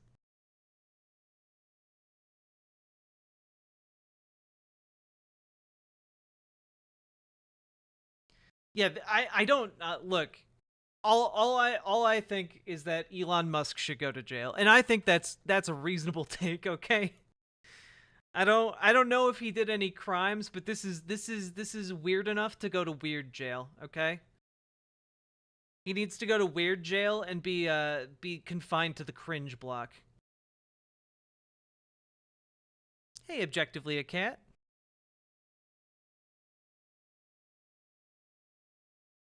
Just absolutely weird shit.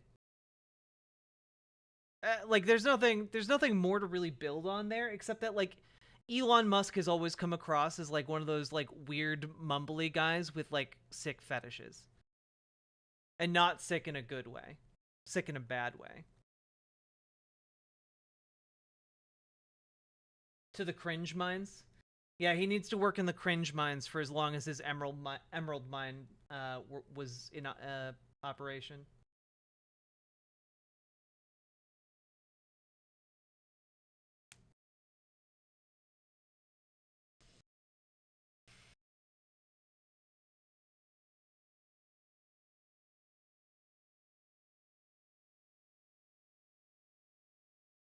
The billionaires yearn for the prisons. It's true, they do. I do not like Elon Musk. That seems like something a cat would say. Hey, Doodleburb, how you doing? You've been blowing up with your Hassan and Kaya art. That's the name of his new dog, right? I got it right, I think.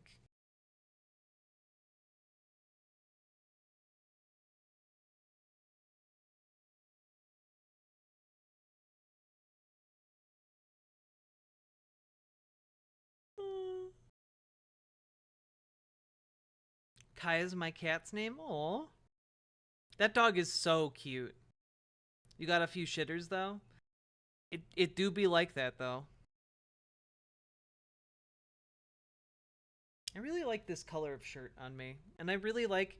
I don't know if you guys can see, but like it has these really cute little like blue flowers on it.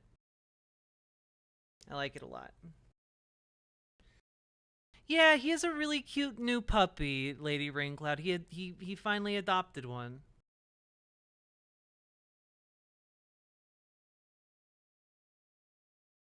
It's so cute and it looks comfy. It is really comfy. I would just make it a little bit shorter. Like this middle part down here kind of goes a long way. Can we see new puppo? Yeah. Hassan puppy.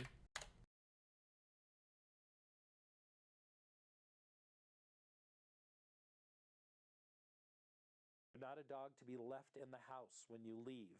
They're a dog that should be outside to guard the place, because if not, they're going to go through the screen or the door or the window to get out if there's a threat and you're not home to let them out. So it's just consider the strength, the character, and the personality of the breed, and if it's what you're looking for, it can be a fantastic dog. But you have to, choose the right dog for the right situation and be sure you're the right owner. The veterinarian developed dog DNA test. Not an ad, by the way. Embark. You get it out, and it's got this like cool, gene-looking aesthetic. No, he didn't name it World Hank leader in Pecker. canine Hank Pecker. genetics. Hank Pecker is Hassan Piker's like American redneck name, I think. Unleash your dog's story. You consent to your dog's story being shared? No. What's your dog's name? Oh, do the dog's name first? Here are the names that I like. In no particular order. Fındık means hazelnut in Turkish. Aww. Aslan Aw, Aslan is a good name. means lion in Turkish. Bear. And last but not least, Big Bertha. Oh, she's waking up. Uh-oh. Kaya sounds more feminine than others. Ironic because Kaya means a rock, and it's usually a male name, but call her Lucy or Hazel. Dr. Mike's Mastiff is named Bear. See, I'm going to pause this here for a second, and I need to explain something to you. I can't begin to tell you how little I give a shit about what kind of dog Dr. Mike has, and what kind of name that Dr. Mike has named his dog, okay? I don't know why you keep bringing this up. Like, half of this chat doesn't even know who the Dr. Mike is. It's true, I What don't. do you mean? The name Kaya, rock or boulder in Turkish, now has... We did it, Joe. Well, let me just zoom into her a little bit. With over 10,000 votes, is the clear winner. At 10,146 votes, the name Kaya, the Turkish name for boulder, has it. In second place, we have 22% with 4,347 votes, Kuma, which is bear for Japanese. Bear in Thanks, Japanese. Vox and Socks. And at third place is Aslan, or lion in Turkish, at 10% of the vote with 1,955. In fourth place, we have bear, which is bear in English, with 9% of the vote with 1,744 votes. And at last but not least, well, I guess least for you guys, was fındık, which is hazelnut in Turkish, with 1,167 votes.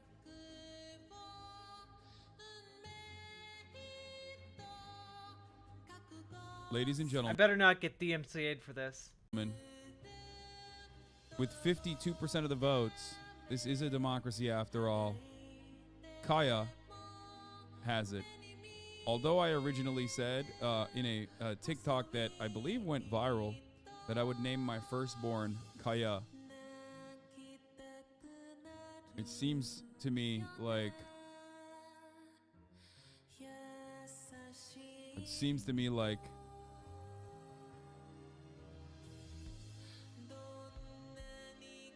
this little fur baby is going to steal that name.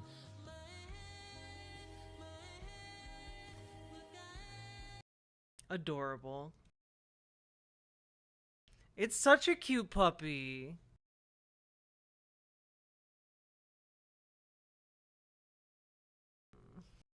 Chad, I'm getting sleepy. Also, we've been streaming for 5 hours and 30 minutes.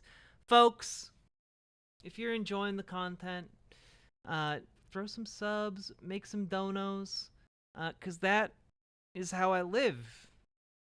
And without that, I will die. Penniless and alone.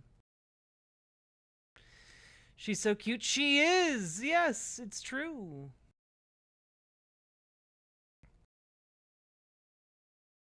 Dog's so cute, I'm gonna cry. Yeah.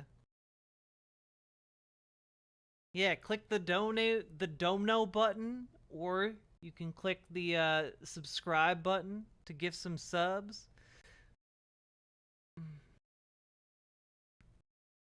Both of those help me ever so much.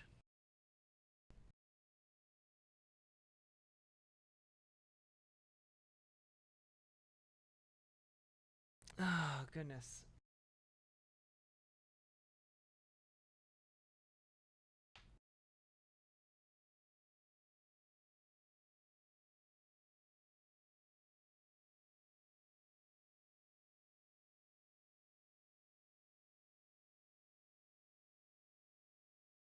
As a tribute to Candace Owens, I'm actively making this chat less white. God damn it.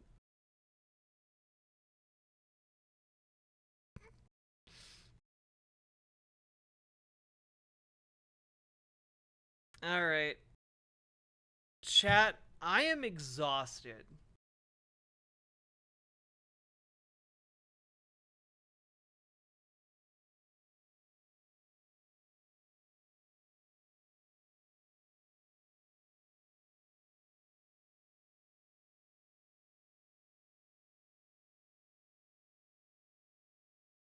Are you getting jealous because I was talking about how cute another puppy is?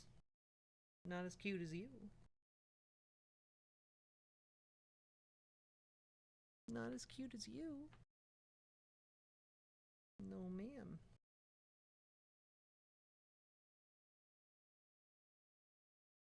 Yeah, Conyer and Vosh's kitty is real sad. I do got my own fur baby.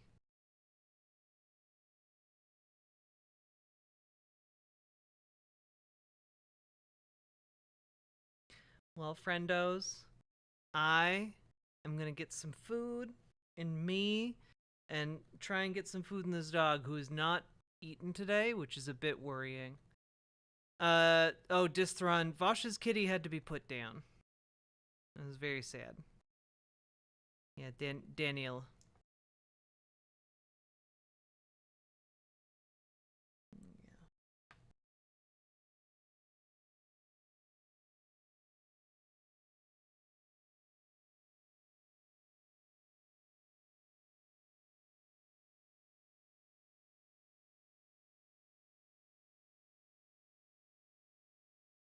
Which one? Daniel? Yeah, the hairless one. The new one they got. Yeah.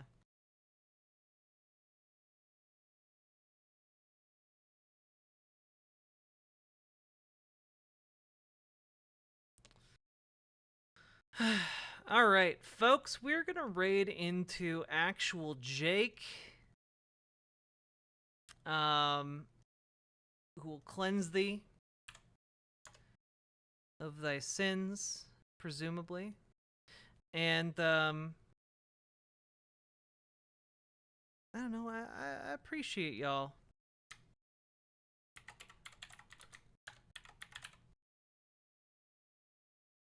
Thanks for being lovely. Thanks for supporting me, chat. Tomorrow, we'll try and do some more lighthearted content. Yeah. Then on Wednesday, we have our charity stream. I think you guys are going to have a really good time. You guys got to tune in for prizes and such.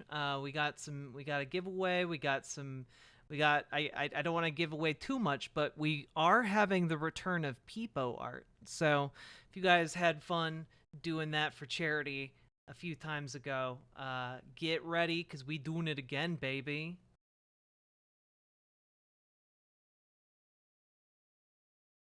Puggies!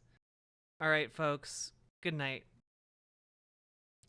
And get other streamers to raid into me on Wednesday. All right. Bye.